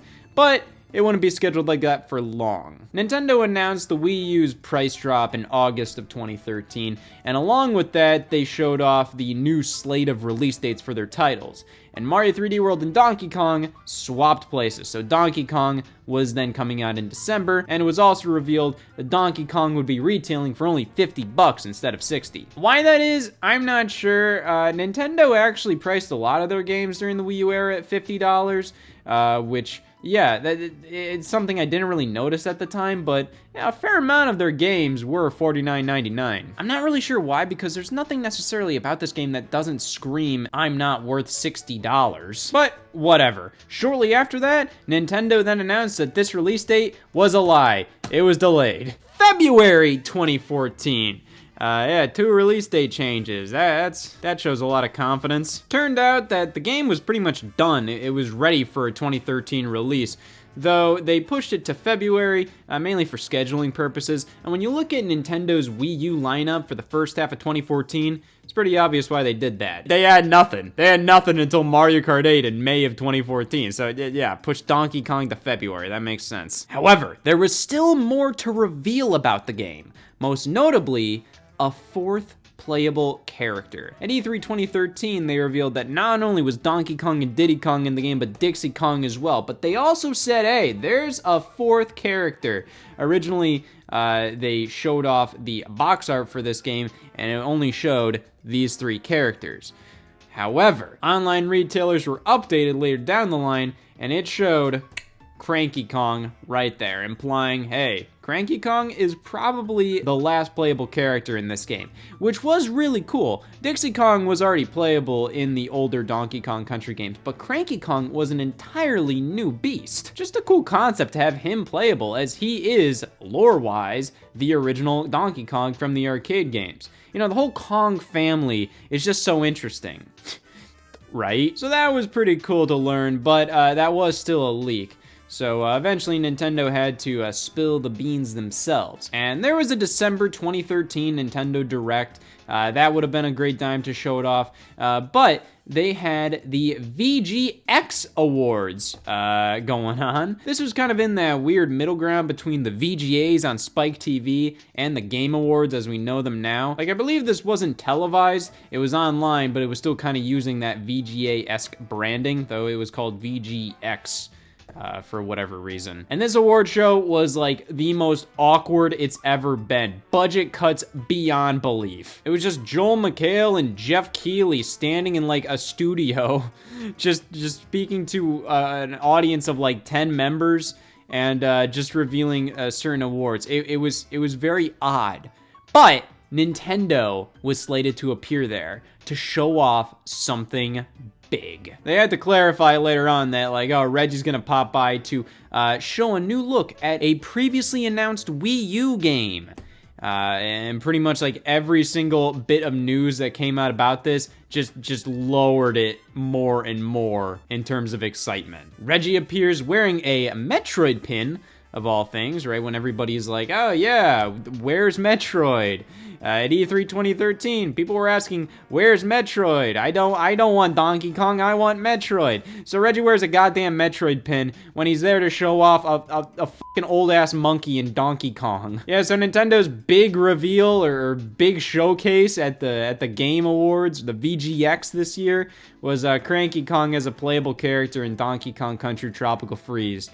That was it. I just feel like they took any opportunity to get people pissed off about this game. You know, first off, it gets revealed it's not what people wanted, and then second off, you hype it up as this big reveal and you show off Cranky Kong in the game while Reggie's actively taunting the audience with a Metroid pin on his blazer. Yeah, suffice to say, I think this game had a pretty unfortunate marketing build-up where it just kind of felt like most people were asking, why does this exist? And just being underwhelmed by literally like everything they decided to do by showing this game off. But it came out in February 2014 to pretty weak sales. To be fair, It was on the Wii U, so I don't really think that has to do with the game's quality. Rather, it has to do with, that. But even the reviews were a little weird. I mean, most were unbelievably positive. Most were like, yeah, this is a phenomenal game. But some, I just like, sometimes you just wonder, like, what was going on here? So I may be a little biased because I absolutely love this game. But a lot of people say Donkey Kong Country Tropical Freeze is too hard. Genuinely, I think the only thing that is too hard about the game is the fact that the boss fights have like no checkpoints to them. And that's not necessarily hard, it's just annoying. Like, they're very long, and when you die, because hey, this might be the first time you've played it, so you don't know the patterns that well, you die, you have to play through the whole thing all over again. It's just kind of lame. It's not too difficult. It doesn't feel like, oh man, this is unfair. It's more so like, oh, well, that sucks. But I saw a lot of people say how this game is way too difficult, and I feel like a lot of people that think that kind of play it how it's not meant to be played. They just kind of want to play it like a new Super Mario Brothers game and just run right through. But it's not a new Super Mario Brothers game. It's a Donkey Kong Country game. So you have to play it differently. I just recommend taking it slow, that first level, and just learning the game's mechanics. Learn how the game is designed, because once you know how this game designed its levels, you will understand. Like, there's no funny business going on in any level after that. Just take your time and just kind of like just play the game without thinking about Mario. And I feel like it's gonna make the game a lot easier, because I don't find these games like that crazy difficult. And that's not me trying to brag or anything. Like, have you ever seen me play any other type of game? It's scary. And yeah, Donkey Kong Country was difficult for me prior to, just kind of like actually replaying these games and just kind of like having it all click for me. But yeah, just forget about Mario, man. This is Donkey Kong, damn it! And my lord, you might as well forget about Mario, because Donkey Kong Country Tropical Freeze is genuinely one of the best games of all time. It is amazing. Just 2D platform design perfection. It's really lame that the build-up to release was just kind of filled with non-stop just disappointment. How this game wasn't what I wanted it to be. And yeah, that is true. I felt the same thing back when this was revealed. I didn't understand why they did this instead of a Metroid. And while I do agree, looking back, that did the Wii U really need a Donkey Kong Country? No. It definitely could have used something like a Metroid, or even, like an F-Zero or something, a lot more than another 2D platformer. So while it didn't need a Donkey Kong Country, I'd argue it needed this Donkey Kong Country, because this Donkey Kong Country is the best of them all and is one of the best 2D platformers of all time. Like, get that new Mario, you crap, out of here. If the Wii U didn't need anything, it didn't need that thing. It needs this. Of course, sales-wise, it didn't need this. It needed Mario a lot more. But I digress. Donkey Kong Country Tropical Freeze is one of my favorite games of all time. And thankfully, Nintendo gave it another shot on Nintendo Switch, and they fucked that up too. Yeah, again, non-stop garbage with this game. So they put out the Nintendo Switch port, and like I said, this, $50. Nintendo Switch port, $60. What did they add? Okay, well, that's worth it, but still. Yeah, so this game got a price increase, not only after being $50 on Wii U, but it got a price reduction later down the line to $20. So man, this game just has always had it rough. I don't know what Nintendo was doing half the time with this thing. I feel so bad for it. But can you really blame anybody for being underwhelmed or disappointed by the aura of this game? And that's the true tragedy. This is one of the best games of all time, and it's never really been treated as such. So I recommend Nintendo try re-releasing this game again, and don't try to pull any funny business. Of course, me saying that means they are going to lace the disc with cyanide. Oh my god, it's my favorite Smash Brothers games I never want to play again! Super Smash Brothers for Wii U and Nintendo 3DS, or Smash 4. Oh god, I have so much nostalgia for these releases. Not only these releases, but the build up to release. I feel like the build up to a Smash Brothers game, starting with Super Smash Bros. Brawl, is oftentimes more exciting than the end result. It's kind of like Christmas in that sense. You ever feel like the Christmas season is like more exciting than Christmas Day itself? Like, it's just the build up, build up, build up. You have all that music playing in the stores and you have all the lights all around. But then on Christmas Day, you wake up early, you go to your parents' house, you sit there for 12 hours and you just hang out with your family. You get some presents, you give some presents, and that's about it. It's a pretty it's a pretty day where it's just, you just spend time with family, but the build up, you're spending time with family, you're doing all kinds of little activities, you're listening to all this music, you're seeing all this media, all that stuff. I feel like the build up is what Christmas is all about. Christmas Day, who gives a damn? And that to some extent is how I feel about Smash Brothers games. And I just kind of want to talk about these ones in particular because they were just so important to me back in 2014. You know, I'm massively nostalgic over this Wii U era, bucko. Those were my high school days, so that was when I was starting to be able to drive on my own. I had my own money, I had my own job, all that stuff. And when you're in high school, you have nothing better to do than focus most of your energy on what characters are gonna be in Smash Brothers. So these two in particular were announced at E3 2011. A bit kind of off the cuff, just Satoru Iwata saying, hey, and Smash Brothers is coming to Wii U and 3DS.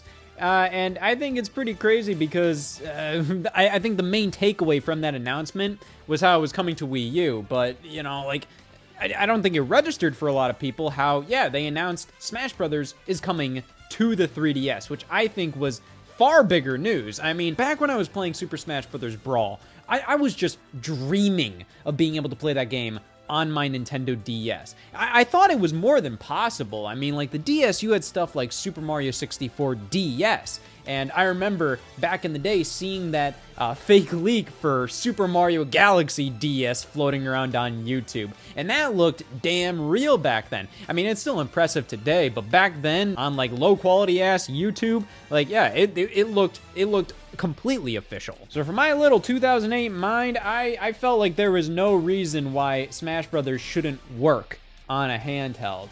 Of course, looking back at it all, yeah, the DS I feel is a bit too fucking stinky to run a Smash Brothers game. You might be able to, but it would have to be of a similar quality to like Super Smash Brothers on the N64, which that's a classic in its own right, but as a modern release, it would just feel very odd on the DS. So I think they made the right call waiting a generation for the 3DS to make Smash Brothers on the go a reality. And it turns out we had to wait a full-ass year for more information. It's mainly because the director of the Smash Brothers series, Masahiro Sakurai, was busy finishing up Kid Icarus Uprising, which was the game he was directing at the time. And then after that game, I remember he posted like this whiteboard drawing of all these Smash Brothers characters, which was pretty wild because that was like the first time we got any concrete info about this game. Now, I believe this happened sometime in the summer of 2012. You know, it showed like the main characters, but you also had some weird little offshoots like Mr. Game & Watch, you know, characters that people before this game released were still debating whether or not he was cut or not. But in the summer, we also got the info that Bandai Namco was developing Super Smash Brothers, which was, you know, a bit concerning at the time, honestly. It was kind of that feeling of like, Bandai Namco, don't they make fucking Pac-Man Party for Wii? There was like a slight worry that it's just like, because this is not made by an internal studio or something, that, oh, well, what if Smash Brothers isn't gonna be as quality as before? But, yeah, obviously, I mean, like, most Nintendo games at this point aren't made by internal studios. And, like, the first two Smash Brothers games were developed by HAL Laboratory, and, like, they're an amazing development team, but, like, you know, they primarily pretty much exclusively make Kirby games now. Which, no disrespect, but making a game of the size of a modern Smash Brothers, I think, it requires like a multi-layered giant studio like Bandai Namco. Which is saying, I remember when Super Smash Bros. Ultimate was first teased in that March 2018 Nintendo Direct, and all they showed was the Smash Brothers logo, and they had a copyright saying original game, HAL Laboratory. I saw people getting hyped up over that, like, oh man, they're going back to basics or something. They're going back to the Dream Team. And I'm like, what are you talking about? You're just acting like Smash 4, developed by Bandai Namco, was like bad because Bandai Namco developed it? What? And it's implied that HAL Laboratory, the Kirby developers, the developers that have exclusively made Kirby games in the past like decade, are gonna make the best Smash Brothers game ever in 2018? Like, come on, what? I didn't understand how like some people were getting hyped up over that. In reality, that copyright notice was just like, it was just saying they developed the original series, like the original game. I just thought that was kind of a weird thing to get hyped up over, and acting like Bandai Namco, like, not developing the game was pretty exciting. Like, no, they did a fantastic job with these games. And they made it so then these games came out in a decent amount of time. Which, you know, when we look back at this, like, the time frame that they developed these games in is insane. I mean, teased at E3 2011, when, like, there was nothing done on the game. Absolutely nothing.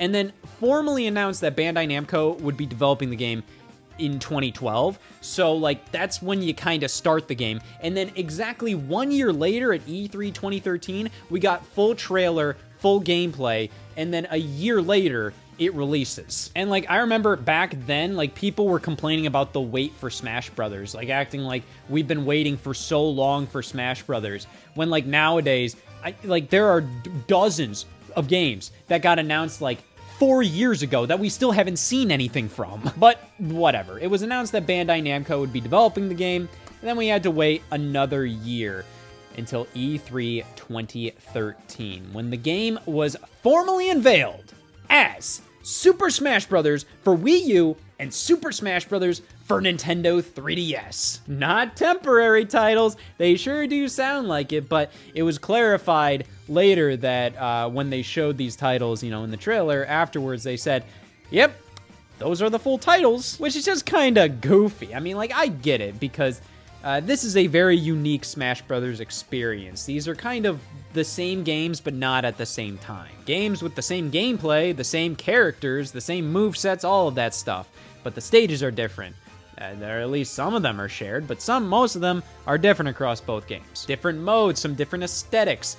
So these are two different games, but the same at the same time. It's very interesting. And that was all shown off in the E3 2013 trailer, which, my God, was so exciting. This initiated the whole Smash Brothers logo just slashing through the screen and engulfing the entire display in flames. I really prefer how Smash 4 did this compared to Smash Ultimate. You look at Smash Ultimate's opening to all of its trailers, and they do that minimalistic white thing, and it's just kind of I don't know. It feels odd in comparison. It doesn't feel like the Smash 4 one where it's like, it feels like epic, and it feels like you feel this heartbeat. The Smash Ultimate one, it's like a wireframe version of it. It's very strange, and it has like these weird like beep sounding sound effect. I don't know. Smash 4's debut trailer was incredible, and it showed all these characters and franchises in the highest quality CG you could imagine at the time. You know, starting off with Animal Crossing, which was very interesting considering how, you know, an Animal Crossing character was considered for Brawl, but it was kind of like, you know, it doesn't make sense. They don't fight in that game, which is a dumb argument, because I think that's the entire point of Smash Brothers, to see characters that you wouldn't expect to be fighting each other. But it's whatever. They had this big montage of all the franchises and these little animations showing the characters doing just something to the music. Ooh. And then they showed Mario forming with the outline coming in for the 3DS version. You see him go into the dual displays. And yeah, the 3DS version was the first one shown, and it looked good. Kind of what you'd expect the game to look like, to be honest. Outside of the outline, I remember a lot of people equating the game to looking a lot like Melee, which I think was mostly because they toned down the realism from Brawl. You know, Mario still has denim, but it isn't as apparent. But then the outline is shedded off, and Mario goes full-blown HD, falls onto Battlefield, and boom, footage of the Wii U game, and then showing that Villager is gonna be the new character. Boom, title reveal 2014. All right, you want to hear some dumb little Scott trivia fact? For some reason, in the live stream version of the Nintendo Direct from E3 2013, they used a different font when they showed 2014 appear on screen compared to the actual uploaded version of the E3 2013 Nintendo Direct on their YouTube channel. Yeah, it used a different font. I don't know, but the big boy announcement obviously came afterwards. They had this new challenger approaching banner. And yes, it was Mega Man, which came at a brilliant time considering pretty much like Mega Man was in the fucking dumps, man. Capcom canceled a bunch of Mega Man projects. Nothing new Mega Man related was really happening. But here he comes in Smash Brothers. And Mega Man Smash Brothers appearance was so faithful, almost to a fault. Like it was genuinely NES Mega Man completely in 3D. He even does the little foot fidget thing that he does in the NES games. It's crazy. Then later on the E3 show floor, they announced Wii Fit Trainer as kind of a gag thing where they debuted the trailer and they started off kind of implying that it was just more Wii Fit U or something. But then it was obvious that it was a Smash Brothers trailer. And boom, those were our 3 newcomers. We finally got to see the game, and it was in a playable state. They actually showed, before the E3 show floor opened, Masahiro Sakurai came out and demoed a match with Mario vs. Mega Man. So it was playable, but I'm sure it wasn't in a state where they'd feel comfortable with having like everybody at E3 come up to the demo units and get their sticky little fingers all over it. So, you know, that's understandable, but they still showed a good amount of gameplay, and with 3 newcomers as well. They also relaunched the Smash Brothers website, which this was all kind of playing along with what they did with Smash Brothers Brawl, which Smash Brothers Brawl had the Smash Brothers Dojo, where they had a new update every single day. And these updates would generally be like, you know, something massive like a new character, or something very small like, oh, bananas are in the game. The way Smash 4 did it was a bit different, though. They mainly used Miiverse on the Wii U.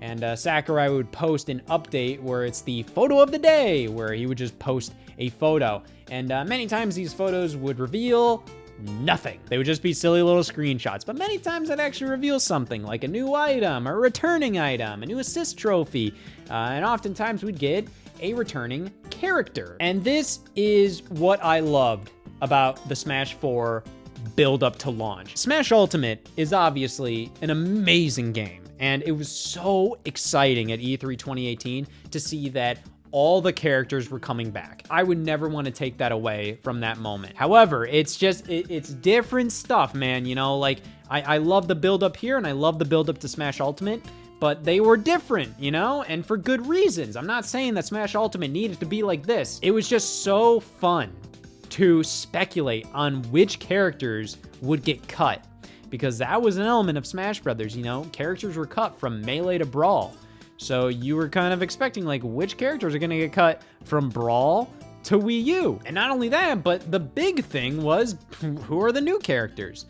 Yeah, this was insanely fun to speculate on and just kind of consider, like, okay, which characters can they do without? Which characters don't make sense anymore? And obviously, the big one that I remember Sakurai specifically kind of alluded to very early on, was how Ice Climber probably wasn't going to make it in due to the limitations of the 3DS.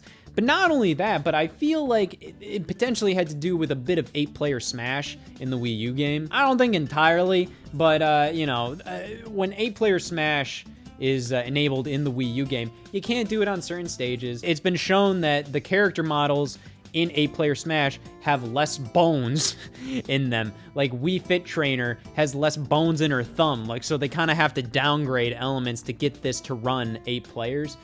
So maybe that's the case. But 100% it's also the 3DS game that held it back. But yeah, man, that was a big thing. I remember, you know, waking up every morning and just seeing like the Miiverse photo of the day. Now, I didn't really do this a lot until like 2014. 2013 was kind of like, boom, that was the year that we finally got Smash Brothers footage, and it was unveiled and all that good stuff. And they also did a couple of returning character unveils. You know, they'd show on Miiverse maybe like Peach got re-unveiled. Luigi got re-unveiled. Olimar came in for Pikmin 3. They did a lot of that for, upcoming game releases. So Pikmin 3 launched. They unveiled Olimar.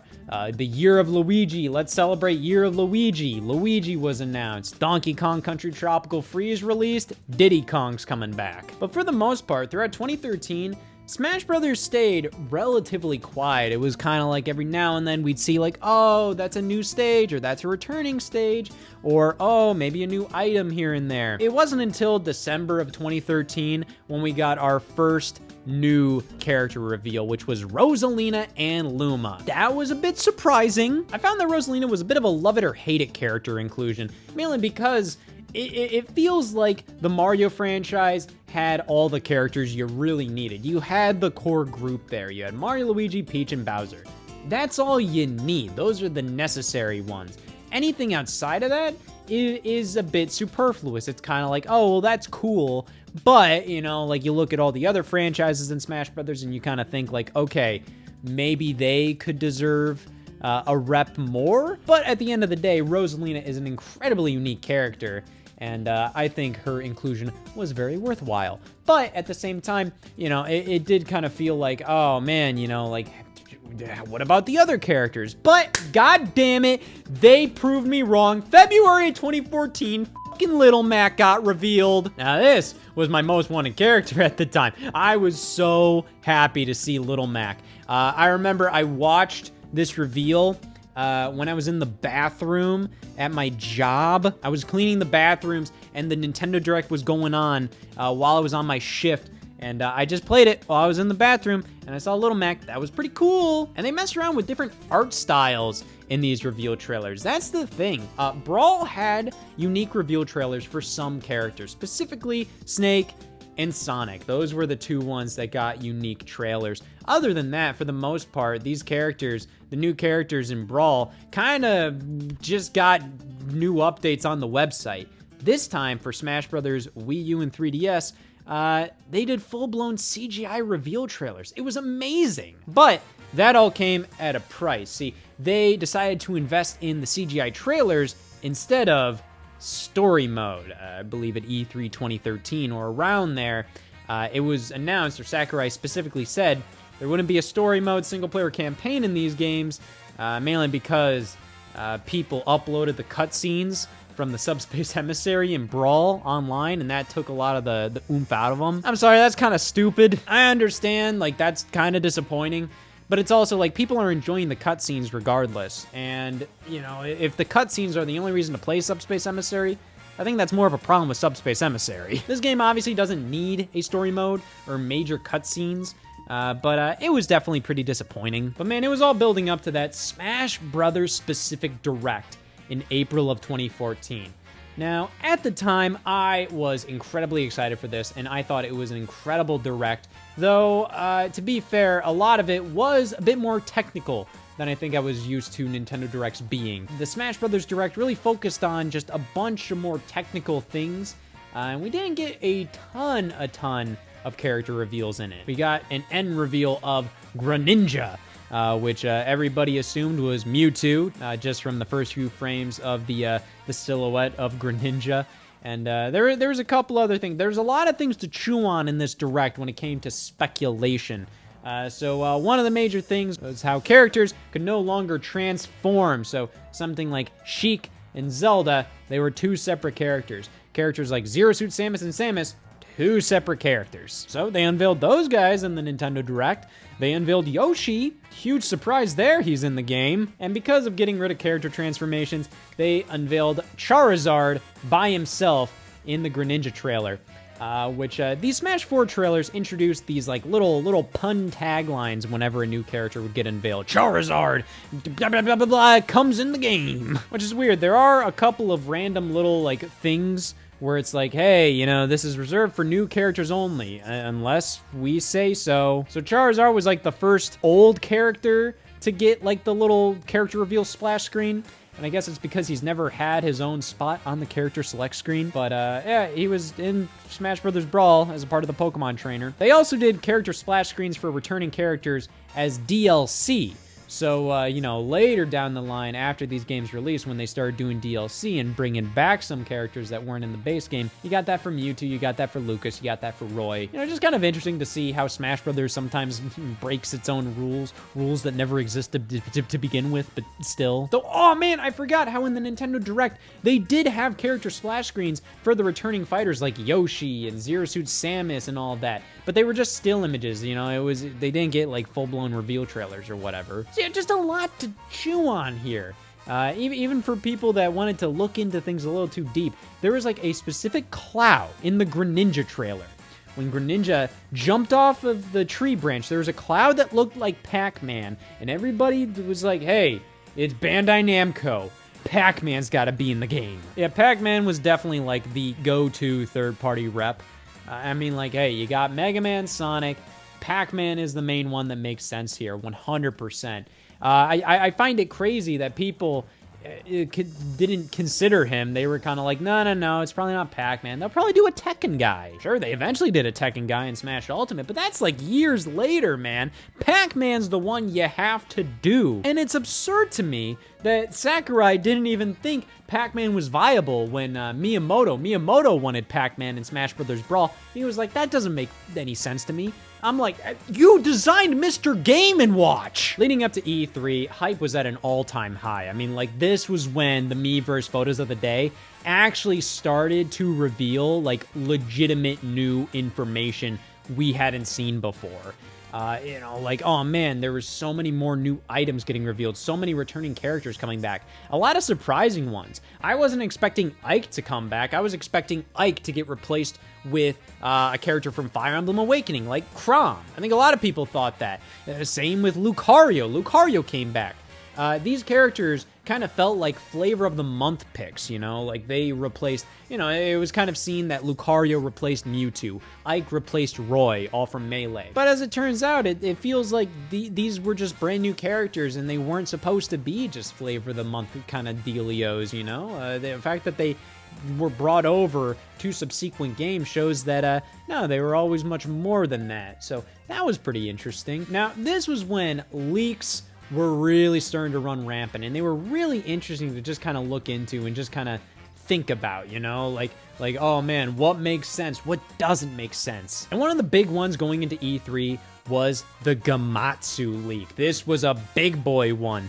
So this pretty much talked about how there was a bunch of characters that were heard to be in Smash 4, and many of them were becoming true. Mii's, Pac-Man, Palutena, Chrom, Shulk, and the Chorus Kids from Rhythm Heaven. To be fair, though, a lot of these were kind of like really popular picks for most people, just in terms of like what makes sense, you know, Pac-Man. It's Pac-Man. Palutena was a big one. There was like another leak of Palutena from like a screenshot of the 3DS game, and I believe that turned out to actually be fake, which was insane to me because it was like so well done, but no, it turned out to be real, and you know, Mii Fighters ended up getting revealed. Palutena, Pac-Man, and Mii Fighters all got revealed at E3, and then Shulk was another big one, and then we had Chrom and the Chorus Kids from Rhythm Heaven, which seemed like a fun, wacky little pick. So there was a lot of credibility going into this, mainly because they got so many of these right, but to be fair, a lot of them were kind of popular picks. You know, it'd kind of be like saying if there was a leak before Smash 64, like, oh, I heard Mario is going to be in the game. But yeah, we moved into E3 2014, and it was announced beforehand that Nintendo would talk about their own NFC figures for the Wii U, because this was during the big Toys to Life boom, and the Wii U did have an NFC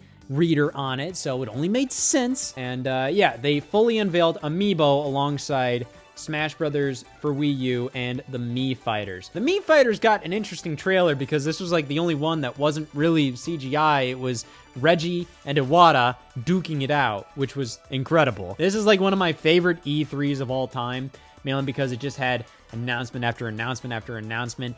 No fat. It was all just killer stuff. It was either like brand new announcements or just genuinely really interesting like developer interviews that wouldn't last too long. It was amazing. And the way they started off was incredible. Like one of the best ways Nintendo has ever kicked off an E3 event. They had that dumbass robot chicken segment, and then it moved into a giant fight scene between Iwata and Reggie, unveiling not only Mii's, but Amiibo. And I think it's kind of interesting how they unveiled it, mainly because it was very risky. I feel like the way they unveiled it could have been very confusing, almost as if, oh, you have to scan the Amiibo to unlock the characters now? Which is actually a rumor for a bit there. I believe on like the Best Buy listing for Smash Brothers for Wii U, it originally said something like, oh, use Amiibo to unlock characters early. I think that would have been a fine use for Amiibo, honestly. Like if you would have picked up the Duck Hunt Amiibo, and you wanted to unlock Duck Hunt immediately, boom, just scan it there, boom. You don't have to buy the Amiibo, but you can do that, and there you go, easy way. But here they had this big blowout on the Mii fighters, which the way they did them made sense here, though part of me kind of wishes that they had a bit more like Mii Wii series personality. But to be fair, I mean, like, the Mii's are all about, like, hey, it's putting you in the game. Part of me feels like they kind of overdid it with 3 different Mii fighter types. You know, you have Sword Fighter, Gunner, and Brawler. You know, I feel like you kind of could have just kept it at Brawler. You know, it's whatever. I have no problem with how they did it, but I kind of like to think about the potential of like, oh, what if they did it a little differently? I don't know. But yeah, I mean, like back when I was a kid, I would have just absolutely loved Mii fighters in Smash Brothers. And I do get some joy out of them. Me and my friends sometimes do just a dumb, like if it's late at night and we're just dicking around, we don't even want to think about it. We'll just make Mii's of like people we know or just random things. And just put them in Smash Brothers, set them to like level 9 or something, different levels, and just like whatever, just watch them fight and just see who wins. I don't know. Part of that's just very entertaining to me. But it was here that we got this big like montage of the 3DS version, where we got to see just a bunch of footage of the game just in action, and it was all just flying by all at once, and it was so like incomprehensible. But it showed how much was in this game, regardless of it being on a handheld.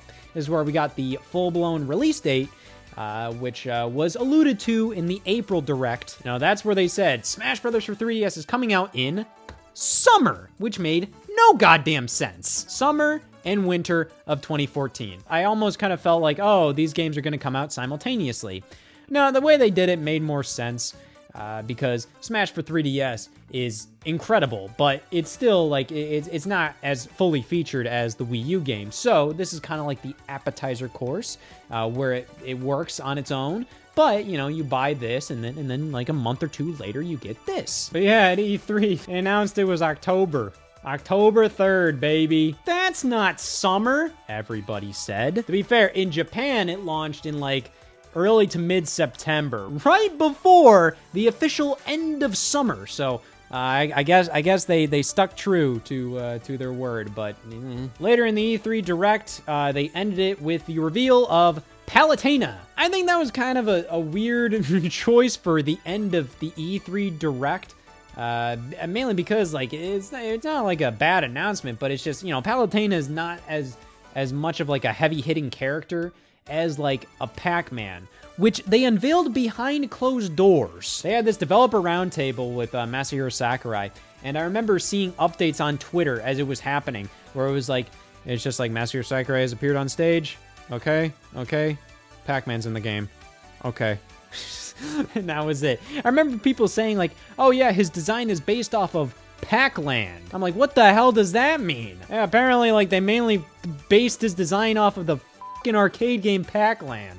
Why? No, in reality, like it's the Pac-Man we know from like Pac-Man World and Pac-Man World 2 and Pac-Man World 3, which just I think makes more sense to say. They wanted to clarify that stuff because you know, you had the more recent design of Pac-Man with like the ghostly adventures and all that nonsense, and everybody was like, I don't want that in Smash Brothers. I don't want that.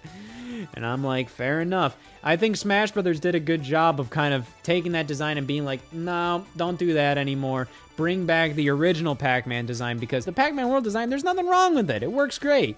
You know, I'm not going to be like, oh man, it's the perfect design. Oh my God. And I'm not going to act like the Ghostly Adventures design is like horrendous or anything. but it just feels a lot more like marketing oriented. It feels a lot more like we're gonna appeal to kids and just have a wacky, relatable character. I'm like, it's fucking Pac-Man. He eats ghosts. And the Black Eyes design just works a lot better because, you know, it feels like a classic character, you know? He has the pie eyes, which is very much like an old school cartoon character, but it also makes sense because, you know, he's Pac-Man. His eyes look like Pac-Man. But yeah, I just find it kind of weird that they decided to end the E3 event with Palutena. They probably did that because it's a far more incredible trailer animation-wise. Like, it's very exciting. They have this, like, anime art style that they used in, like, Kid Icarus promotional short films, which was something else that was really cool, how in a lot of these reveal trailers, they utilized different art styles that kind of made it feel a lot more like the specific games, which is really neat. Pac-Man's trailer is a lot more basic, but I do like it. I like how basic it is. It's just very fun, and it's very cool, and I just love that the 3 major third-party characters in this game are Sonic, Mega Man, and Pac-Man. I love that you have Mario, Mega Man, Pac-Man, and Sonic in this game. It just feels right. It's like these are the mascot icons of gaming, and they made a big deal about that. They knew that was the case, you know? Like, you have these four of the biggest mascots in the business. After E3, like, hype was at an all-time high. It was so goddamn fun to speculate and discuss these games, man. Like, I'm being real with you. I was listening to so many, like, discussions on YouTube. This was when kind of like longer form discussions were getting big. So I remember like listening to a lot of these like in the car and just I don't know, when I was like cleaning up my room and all of that. Loved hearing theories, loved hearing like what people thought made sense, what didn't make sense. And the character reveals weren't stopping. In July, we got just like a dedicated live stream event of a new character reveal, which was a bunch of them. So this was when we got the Fire Emblem character, which kind of, you know, went against a lot of expectations. I think they knew Chrom was expected, but no, they didn't do Chrom. They showed Lucina off first, which was like, what the hell? And then Robin, which was the Avatar playable character in Fire Emblem Awakening, which was very much like not expected. And also a part of this trailer, we got Captain Falcon, which was a character people were speculating on whether or not he actually made the cut or not, which is crazy. And at the end of the trailer, they showed off the female Robin, and also how Chrom was a part of Robin's Final Smash, which I kind of mistook. I saw a lot of other people mistook as well, that Chrom was actually also in the game. But no, he was just a part of Robin's Final Smash, whatever. During the summer, we got a major leak, though. This was the ESRB leak of the 3DS game.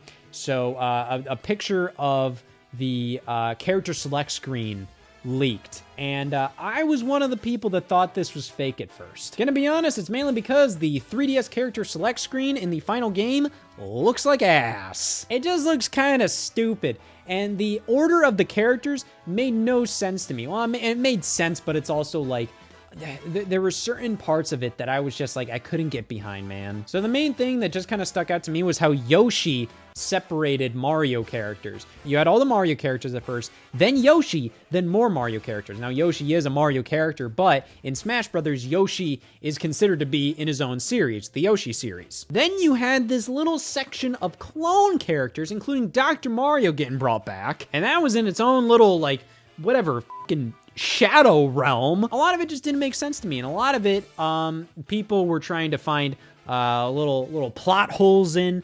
You know, the famous one was how Shulk's character render was very much like, oh, well, that's just Little Mac. But this showed the entire base roster of the game.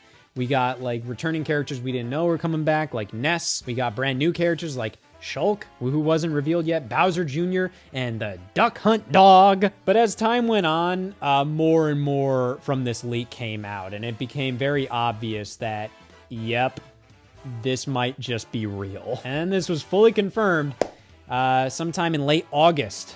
This was back when I was going back to school. I remember waking up early that day. It was like 7 in the morning, man. And, you know, I wake up and I'm on my couch, you know, taking like 10, 20 minutes to just eat some breakfast before I drive off to school. And I refresh my YouTube page, And boom, 0 seconds ago, Smash Brothers uploaded a new trailer. It was the Shulk trailer, which felt like this monumental occasion. You know, like here is a character from a game that North America, Nintendo of America specifically, refused to localize for the longest time. And then boom, we finally got the character in Smash Brothers.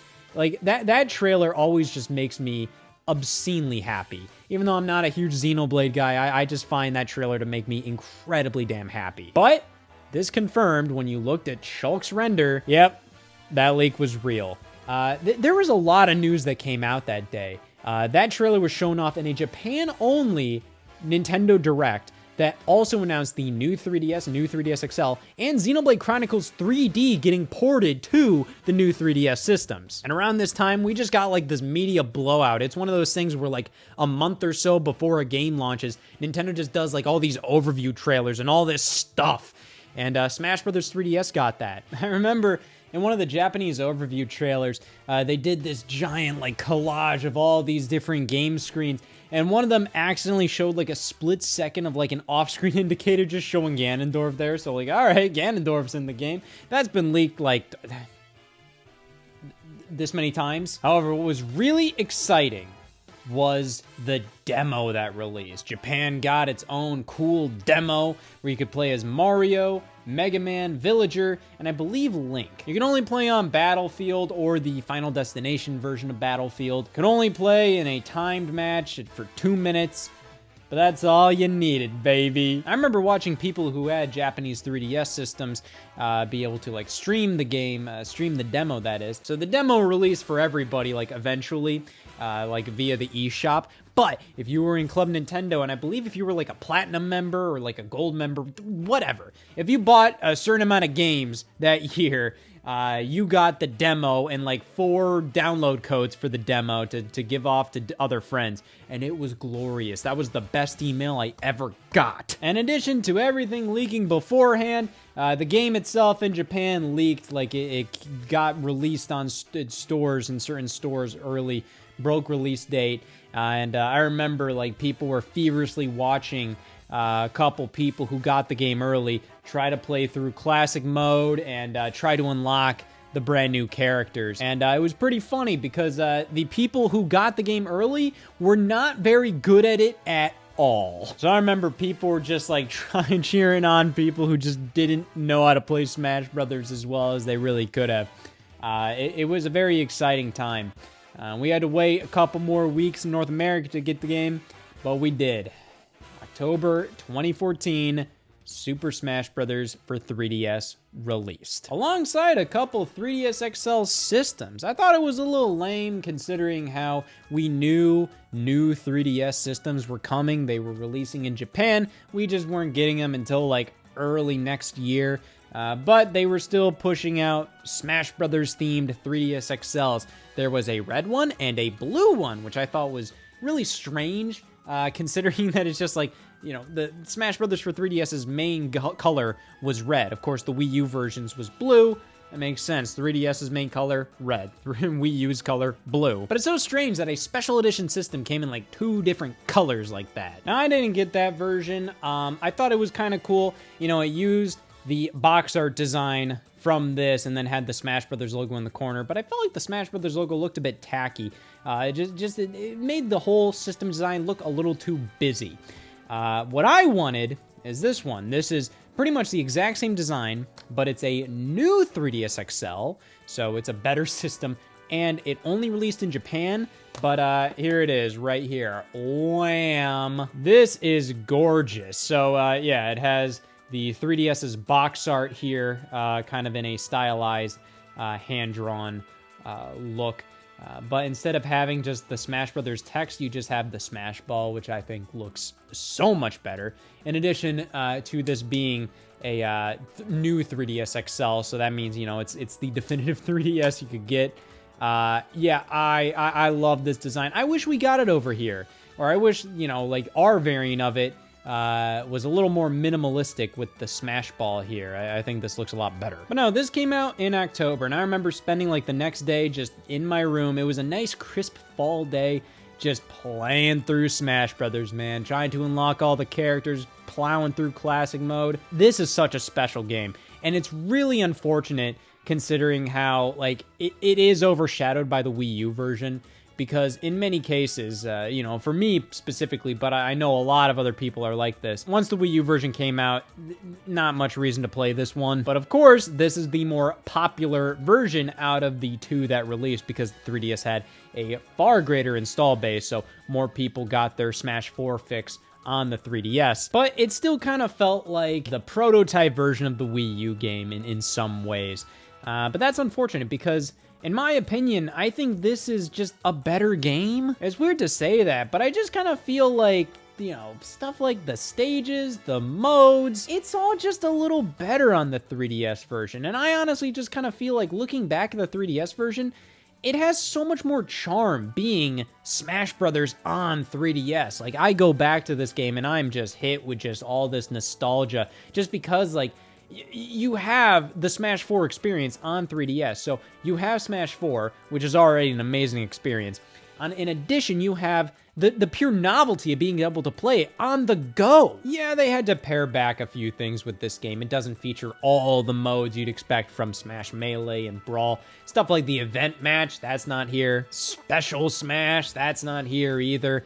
You know, it is a pared down Smash Brothers experience when it comes to kind of the extra fixins. But in terms of the core Smash Brothers experience, it's all there, and there is more than enough stuff to do here to keep you busy. Since it is a bit pared down, I honestly feel like it's a bit less overwhelming compared to the Wii U game. The Wii U game has so much stuff bursting at the seams, and a couple things just kind of feel like they're there, but they're not really expanded upon. The Wii U version has this mode like Special Orders, which is a good mode, but you know, like it feels like it's just kind of there without doing anything more than just being there. It's fun, but every mode in Smash Bros. 3DS, it feels like the experience was fully designed around every mode offered here, you know? Like, it just felt like everything worked into each other, and it just felt like a more well-rounded experience, even if it did have significantly less content than the Wii U game. I feel like the stages in this game are far better than the Wii U version. The Wii U version stages put me to fucking sleep, man. 3DS had some spunk here. There was so much variety in the stages, so much variety in terms of the games represented. I mean, you just look at like the Animal Crossing stages. You have Tortimer Island on 3DS, you have Town and City on Wii U. That just looks like fucking Smashville again. Rainbow Road on the 3DS version. Mario Circuit on the Wii U version. Pac Maze, 3DS. Pac Land, Wii U. You get what I'm getting at here? I mean, it's just like the 3DS just had better stages in my opinion. And then talking about the modes, I mean, 3DS version has Smash Run. A phenomenal idea that does kind of fall apart when it comes to the execution. You run around this giant map for like 5 minutes, beating up characters and gaining power-ups, trying to level up your fighter for one final Smash Brothers match at the end. The problem is, you're fighting against 3 other fighters, and you don't interact with them, though. You can't see what they're doing. You see them appear on the map, but you don't interact with them. You're all doing your own separate thing, even if you're on the same area of the map. You can't see each other. And then the Smash battle at the end is completely randomized, so it's like, I almost feel like it would be better if you knew what Smash battle you were gonna get at the end, at the start, so you can focus on leveling up certain elements of your character. I don't know. There's a couple things that I feel like they could have maybe just tweaked to make Smash Run a perfect experience. As it is, it's really fun. It's a really fun mode, but they could have just done a bit more to make it like this perfect mode, you know? But that's just one of the elements here. You have all the trophies here to collect. Custom characters, you can collect custom moves to create your own fighter, whether that's a Mii fighter, or just create a unique Mario, unique to you. And yeah, just going through this game over the next month and a half, and just kind of, you know, collecting as much as I could, playing online, which, in my opinion, the online in Smash Brothers for 3DS and Wii U worked really well. I don't know what anybody was saying when it came to like, man, the online didn't work well in this game. Like, I don't know what you're talking about, man. I think it works damn well in this game. At least on the Wii U version. The 3DS was a little spotty, but it was the 3DS. What are you gonna do? But man, let's talk about Smash Brothers for Wii U. We didn't know a ton about this game's specifics until after the 3DS version came out. We didn't know that it would support the GameCube controller. They announced that before E3 2014 when they had this giant Smash Brothers Invitational, which was this big deal, you know? Like, Nintendo was infamous at the time for kind of putting the kibosh on anything Smash Brothers tournament-wise. You know, Evo famously was going to have Smash Brothers Melee as a game, and then Nintendo came in and was like, no, you can't do that. And then they eventually like worked something out and it became a staple, you know? Smash Brothers became a staple at Evo for years. And just the fact that Smash Wii U was announced to be supporting the GameCube controller was like incredible. And they also announced this special edition bundle, which I unfortunately couldn't get at the time. This right here, man, the Smash Brothers for Wii U game controller bundle. You get the game, the GameCube controller, and the GameCube controller adapter, which is just 2 USB ports on a little box with 4 GameCube ports. Yeah, I wanted this. I showed up to GameStop one day, asked if they had it. They did not. So I went on Amazon and I got the game controller and adapter separately. And while I was at it, I thought, why the hell not? I'll get a Mario amiibo as well. I wasn't gonna get into amiibo, and now I have all the Smash Brothers ones. God damn it. But yeah, I'm very happy that I did get all these things, you know, for launch. You know, they got delivered by Amazon day of, and I'm very happy it was because the GameCube controller and GameCube controller adapter became impossible to find, specifically the GameCube controller adapter. Couldn't find these things for months. You know, late 2014 going into 2015, Nintendo had some stock problems with this specifically, and then also like amiibo figures. That was a big famous blunder of theirs. But I will say it definitely made getting amiibos way more fun. Like, I will always remember and cherish those memories of having to walk into Target and look and just make sure they have any amiibo. Isn't that fun? Isn't it fun to go to a store and peek and see if they have any special products? You know, like, I don't want to go into a store and just be miserable walking through buying my damn milk or something. I want to buy my damn milk, but also go into the video game section and get spooked if I see a Wii Fit trainer, you know? But either way, thankfully, later in October, we got a special presentation dedicated to 50 unique facts about the Wii U game. Now, some of these facts were, you know, kind of like, it's just like, oh man, settings. Like, yeah. But a lot of these facts were pretty damn cool. They showed off the Wii U version's unique mode, which was Smash Tour. They showed off Stage Builder, where you could draw the terrain, which definitely expanded upon Brawl's Stage Builder. In concept, on paper, we'll get to Stage Builder, but it showed a metric ton of stuff going on in the Wii U game, showing that this was pretty much the 3DS version times 1,000. But the big thing everybody remembers was at the end, they announced that Mewtwo from Smash Bros. Melee would finally be coming back into Smash Bros. Via DLC in spring of 2015. And you would only get him, at least at the time, if you bought both the Wii U and 3DS games and you registered them on Club Nintendo. Now, Nintendo wasn't specifically announcing DLC support for Smash Bros. Wii U here. Mewtwo was basically announced as a DLC special bonus. That was it at the time. It wasn't until spring of 2015 that they formally announced like ongoing DLC support for the game. Alongside, we finally got Mewtwo around that time. But yeah, like, this was an incredibly exciting time.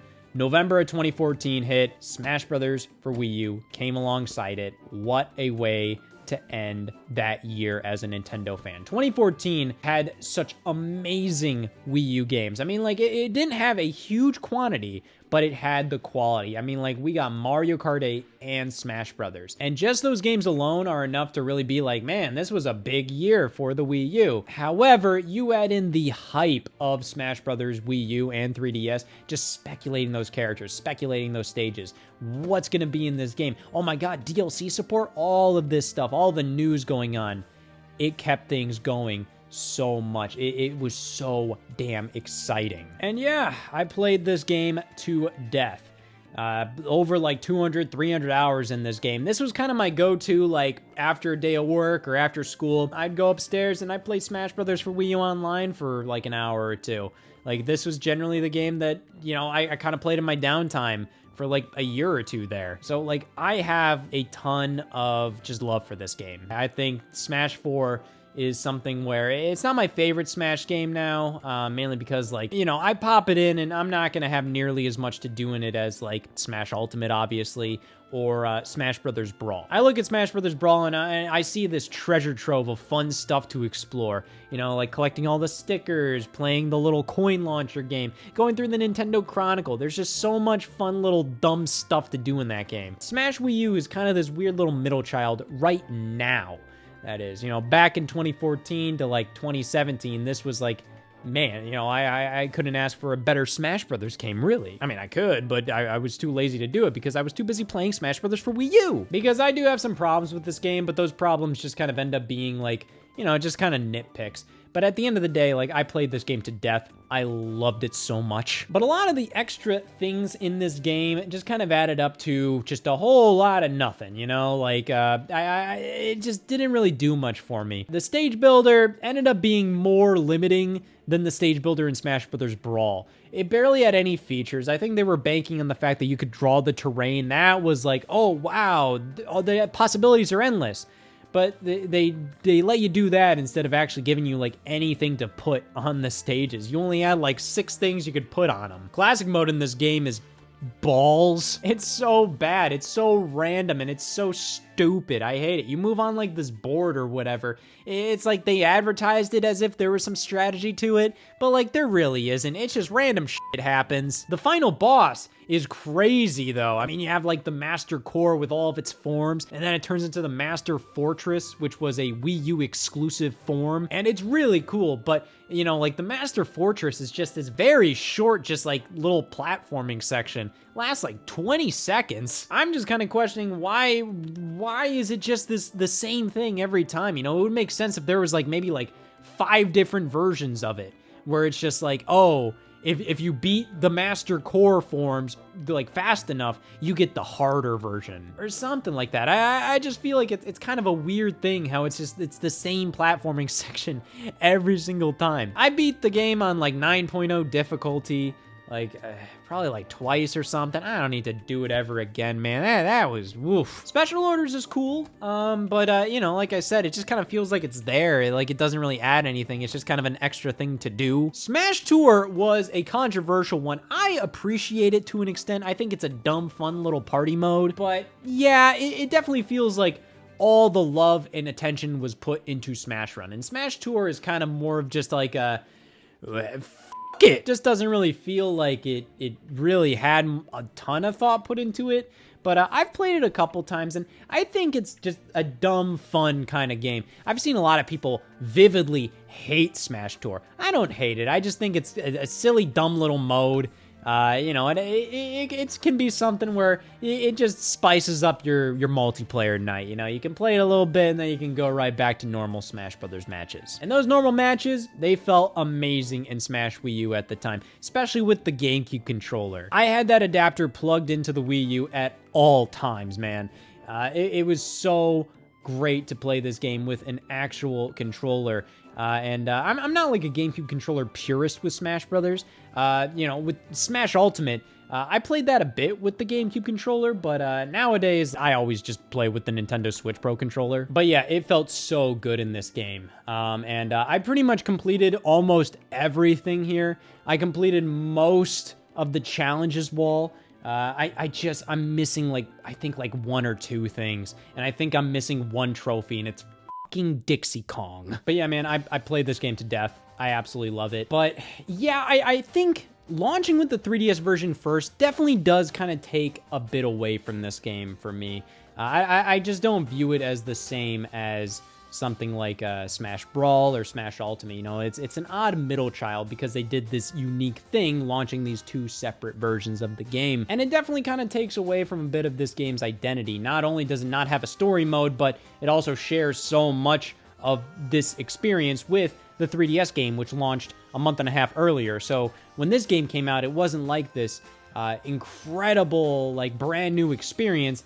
It was pretty much like getting an HD remake of a game that came out a month ago. Still amazing, but, like, you know, it's not the same. And the stages in this game, like I said, they were just underwhelming, you know? Like, it didn't matter at the end of the day because most of the time I was playing online, and online matches, I've only played in For Glory, where it was one-on-one, and it was on Final Destination modes only. I've seen some people say that they've randomly gotten, like, Battlefield in For Glory, which feels like it's like a 0.1% chance you'll get Battlefield. I don't know why it's so rare you'll get Battlefield of all stages, but whatever. Which I love the feature that they had in this game where every stage had a Final Destination form. It allowed it so then, like, hey, if a stage sucked ass, you can still enjoy the aesthetics of it in a more traditional stage format, you know? But what I found weird was how in the online mode, I believe it was stated that the very large stages, like the huge ones like Palutena's Temple or something,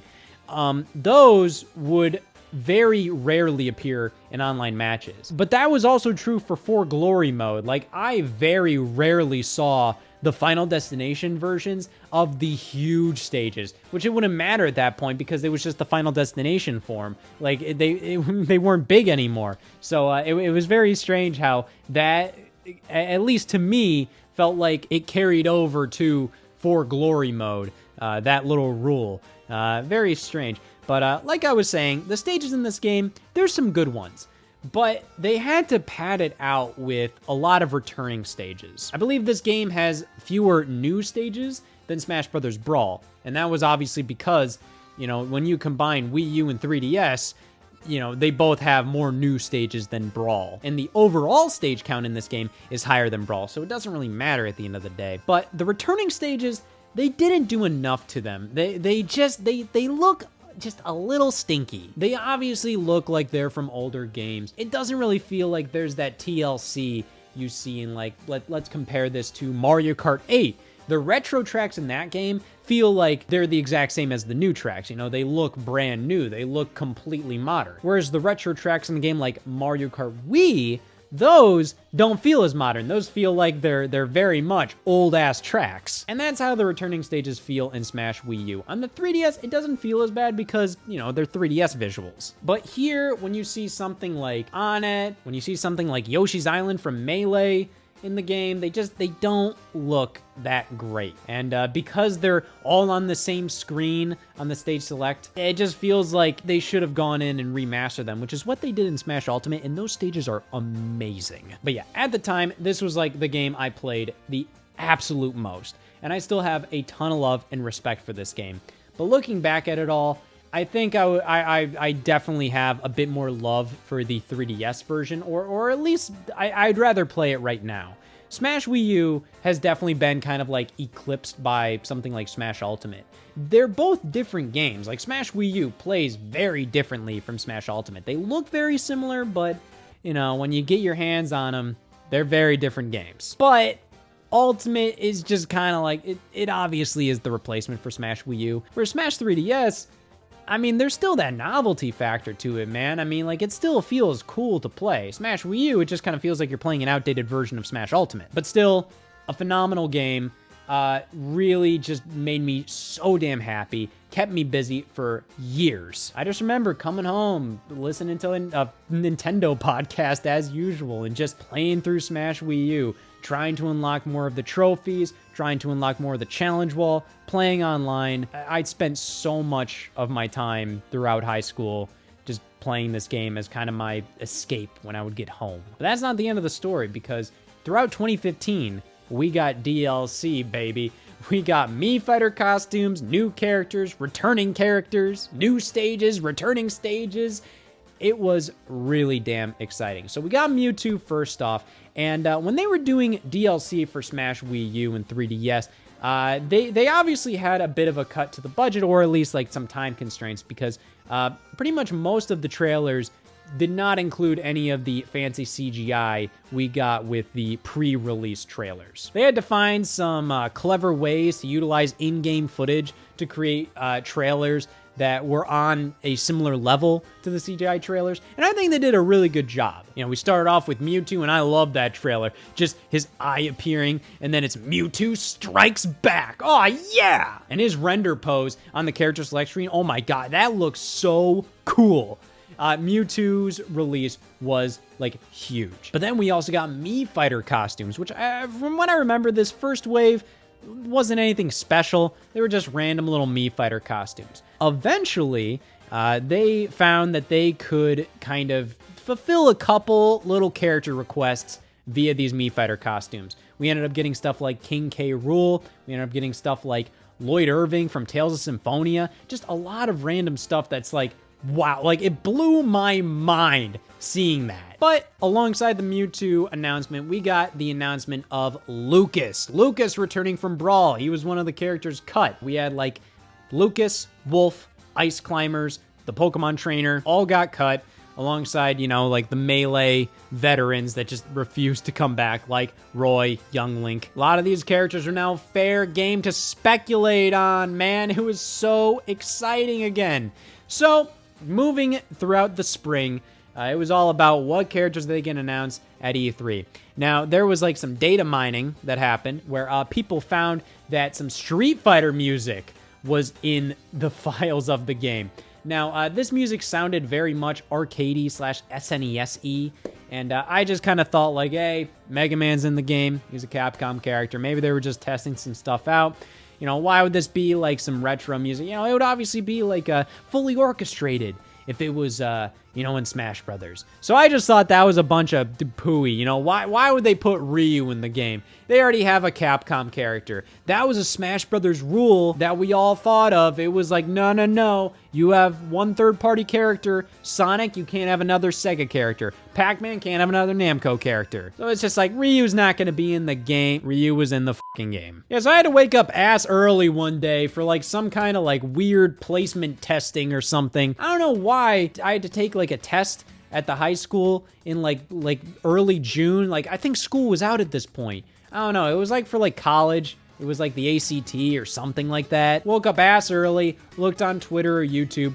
I saw, oh boy, right before E3 2015, some stuff got leaked. They did like a Smash Brothers update, and they data mined it, and they found immediately like everything that was gonna be announced at E3 2015. Ryu and Roy. You know, I found the inclusion of Roy to be really funny. In fact, actually, I believe Roy's inclusion was also leaked alongside the Ryu soundbites, you know, earlier before the big E3 2015 leak. But yeah, the main thing that was leaked here was the victory video that occurred when beating Classic Mode. Yep, you just saw Ryu's victory video and Roy's victory video just leak online, and Nintendo took them down. They copyright claimed them. Just proved it immediately. It was also data mined for like the Kirby's Dream Land stage from 64 got brought back. In addition, like an Inkling trophy from Splatoon was in the game now. Crazy stuff. And this was a couple days before a Smash Brothers DLC presentation where, yep, that was pretty much everything that was announced. It was all leaked. Still really cool. The way they did Ryu's trailer was very exciting. And the way they implemented him was super cool. You know, incorporating all these different fighting game moves, pretty much making him like a true fighting game character in Smash Brothers, which defied all the archetypes of the fighting game, you know, trying to use its own control style. Well, you can use that control style with Ryu, but you can also use the standard bind combinations that, you know, you might be used to in Street Fighter, which was really cool. And they've done that gimmick since then with pretty much all the other fighting game characters that have appeared in Smash Brothers, and it gets less and less cool every single time. I'm just kind of like, yeah, cool, but it's like, you know, that was like a gimmick that was cool with Ryu because he was the fighting game character in the game. Now there's like 4 of them. Roy being here was really cool to see. He was my favorite of like the Fire Emblem characters, or at least the Fire Emblem characters that played similar to Marth in Smash Wii U. I love his neutral B. It's so satisfying to land that stupid ass thing. And I love the fact that there are 2 characters named Roy in Smash Wii U. In fact, I love that there are different sound files for the announcer saying Roy, like it's different sound files for 2 different Roys. I love it. And I love the fact that they referenced that in the trailer. They were really having fun with these reveal trailers. But other than that, you know, they had a couple extra little announcements for Smash Wii U via this DLC presentation, but most of it was leaked. though Lucas, Roy, Ryu all released that day alongside the Kirby's Dream Land stage and the Miiverse stage, which was very fun. But then after that, like, Smash Brothers took a bit of a break for a bit. It was very quiet there. We got some Mii Fighter updates. You know, we eventually got some other N64 stages, which were cool to see, like Mushroom Kingdom and Hyrule Castle. We also got some extra Mii Fighter costumes. Later down the line, like I believe in September, we got a Mario Maker stage, which was like, holy God. It was just like so elaborate for a DLC stage. Like, wow, it was really well done. They also introduced the pirate ship stage from Brawl, which was like the Wind Waker stage. Incredibly random one to bring back there, but I'm not complaining. That stage was beautiful. They also made the Duck Hunt stage from the Wii U game available on the 3DS version for free, which was like, oh my God. Here's a side note. This is a really weird little thing, but the 3DS game had like a specific in-game shop for the DLC where, you know, like it's just, you click on it and it's like, it's just a menu in the game, like a specific Smash Brothers menu. The Wii U game doesn't have that. When you click on like DLC, it brings you directly to the Nintendo eShop on Wii U, which was a little funny. But yeah, that was pretty much it for Smash Brothers for a bit until November of 2015, where we finally got our next DLC character announcement, Cloud. Now, I was unfortunately spoiled on this. This Nintendo Direct was going on while I was working, and this was the first Nintendo Direct in a while. Because, you know, unfortunately, in the summer of 2015, the Nintendo president, Satoru Iwata, passed away. And I think, you know, Nintendo was kind of just like, we don't really know what to do with Nintendo Directs for a bit there. So they were going a bit quiet. They didn't really need Nintendo Directs, to be honest. You know, they had most of the stuff they needed to get out already. You know, you had Mario Maker, Yoshi's Woolly World. You know, they got by without it. But they finally brought him back in November of 2015. And this was a fairly stacked event. You know, we had Twilight Princess HD. And, you know, it ended with the Final Fantasy VII intro music. And then it led into Cloud. And I was accidentally spoiled in this because I think I accidentally opened up a new tab to Twitter. And the first article that I saw was just the title, you know, like, oh, what does Cloud joining Smash Brothers mean or something? And I immediately backed out. All I saw was like the name. And I was like, huh, really? This was such like a weird, like, whatever, like, shot in the dark, crazy, iconic video game character you'd never expect to see in Smash Brothers, but he made it in. I think Cloud really kind of paved the way for the amazing DLC picks and amazing third-party characters we got in Smash Brothers Ultimate, you know? Like, this was like the first one outside of Snake that was like really like this holy shit moment. You know, characters like Mega Man and Pac-Man, those were big. You know, same with Ryu. But those always kind of felt like they were comfortably in that Nintendo sphere. Even Snake to some extent, but Cloud was like this huge, like moving things forward, like, you know, anything's possible at this point. That was an incredible moment. I can't lie and be like, oh my God, Cloud was one of my most wanted characters, but it was just an exciting moment, something where it's like, oh my God, this actually happened. But then they officially announced a Smash Brothers presentation for December in 2015. They used Brawl music for this, so I think a lot of people were speculating that Wolf was coming back. Oh boy. But no, this all happened, and I had to catch this one later as well. I couldn't catch it live, but I wasn't spoiled on anything, thankfully. But part of me kind of hopes I was, because they first announced Corrin from Fire Emblem Fates was going to be a DLC character. Damn it. Yeah, Fire Emblem already had a lot of reps in Smash Wii U, so to have this character from a game that wasn't even out here in North America yet, and ended up being one of the more disliked Fire Emblem games overall, yeah, that was a bit lame. Though to act like this was like super lame, I think is a little ridiculous, because, you know, Corrin effectively did the same thing that Roy did in Smash Brothers Melee, because Roy was from a game that wasn't even officially out yet in Japan. So Corrin being from a game that, you know, was already out in Japan. You know, Fire Emblem Fates already had launched by the time Corrin came out for Smash Wii U. But at least here in North America, it wasn't out yet. It wasn't unheard of. Smash Brothers has done this before. Whatever. It was just very deflating. You know, you have 1 to 2 DLC characters left. It's kind of like the Byleth thing. You know, in Smash Ultimate, when we only had 1 character left and it turned out to be Byleth, yeah, that was super dumb and annoying. To be fair, we didn't have 1 character left. I think we were all getting annoyed at the concept that what if this was the last character? Because this was the last character in the Smash Brothers Fighter Pass. And then, you know, before Byleth was even announced, they announced, hey, we're doing a second round. I think the concept of what if this was the last thing, that was more annoying than, like, Byleth actually appearing. Though, Byleth actually appearing annoyed me, mainly because, like, god damn it, like, you aren't making the argument that all these Fire Emblem characters look so damn similar any less prevalent. But whatever. Corrin was announced, and Corrin was a fine character to play as, was pretty fun. But just not exciting, not very interesting. And then they moved into talking more about Cloud, who released that day in December of 2015. But then the final character was announced, and this character was the winner, in quotes, of an initiative they announced earlier in April of 2015, the Smash Brothers Fighter Ballot, which this was an incredibly fun thing to do here. The fact that Nintendo opened up pretty much a forum where you could submit your very own Smash Brothers Fighter request. Anything was on the table. It wasn't like you had a giant list to pick from. You could literally type whatever you wanted, as many times as you wanted. I submitted Chibi Robo because I think he deserves it, damn it. However, who ended up winning?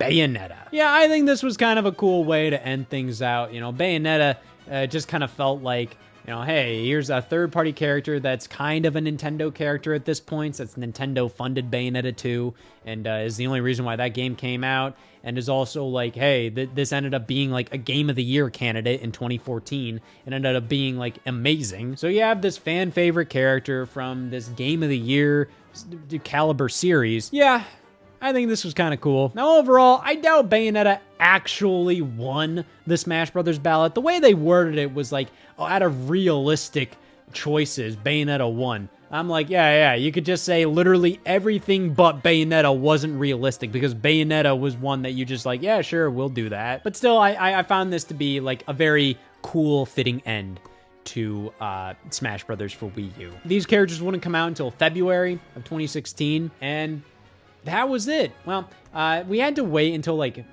mid 2017 for like the remaining Smash Brothers Wii U amiibo to release. But after that, that was pretty much it for the Smash Brothers Wii U and 3DS Legacy. And then it was only 1 year later that we got Smash Brothers Ultimate announced, and the whole thing started all over again. Let me tell you, man, there ain't nothing like build up to a Smash Brothers game. I'm a little worried for the next game in the series, mainly because I felt like Smash Wii U and Smash Ultimate building up to those games coming out, it was still fun to be, like, in quotes, casual Smash Brothers fan. And when I say casual, I mean, like, I'm not into the technical specs of everything. I like the game because I love Smash Brothers. I love it as a franchise. I love it as a game. I love the little details. I love playing it. I love just exploring every little nook and cranny, but I don't give a fuck about hitboxes, man. I don't care if a character is viable. I don't care really about tournaments. I like watching competitive play, but I don't follow it religiously whatsoever. And while I always watched like Smash Ultimate reveals with excitement and curiosity, and I loved seeing like what these new characters brought to the table and seeing every little nook and cranny, and I played them on release date every time and just absorbed everything they were. By the end of the DLC, I was starting to feel a little like, oh, this franchise is steering a little away from being able to be super invested in it without being super into the competitive side of things. I just kind of felt like it was steering a little more towards catering towards the more competition-oriented people, while, you know, I respect the hell out of the competition side of things. You know, I just like, I like the build up to these games more back then, when it was really fun to just analyze the little visual details rather than the technical ones. But that's how I really enjoyed Smash Brothers. You know, I'm not gonna, you know, I don't think there's any right or wrong way to enjoy the franchise, but I just hope that when the next game comes out, it's still fun to enjoy and not like a giant shit show. Like, man, f this. I wanted this character, and that character doesn't look competitively viable. I just want to have fun with whatever comes next for this franchise. I want to be able to speculate on stuff without having to play 4D chess as to like, yeah. It only makes sense for Pyre and Mithra to be in the game because of X, Y, and Z. I just kind of felt like speculation became less fun with Smash Ultimate, mainly because the doors were completely wide open. Anybody could be in the game, which is amazing. But at the same time, I kind of liked the fake rules we had to put in, or what made sense within those fake rules, and it made it easier to just try to decipher. Like, everybody had their own opinion, and it just kind of felt like near the end of Smash Ultimate, there was so many possibilities that it just became like a little less fun for me personally. But that doesn't mean that if we keep going forward with that direction, I'm not gonna have fun. I think it's just because, hey, right now, I don't know what's coming next for Smash Brothers, and I'm excited, and I can't wait to see what they do, and I'm interested to see what direction they take with the build up to launch, and what direction they take with all the little details, what characters they pick, all of that. And if it wasn't for this game right here, I wouldn't have such a stupid fucking opinion on how they build up the launch to the next game. You bastard, you took the relatable turtles out of Paper Mario! I want to talk about a very specific era in the Mario franchise, and that being the lame-ass one. Many people have coined this as the bland or safe era of Mario. You know, it's hard to really figure out when exactly it began, but I think around the time New Super Mario Bros. Wii released. And it lasted, you know, into the Nintendo Switch era. I'd say potentially, like, we're still kind of in it. Because as much as Nintendo does kind of, like, you know, go past this era, it always finds its way coming back sometimes, you know? So what do we mean by this? Well, this is the era of Mario where everything seemed like it was specifically themed around what you'd expect out of a new Super Mario Bros. Game, which would be nothing all too special. Look back at the GameCube era of Mario, okay? And they're trying all kinds of new weird stuff. I mean, like, the game that era was Super Mario Sunshine, and that Mario game had, like, full-blown voice acting, way more cutscenes than you'd usually expect, an entire new world with new residents to explore, and interestingly enough, that bled into the spin-off games and all other kinds of things, and spin-offs would bleed into the main series, so you had Luigi's Mansion at the launch of the GameCube, and elements of that found its way into Mario Sunshine. I just know that, like, Bowser Jr.'s paintbrush had EGAD's logo on it, and it was implied, or specifically said by Bowser Jr., that it's just like, yeah, this fucking guy gave me the paintbrush, and it was very much alluded to that it was EGAD, which is weird, much like all the other Mario games from this era. I mean, you have like Mario and Luigi, Paper Mario the Thousand Year Door, and both of these games, you know, RPGs, one on Game Boy Advance, one on GameCube, they're both doing like their completely separate things. They're both still Mario, but they don't really care what either or are doing. It's very much like Mario and Luigi is just doing its own thing, expanding the Mushroom Kingdom in its own way, and Paper Mario is doing the same thing, but in like the complete opposite direction. And you know what? I think that kind of scared Nintendo a bit. The fact that like Mario had like all these branches, you know, branching off. The fact is, if you're a fan of like Paper Mario and you have just this favorite character from those games, I mean, like that character is pretty much only in Paper Mario. Same goes for Mario and Luigi and Luigi's Mansion to an extent. That's what I find fun about this franchise. It's just this like magical nonsense world. Like, let your imagination go wild. It's all about creativity. It's all about fun. It's all about like, who cares if this makes sense? Even though a lot of time, you know, they try to make it make sense within the context of, you know, that. It's all about, hey, this is a colorful world for, you know, kids and adults alike to just get lost in and just be like, you know what, nothing else matters. I'm just gonna enjoy some fun, colorful, and just creative worlds and characters and everything. And then they decided to specifically make Mario all about like three things. By the time we got to New Super Mario Bros. Wii, this is where kind of this new era of Mario hit. And now New Super Mario Bros. Wii, it's a good game, though it is obviously very sanitized. You look at that first game and it's just like, it's doing all kinds of things. There's all kinds of extra characters and enemies in that game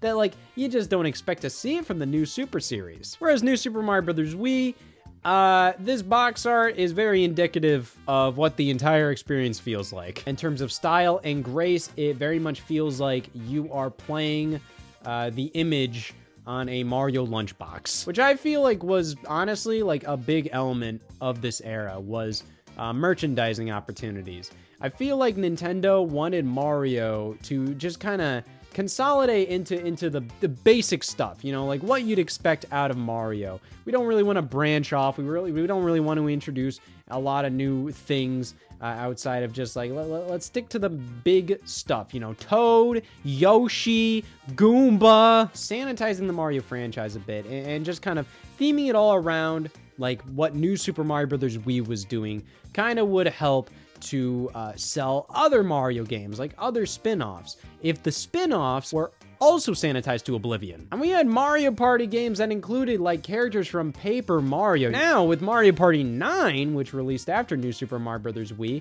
let's theme all the boards around New Super Mario Bros. Let's just have generic Mario crap. But I think they were trying to make Mario more accessible to everybody if they just kind of consolidated it to a lot of the basic things everybody knows is in Mario instead of getting too weird with it, you know? Like pretty much everything Mario was from like 2009 to like 2017, it was all about stuff you remember from Mario 1, Mario 3, Mario World. They were relying so much on nostalgia and the classic Mario rigmarole back then.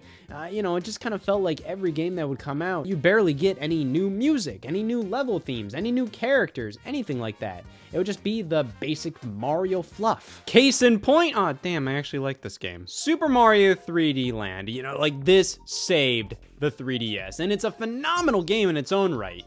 When was the last time you played it and gave a shit about it? And what do you remember about this game? Whoa, it brought back the Tanuki Leaf from Mario 3. That's it. Now, to be fair, this game's crowning achievement was pretty much making sure that stereoscopic 3D gaming actually had like a use in gameplay. When you crank that 3D slider up on the 3DS, like, hey, jumping in 3D makes a hell of a lot more sense. You can really make sure, like, you are falling where you want to fall. And elements of this game are very noteworthy. The fact that they truly kind of mesh together 2D and 3D Mario. The fact that this is a 3D Mario game that is structured and plays like a 2D Mario game. I think it was kind of a special moment for the franchise, considering that that was what they probably wanted to do with Mario 64, but they couldn't due to limitations. You know, you can't have like hundreds of individual levels back on the N64, so they had to make the most out of what they had. That's why we have like a dozen larger worlds with multiple objectives within it in that game. Whereas with Mario 3D Land, you know, like we have like hundreds of levels. But outside of that, Mario 3D Land is like one of the most derivative Mario games style-wise. One of. There's really only a handful of like new songs in this game. You know, you have the main theme and some remixes of that theme, but for many of the songs, they're ripped right from Mario Galaxy. And even a lot of the level concepts, like the beatboxes, yeah, those are from Mario Galaxy. Cosmic Mario, yep, from Mario Galaxy. It just feels like a new Super Mario Brothers version of Mario Galaxy. With far less crazy like level gimmicks and all of that. It's a very simple 3D Mario game. And you know what? That's okay. I think Mario 3D Land does what it does very well. The problem is it doesn't really push the franchise forward. There's not really a ton that this game introduced that really became like a mainstay in the franchise. Other than maybe like, you know, the Tanuki Leaf, but it didn't even introduce that. I guess like the modern rendition of the Tanuki Leaf. Sure. Because it was this game that like Nintendo was like, oh damn, we gotta put this fucker in everything. Mario Kart 7? Why? At the time, this game did tremendous things for the 3DS. but not really a lot for the Mario franchise. This is kind of like a pretty skippable entry, especially these days. It just kind of feels like a much simpler and more sanitized version of Mario Galaxy 2, which released about a year and a half earlier. Which that was a problem considering Mario Galaxy 2 was already a simplified, more sanitized version of Galaxy 1 in many ways. In other ways, the level design goes fucking bonkers in this game, and they take it to like new heights, so, you know, don't think that's my full opinion of Mario Galaxy 2, but you know what I mean by that. They definitely streamlined a lot when it came to Galaxy 2.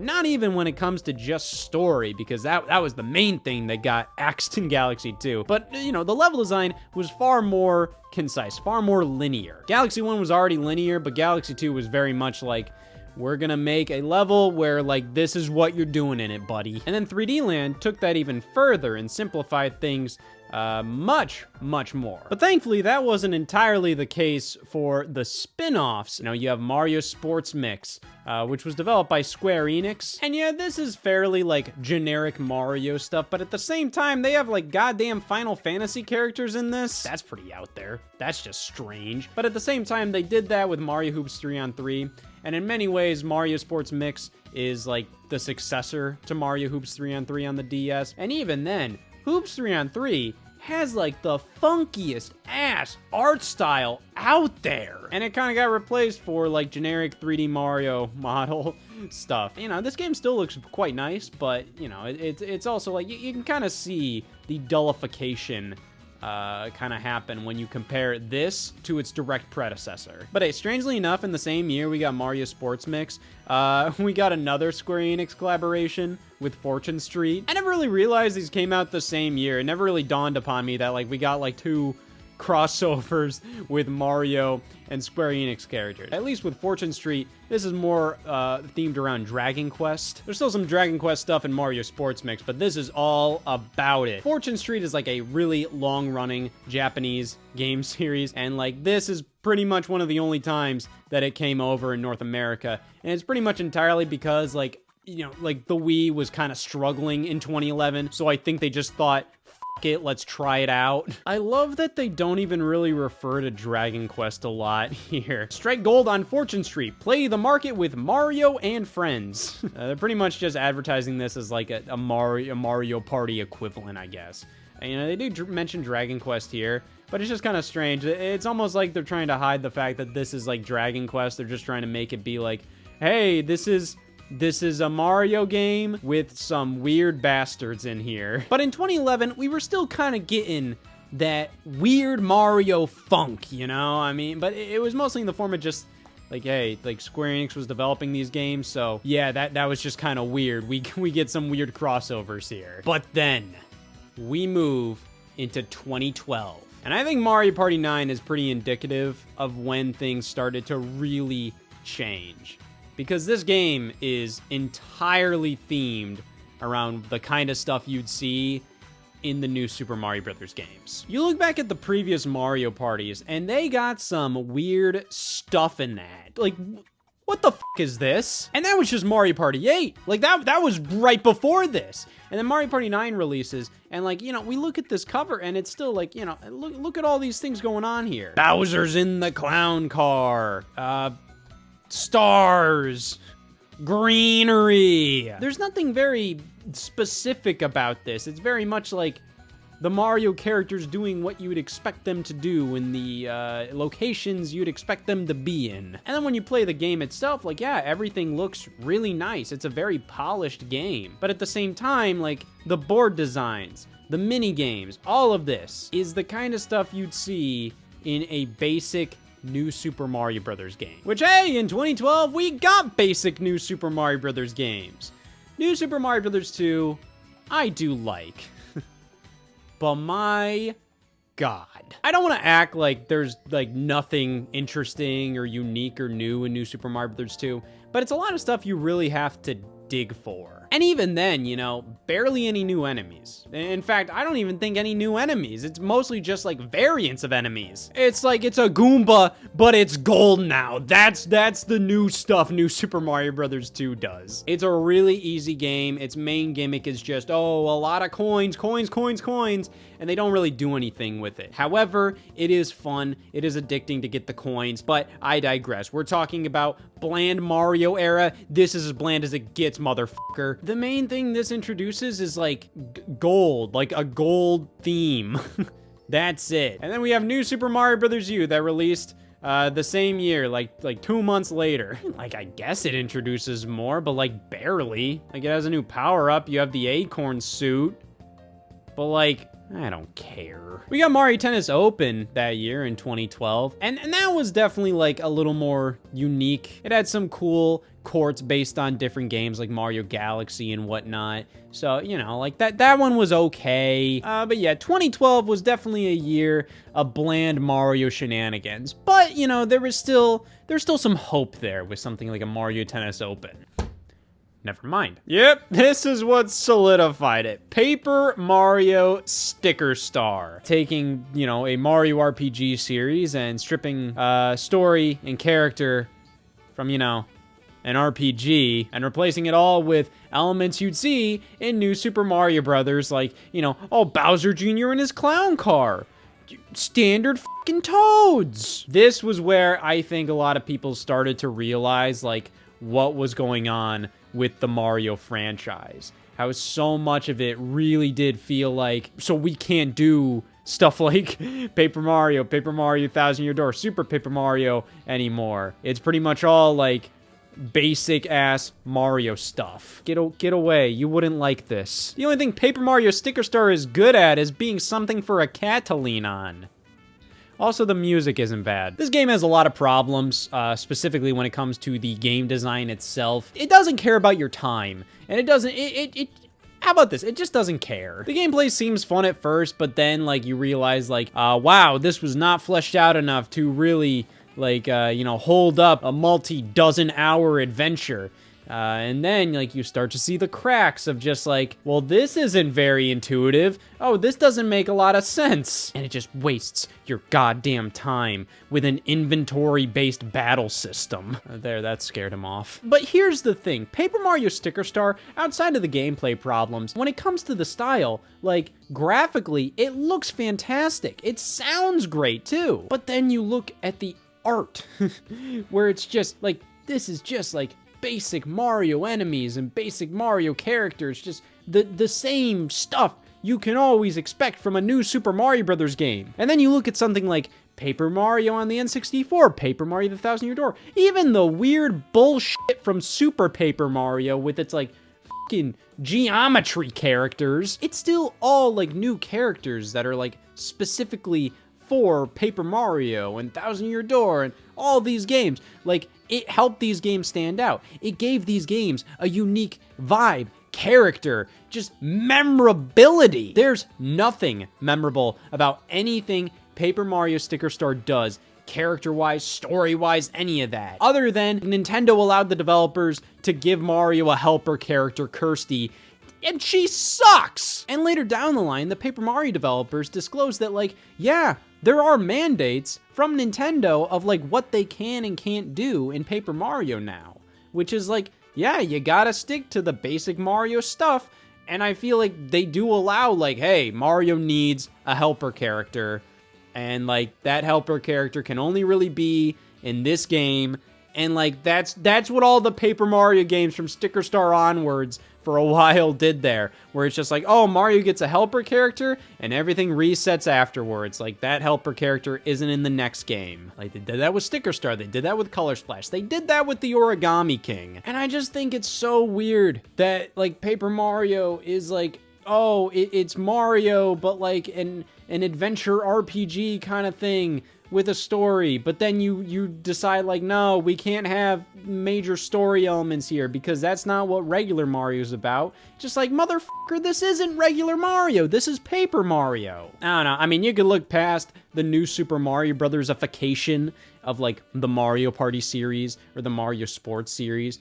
but Paper Mario is where like this became like super apparent. But when we moved into 2013, like it showed that there was still like some hope, I guess? Luigi's Mansion Dark Moon, you know, bringing back the Luigi's Mansion series, you know, well, series, it was one game before, and then Dark Moon made it a series, and that was really awesome. And Dark Moon, it's a fine game, you know? At the time, I think it was seen as like, wow, this is like an amazing like return for Luigi's Mansion. But yeah, the whole vibe with like, oh, you have to go to multiple mansions and it's mission based, you know, it kind of takes away a lot of the charm of Luigi's Mansion to begin with. It makes sense because, you know, it's a portable game, but, you know, I digress. The art style of Luigi's Mansion Dark Moon was very different from the first game. You know, they go for the super angular style, like a retro Halloween aesthetic. And that's all fine and good, you know. I do think that art style is pretty controversial overall, but I do appreciate that it gives Luigi's Mansion very much its own vibe compared to the traditional Mario series. You know, it helps it stand apart. And, you know, Luigi's Mansion is, like, one of the most popular Mario spin-offs. It's crazy to actually think that, but, like, yeah, like, Luigi's Mansion 3 sold like nuts. So I think the art style changed. Like, hey, if you love it or hate it, I think it was, you know, I think it makes sense. It gives it its own vibe. You can prefer the original. I think I do prefer the original in many ways. But, you know, I do respect the art style change. But then you look at, like, the ghost designs in Dark Moon, and, like, that's where the first one had so much personality. You had so many different characters in there. And now, like, they're just all like basic ass ghosts. So it's like, what the hell are we doing here? Like, you can't have like unique ghost designs? Like what the hell? Thankfully, Mario and Luigi Dream Team released in 2013, and that felt like a very typical Mario and Luigi game. You know, you had different characters in that, you had a unique story, all that stuff. It just so happened that I think a lot of people were kind of burnt out by Dream Team because it was very talkative. You know, so you have two sides of the coin here. You know, you have not talkative enough with like garbage, like who gives a shit story. Then you have Mario and Luigi Dream Team that just won't shut the hell up. But then for mainline Mario, we got New Super Luigi U, which who cares? And Super Mario 3D World. And this is what I think Mario 3D Land should have been in terms of personality and whatnot. This is still fairly bland as far as Mario personality goes, but, you know, it actually kind of, like, pushed things a little forward.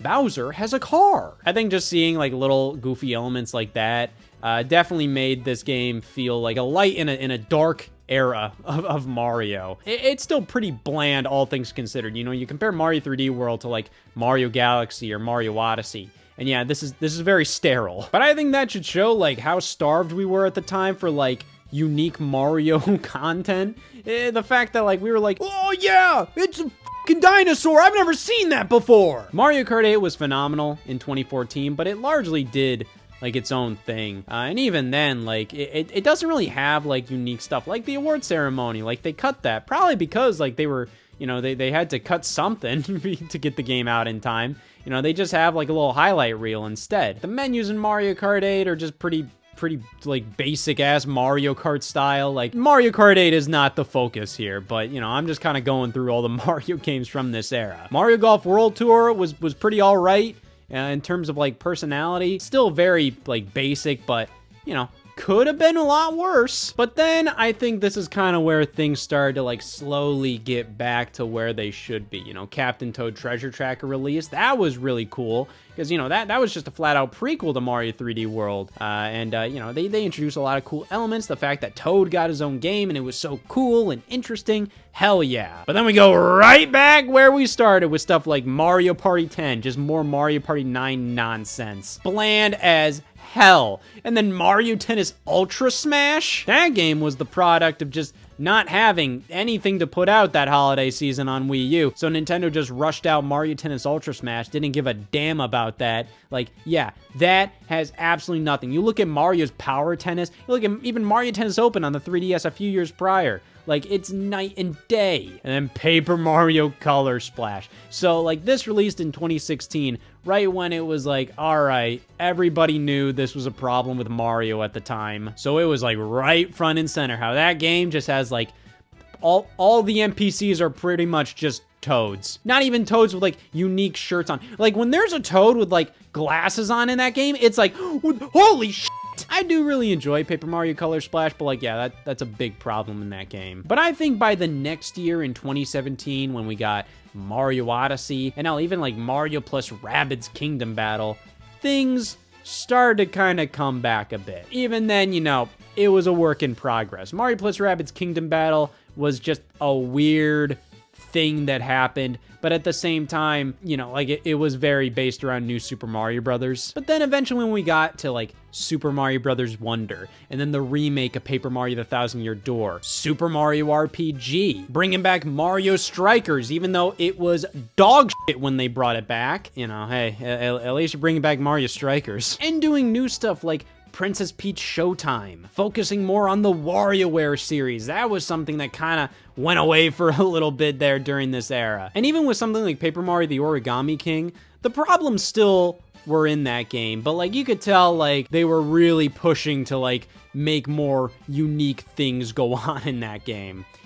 I think, you know, we're not completely out of this era, but you can see that things are moving in the right direction. I think Nintendo has fully acknowledged that Mario in this era was a bit too stagnant. Even in terms of the main series, like it wasn't like Mario was really pushing the video game industry as a whole forward like, you know, he was with Mario 64 and Mario Galaxy or whatever, you know? Keeping Mario in a box and forcing like this super bland like status quo for every game, like it was hurting the series. It was something that I felt was born out of the idea that like, hey, it'll be easier to like sell merchandise or whatever if like all Mario games, whether they're spin-offs or main series, kind of followed a basic status quo, so that way like we can sell a fucking backpack with a 1-up mushroom on it. And like if they've played fucking Mario Kart or Mario Party or Paper Mario, they know what the fuck a 1-up mushroom looks like. I don't know. But it's like in this era, like it was hard to convince people to give a shit about half of these games.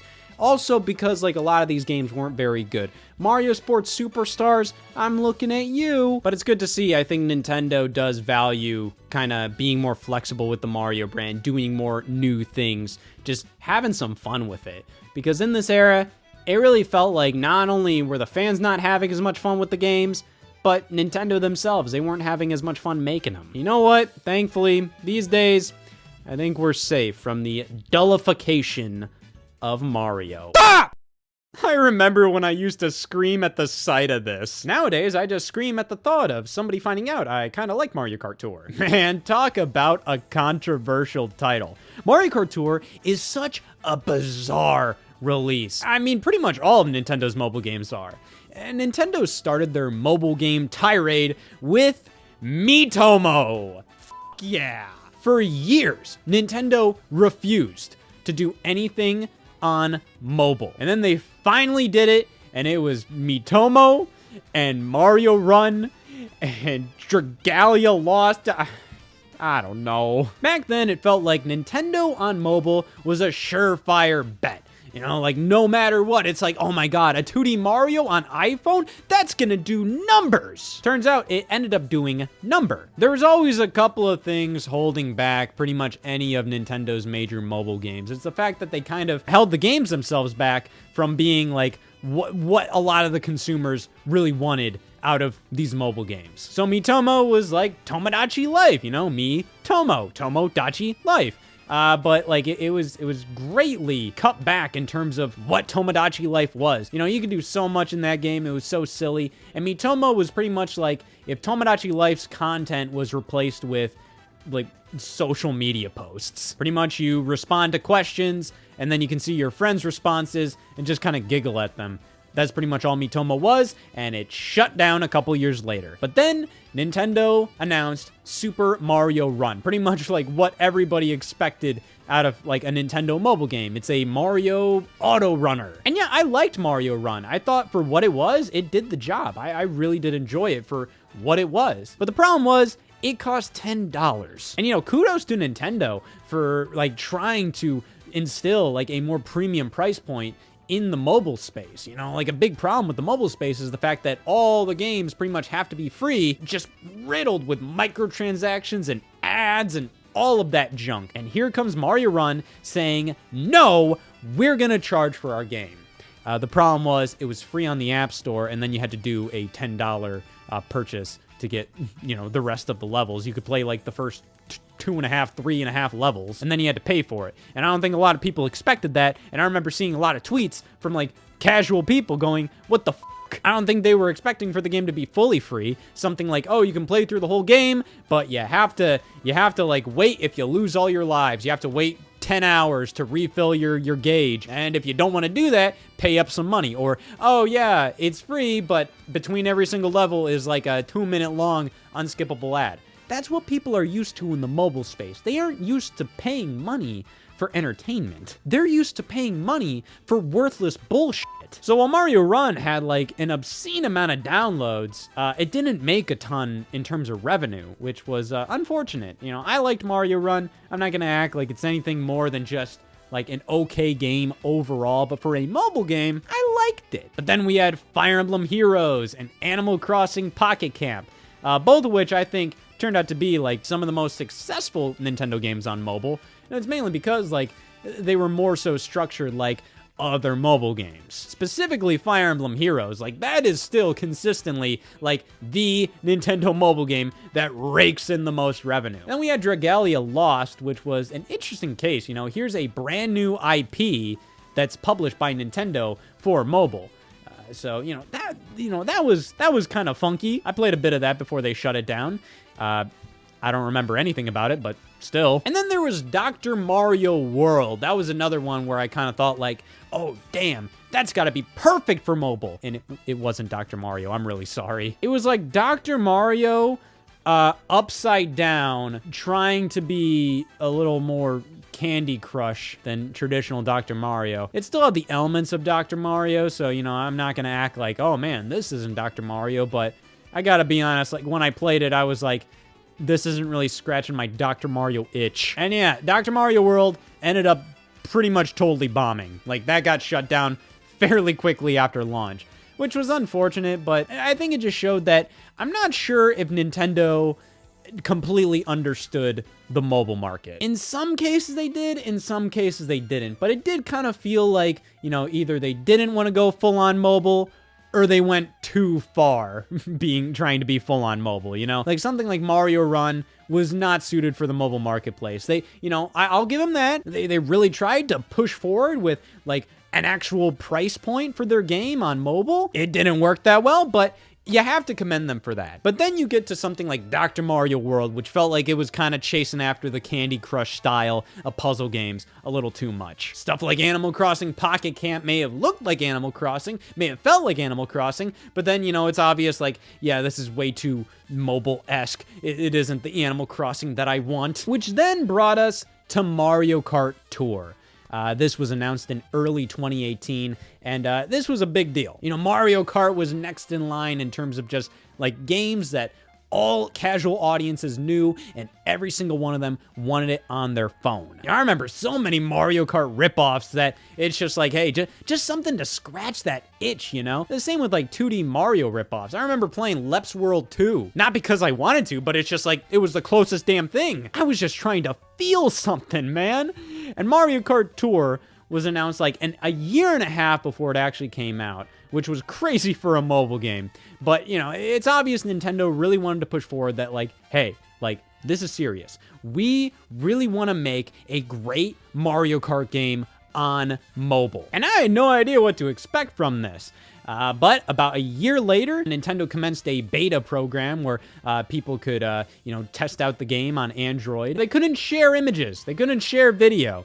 I think I caught a little bit of like leaked stuff, And yeah, it did look like Mario Kart. But it finally released in the fall of 2019. And people fucking hated it. Mario Kart Tour got a generally, like, mediocre rating from a lot of people. I think a lot of people ended up just, like, not really liking it, mainly because it was like, okay, like, there's the Mario Kart flavor, but it's surrounded by just egregious microtransactions. The prices for characters was absurd. Like, I remember seeing something like Diddy Kong was like $50. To be fair, you did get him with like some car parts. Ooh, boy. But the characters were so expensive because the main thing Mario Kart Tour wanted you to do was purchase these rubies to use the pipe to possibly get like some high-end items randomly. It was a, as many would say, a gotcha mechanic. It was pretty much just a lottery thing. Pretty much loot boxes for Mario Kart. It's unprecedented times here. On top of that, so much of Mario Kart Tour felt very, like, automated. You know, the fact that it was designed to be a casual touchscreen mobile game that you play in quick bursts, kind of forced it to remove a lot of the, you know, skill out of Mario Kart. Like, you automatically accelerated, you automatically drifted. Even something like when a blooper hit you, you could just use your finger to, like, wipe it off screen. So, like, that item went from the most useless Mario Kart item to the most useless Mario Kart item. And the majority of tracks in the game were just from previous Mario Karts, and there was only, like, a couple new ones, and they were all based on actual locations throughout the world. And those tracks weren't very good. They were base level fine, but nothing about them really was interesting. It was more so like, here's an original track based on New York.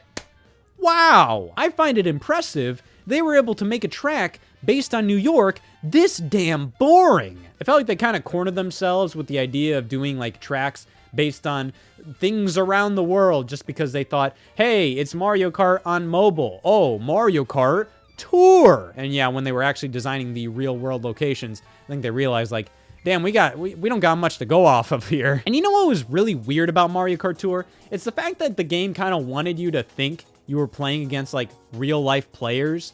So when you go into a match here, you're randomly gonna see like all these usernames pop up.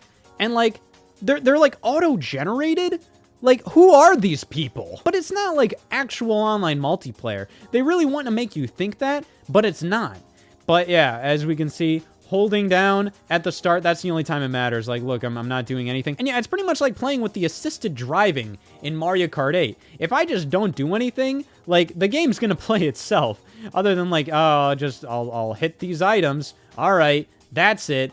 And yeah, and it turns out most of the time to get ahead in this game, it doesn't even matter about getting in first necessarily. You just want to do like the most tricks or use items or whatever to get points here. So then you can get like whatever, 5 stars in your thing. So then you can get more rubies eventually. You can get stuff on your scorecard or whatever. Basically, it's just, it's weird. And as I have the game play itself, I will say, I played a lot of Mario Kart Tour when it came out, and I still didn't like it, but I will admit I played a lot of it when it came out. And I'm really ashamed of that because I barely touched it, and I still got 5th. Oh, hell yeah, 5 stars after getting 5th place. Yeah, that makes sense. At the time of its release, I tried out Mario Kart Tour, and I thought, this isn't very good. And then I kept playing it. And then I didn't play it for a couple days, and then I fired it back up before I went to bed one night. And then it kind of became my nighttime game for like a month. Don't get me wrong, I knew it was junk food, but you know the thing about junk food, right? That was my representation of a glutton. So here's the thing. I stopped looking at Mario Kart Tour as a Mario Kart game. If you directly compare it to something like Mario Kart 8, Mario Kart 7, Mario Kart Wii, DS, anything like that, yeah, it kind of pisses you off. I instead looked at it as something to kind of just waste my time in, to just kind of like go for 5 stars in each of these races, try to get as many rubies as I can, try and just get as many coins and then get a cool thing without paying for anything outside of the gold pass. And I'm always ashamed of any microtransaction I buy. I've been playing Words of Wonder on my phone, which is just a dumb little crossword game. And like, whatever. It's just, I'm just wasting my time doing that. You know, like right before I go to bed, I'm like, yeah, I'll find some damn words. But after a while, there's like a brand new 2-minute long fucking ad after every single crossword I do. And the crosswords aren't even hard. And I'm just like, fine, screw you. I'm gonna buy the no ads version. I felt ashamed, but I was so damn tired of seeing that stupid ass king from Royal Match. I was just like, fuck off. But the Gold Pass in Mario Kart Tour is like a $5 a month subscription plan that I bought once, and then I removed for the next month. And like a couple months ago, I actually bought it again, and I completely forgot to cancel it. So I have wasted $5 a month for a couple months. I'm not happy, and I don't know why I'm telling you this, but there you go. That's my Shakespearean flaw. You know, it's kind of like Tinder Gold. Really gets you ahead of the game, you know? I was just getting more rubies, and I was just getting more from the game, which was, you know, it was entertaining. I refused to buy any of the characters outright. Didn't care about that. But yeah, I will admit, I bought the Gold Pass.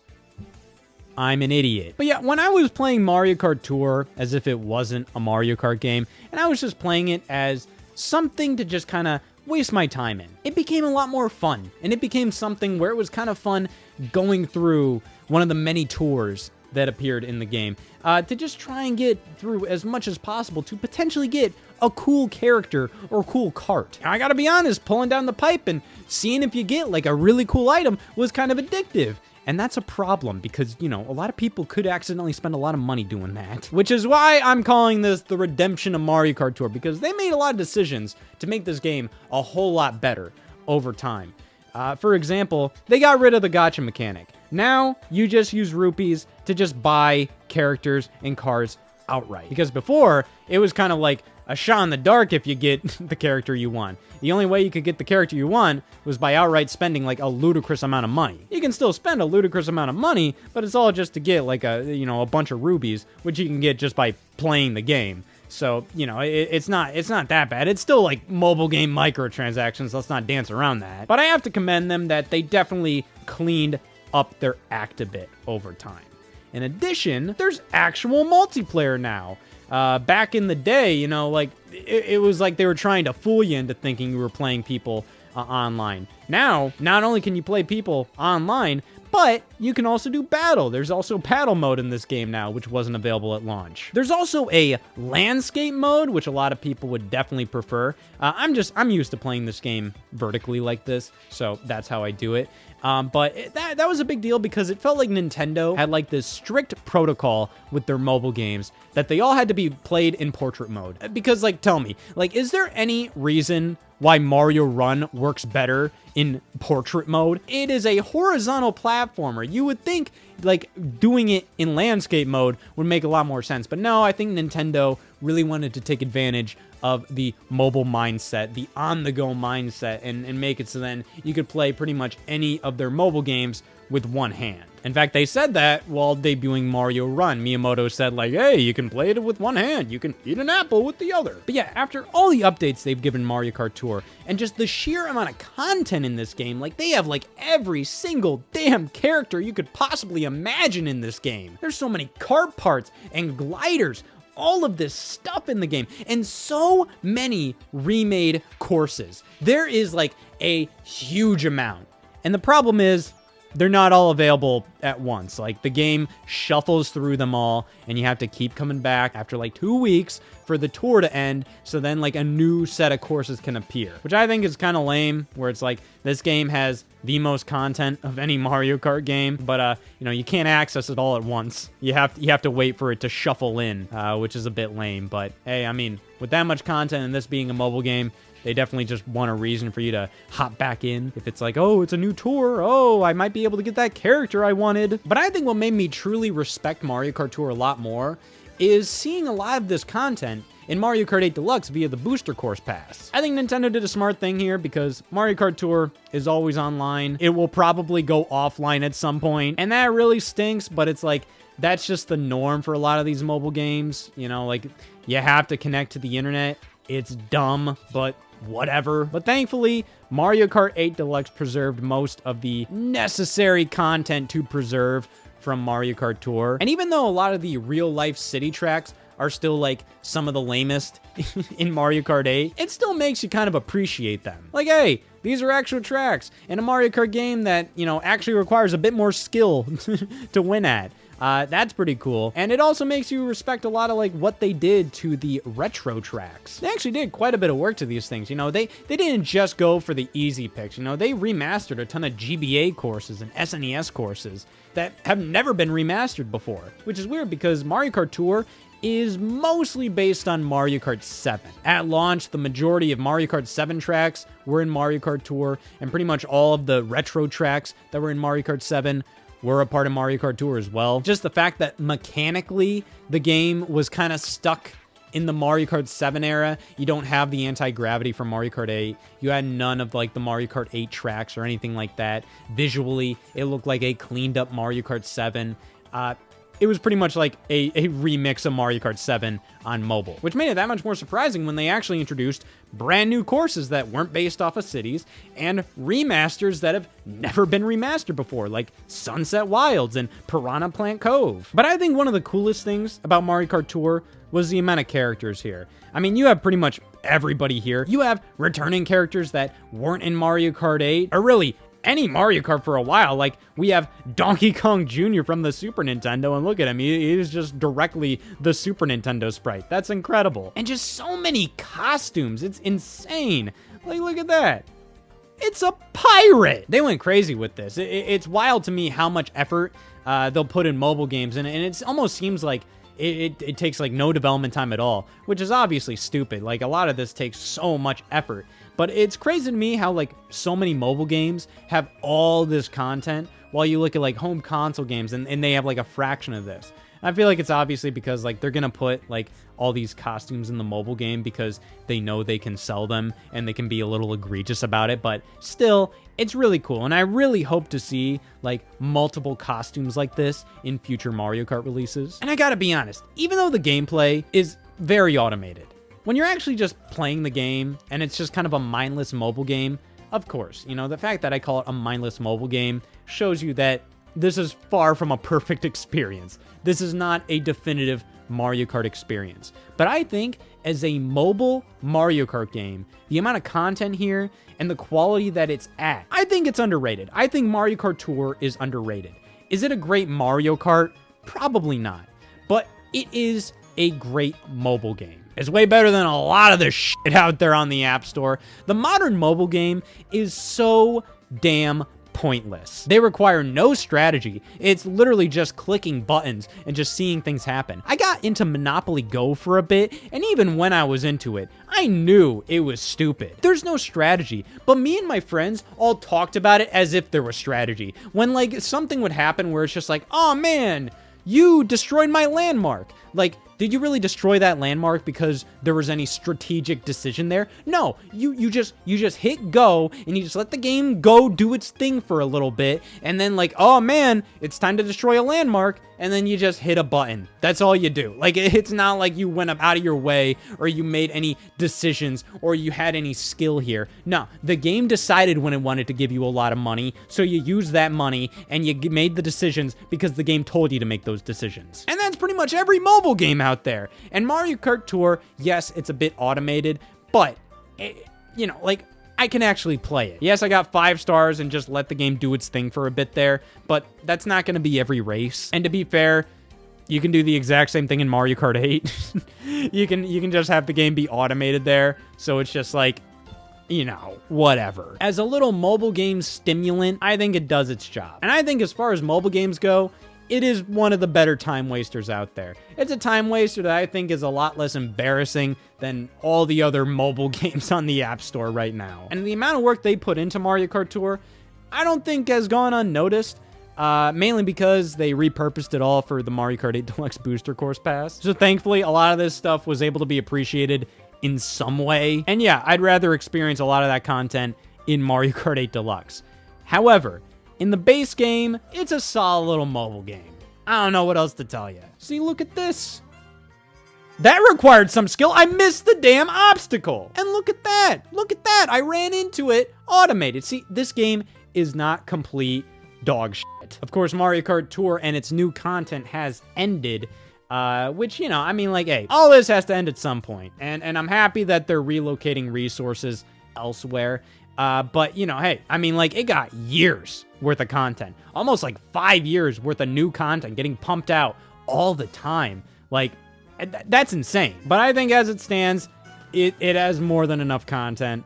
Even if you played through everything as it came out, I mean, there is no way you have every single character without being at least slightly in debt. So them just kind of retreading old tours, just kind of going like, okay, you know, like, we're going to keep the game going, but, you know, hey, it's just going to be recycled content from previous tours.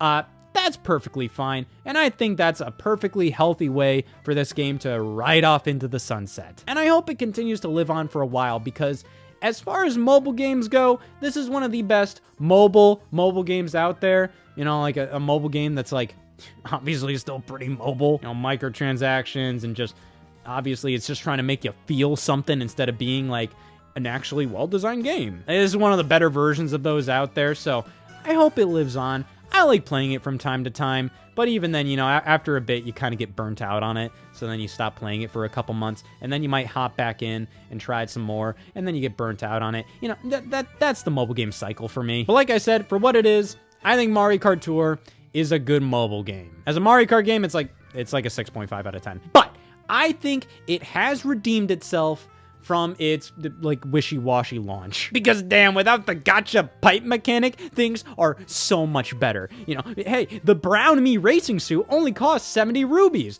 And how much does 70 rubies cost? Okay, it wasn't a full redemption.